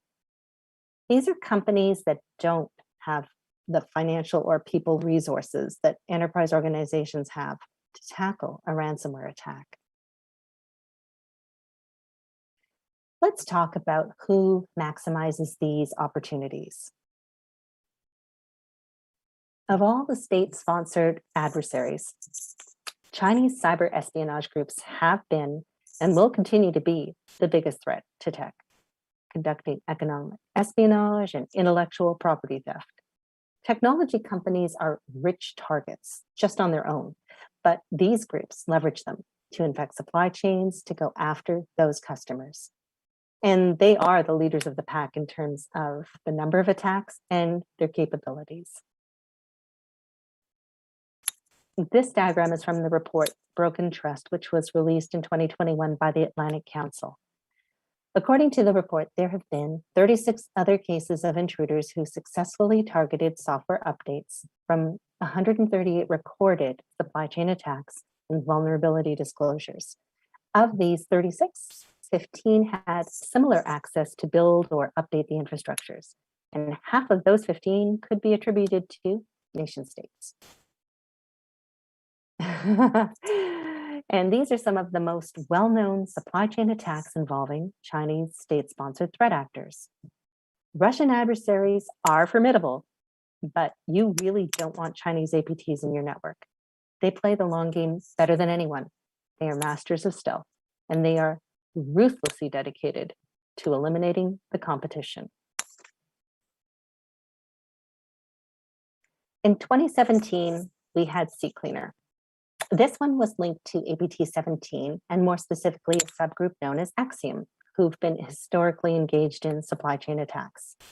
The CCleaner attack showcases technical knowledge, preparation, and patience.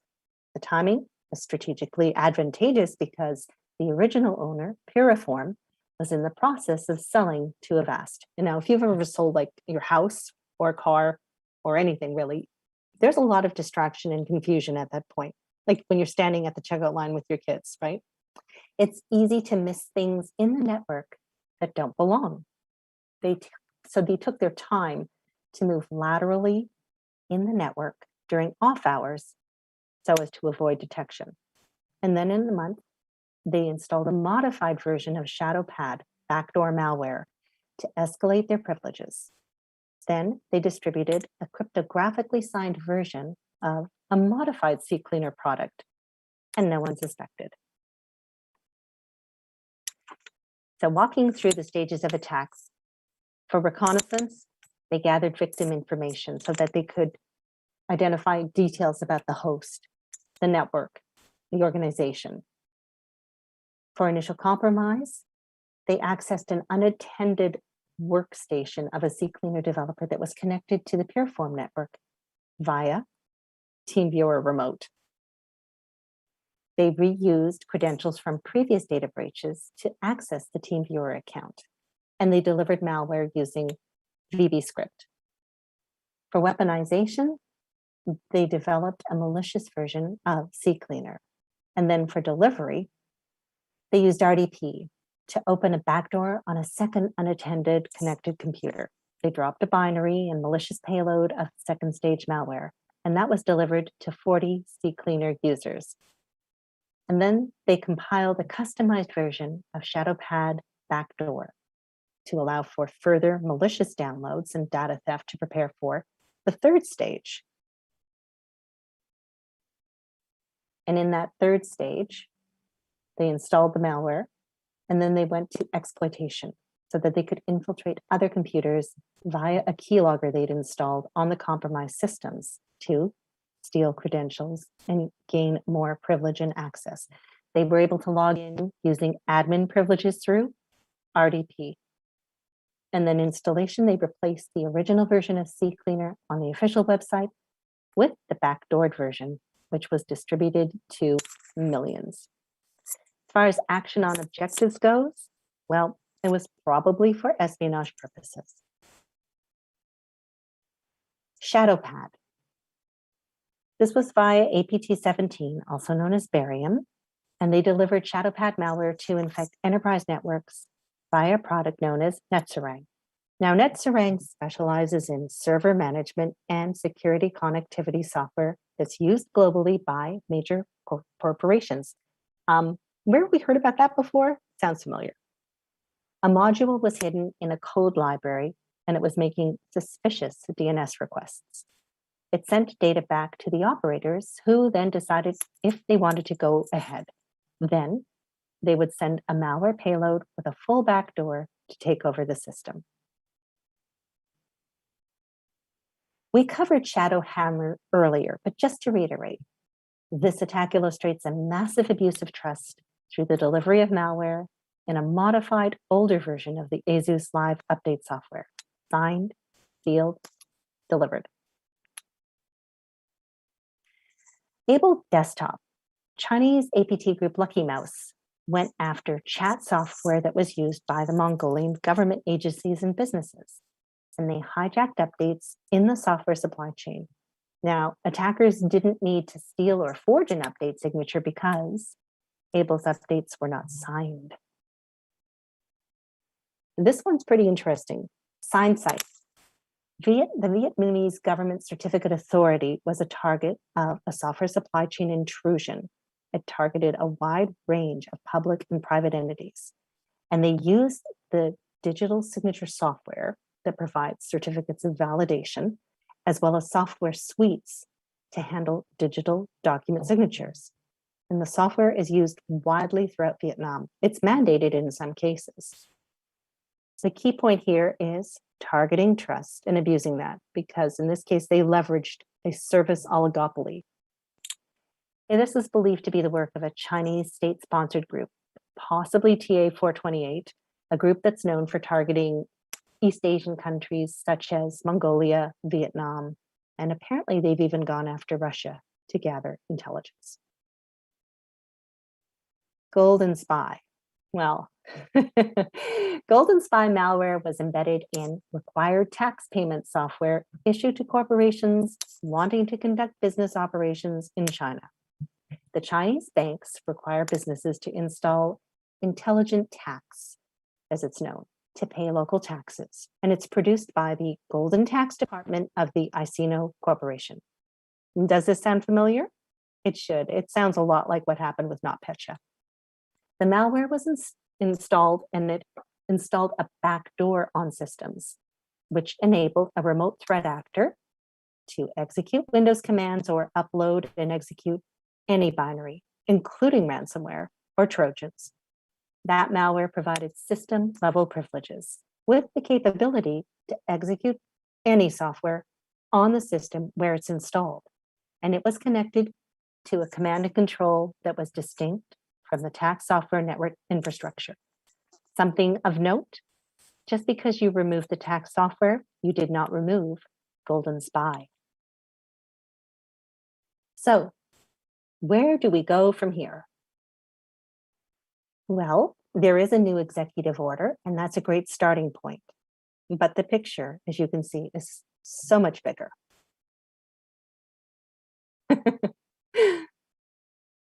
Package management is an ongoing challenge, and it can be done better. A registry of record can help us improve reliability in the chain. Eric Sheehan of Symantec, who was integral in helping to investigate and decode Stuxnet, likens this to finding a needle in a haystack, having the right security telemetry and visibility at the right control points in your organization. We need to have software bills of materials for all the things. So here are some takeaways. We need to be paying more attention to the open source code we're using. And it's time to change what we've been doing to identify and remediate risks because we're missing things. Those legacy security tools in use aren't really securing us. There's something new that can help us known as SigStore, and I'll get to that. And there's also something called Package Hunter because we need to level up. Okay, so SigStore is from the Linux Foundation, and they wanted to be able to empower software developers to securely sign software artifacts. And we talked about what can happen if you don't sign your code. So these are things like your release files, container images, binaries, bill of material manifests, etc. The signing materials get stored in a tamper-resistant public log of all activity for accountability for every submission. And this is free for use by developers and software providers. So the URL is there if you want to take a look at it. Package Hunter. This is a new tool from GitLab that you can use to detect malicious code and unexpected behaviors in your dependencies because there's a lot of malicious packages out there in the wild. This is also free and open source. So I'll end with this. I love podcasts. And one of my go-tos is a podcast known as Risky Business. They had an excellent segment about Operation Aurora featuring Mark Rogers from Okta, whom I've referenced a few times in this talk and will hear again. So if you can gain a position of trust, you can exploit it. Think of service or non-person IDs or accounts that nobody really scrutinizes with enough privilege to leverage or to do e-discovery and to find all the stuff that you need for an attack. Your chain is only as good as its weakest link. And there are more ways to abuse the chain of trust than people realize.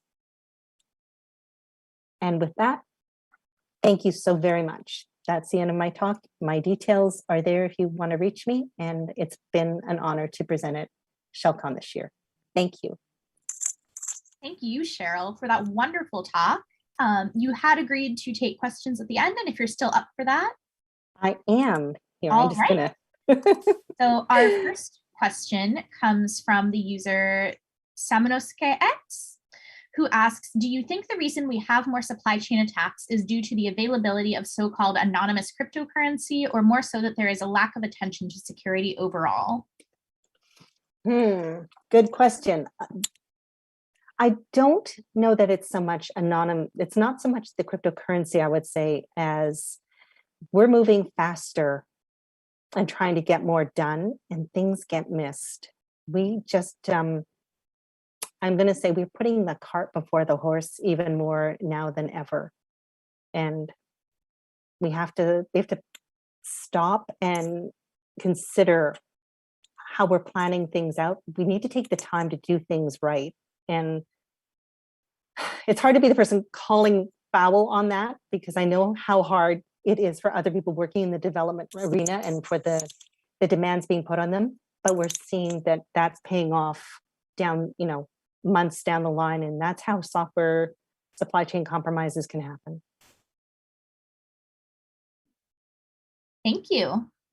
I am seeing no further questions. So Okay. thank you again, Cheryl, for this wonderful talk on software supply chain attacks and how we can reduce the risk of them in our environments. I would also like to thank everyone here for attending ShellCon, and especially thank you to our gold sponsor, Teleport, for helping us all have a ShellCon to attend. We have one last short intermission here before the closing ceremonies start at 4 p.m. Pacific time, and then ShellCon will unfortunately be coming to a close for this year. I've heard a rumor that this is an especially important intermission to watch the interstitial for, so consider sticking around this time while our puppet friends, brought to you by the lovely Cinnamon Flower, who also designed this fabulous virtual background I'm using, gear up for the closing ceremonies and the virtual after parties. Enjoy the break. Music and DJs coming right up. Hit it, Hammerhead.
Hey everyone.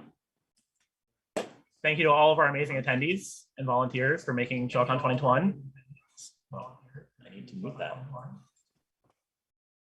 Sorry. Making ShellCon 2021 such a rousing success.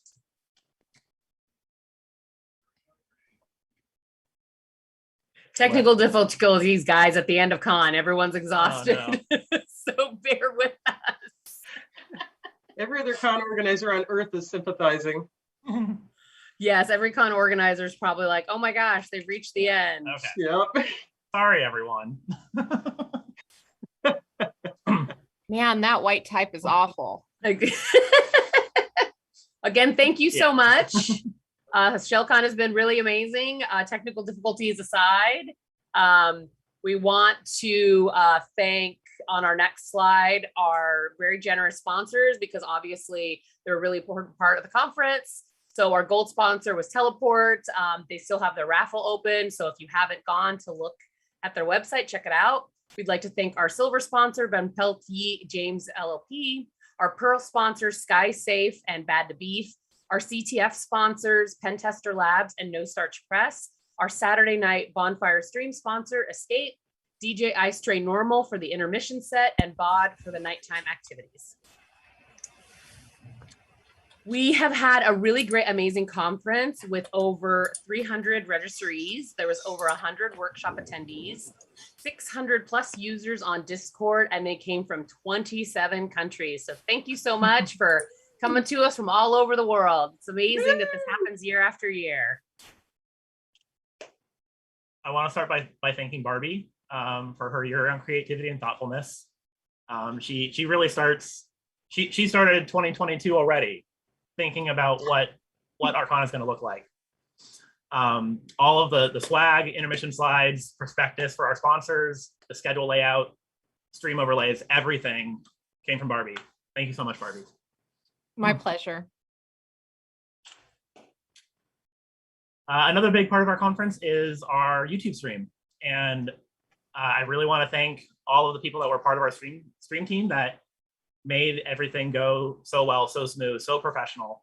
Fun Size, Power Cycle, Hex, Fade on the back end of the YouTube stream, and Bod for the After Dark Twitch stream that was last night, and again will be tonight, starting at 7 p.m. And also a big thank you to our stream MCs, Maggie, Tabitha, and Bad to Beef. It's through the hard work of this team that the main part of ShellCon, the talks, went so well this year. Thank you so much, all of you. And it goes without saying that the only reason the conference happens is because we have talks.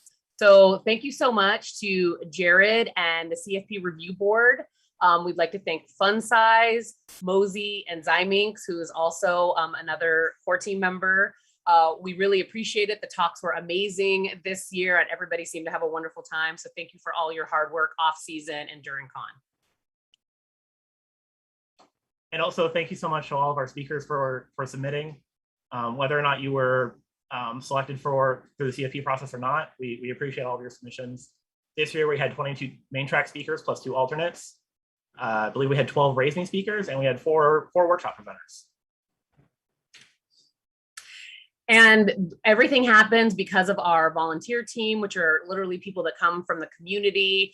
We had 4 workshop moderators, 4 village moderators, 7 stream MCs between Raise Me and the main talk track, 4 stream volunteers, and 4 floating volunteers.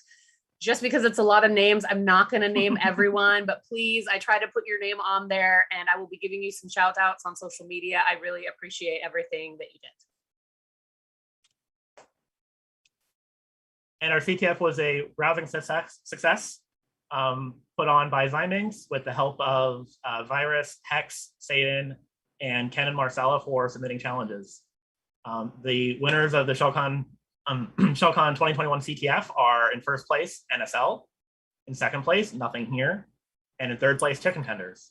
The winners of the CTF will be receiving voucher codes from No Search Press and Pen Tester and voucher codes from Pen Tester Labs.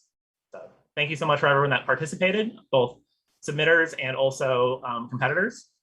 And congratulations to the top 3 teams. So we want to say thank you so much to the Lockpicking Village. And if it weren't for Holly's guidance, like, I don't know how it would have happened. It was really amazing. We will definitely be creating some sort of prize for the person that had the most people in a channel before con even started. So thank you so much, Holly. Again, I'm so terrible pronouncing everyone's name. So I have all the organizers and volunteers listed. I've also listed the speakers here. We're trying to give you some shout outs on social media as well. But thank you so much, Holly. Like, we couldn't have done it without you, and we're super grateful. And I would now like to introduce Lori and Bryna, who will be talking about Raise Me. So Raise Me is the career development arm of ShellCon. It's been part of the conference since the very beginning, and Raise Me is a year-round effort. So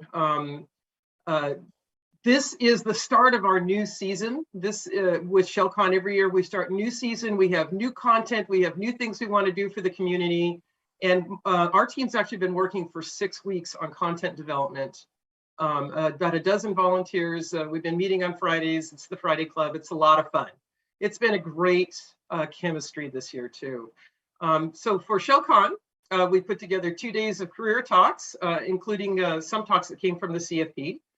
Our Raise Me CFP, and we had 10 presentations, 10 speakers, and it's a little bit different because I'm not counting myself into someone else. We had 4 MCs, and probably one of the biggest innovations this year is we went to delivering talks differently. We did it in Discord. We did pre-recorded talks, which added a profound amount of complexity on the front end.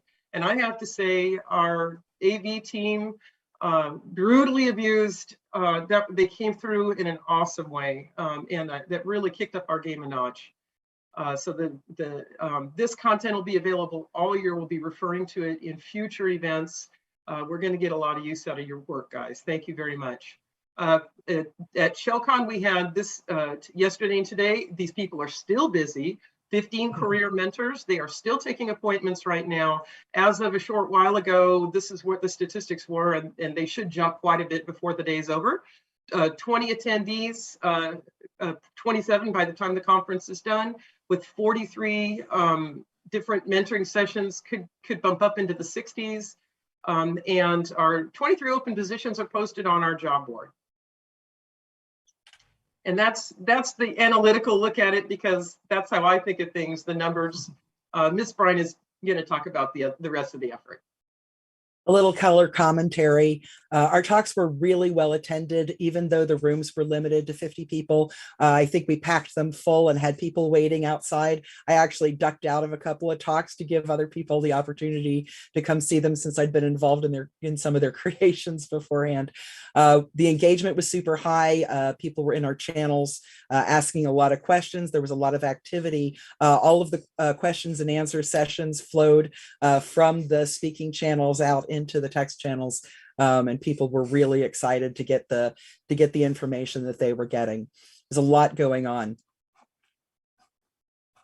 So this last slide is just our way of saying thank you. We will give you folks shout outs, but these are the different moving parts of Raise Me. And this is, like I said, it's the start of our new season. And these folks put in a significant effort, and I can't tell you how grateful I am. Thank you so much, guys. It's been a really great growing experience for me, and this year is looking very exciting, and we'll be promoting ShellCon year round. Thanks, guys. Thank you. Well, that was amazing. Thank you, Lori. We also want to say thank you, and I apologize that this got a little cut off, to Bod for doing the streaming in the evenings for ShellCon After Dark. It's been truly amazing. For those of you that haven't listened, you can still check it out tonight. The sets are being posted on our Twitch account. And you can learn about all of the amazing DJs if you go to our website. We have their contact information and their SoundCloud information, so you can definitely keep listening to their sets and following them. We also wanted to say, if you were not aware, we have a ton of social media. So please go to our website if you haven't already. You're on the Discord. We have a year-round Discord. We do post stuff to Instagram. A lot of it, especially during con time, is correlated to the con. We've got a Facebook account. We've got the Twitch account. We have our YouTube channel. And this year, we'll be getting our backlog of talks from last year cut up and posted, and then this year's talks cut and posted, so that you could listen to each individual talk in case you missed something.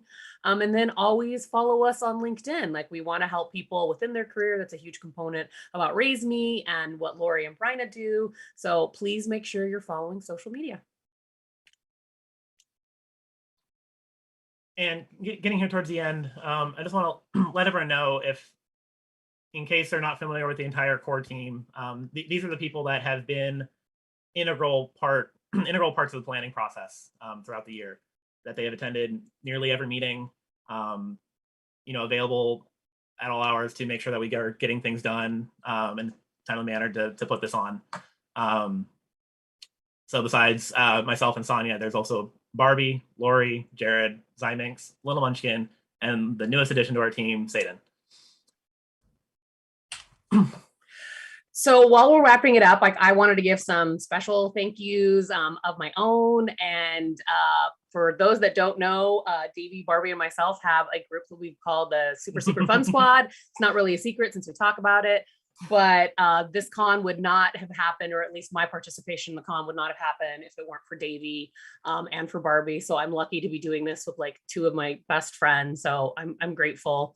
I have to give a super big shout out to my daytime volunteer leads, and it was Hannah and Satan. And as Davey mentioned, like, they were super helpful. Satan is a new addition, and oh my gosh, did he do all the work and like all these emails and did so much for me. So it was so great and so crazy. So having someone in a different time zone that can do things at off hours was amazing. So thank you so much.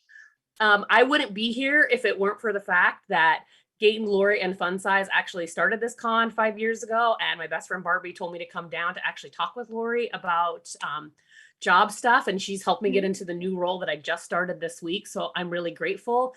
And we wouldn't have even met anyone if it weren't for Barbie and Fun Size, who's hiding off camera, meeting in an elevator, and I got introduced to this island of misfit toys that I completely love, and I'm like so grateful for. Jared, thank you so much for always having the driest and best humor that nobody knows about, and I appreciate with every fiber of my being. Zyminx is amazing. If there's ever a role that we ever need help, they will jump in and help with everything. So I'm super grateful, and thank you for not making the CTF fall on me this year. It was great. B2B, while he is not on the core team, jumped in as a sponsor, came in as an MC when I asked him to, like, was super amazing. For some that don't know, Plug bought some t-shirts. So there was competitions that happened behind the scenes and people are getting t-shirts because of him. And that was really cool that he generously donated that. Bod came back again this year. Apparently he's a glutton for my punishment to run the DJ stream. And I'm so grateful. And when I asked Ice Tray if he would create the music that you hear during the con, like, he just spent countless hours like creating such an awesome set. So it wasn't the same like 2 songs that you heard through every intermission. So thank you so much, Ice Tray. We are super grateful. I'm really grateful again to the stream team that I had asked to help Davey out. Like, you guys were super amazing. A huge shout out to Hex, who not only joined the stream team, helped Lori edit slides, is going to do the cutting of the videos, and just really came in as an MVP from behind the scenes. It was really, truly amazing. To Bot and Noise, if you see this, you know why I'm thanking you. It's the same thing that Fun Size has said in years past. Like, we really do appreciate your support at ShellCon, and thank you to everyone that attended. Like, we do this because we love you. We love this community, and I'm super grateful. Thanks. Well, now my slide just was silly. So it's basically the same people for the same reasons. Everyone is wonderful. I love Sonya and Barbie. The Super Secret Fun Squad is just what makes for me, it's what makes ShellCon is the 3 of us being able to work together and bring that fun and friendship to everyone else. But also, as I said before, Lori, Jared, Zyminx for being on literally every call that we've had for this year, being those rocks in this very tumultuous time. Thank you very much. And as she said, MVPs. Yeah. Hex for jumping in so many different ways to help us streaming. It was a very big relief to have someone who was able to come in knowledgeable and work on things to help make this year successful. Bod for putting on amazing sets both last year and this year, and really looking forward to tonight. He brings a production level to these DJ streams that just is unmatched in my opinion. And Zayden again for being that last minute MVP of being able to step in and help in literally almost anywhere that we could put you. 100%. It's very appreciated. Yes. So, thank you, everyone. Thank you. We love you guys. Thank you. See you next year.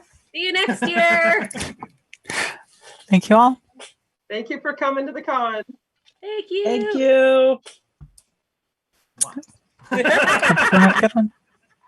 And Music and DJs coming right up. Hit it, Hammerhead.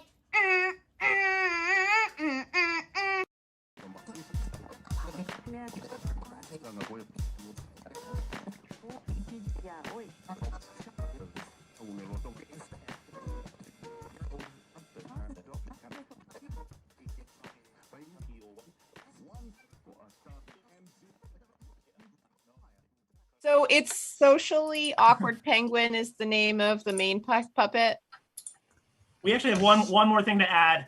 Thank you so much to Barbie and her kids for putting on a puppet show that was super funny, spontaneous, and just added that little bit of extra flavor to our streams. Means I'm ready to go have some snacks. That's all I can say about that.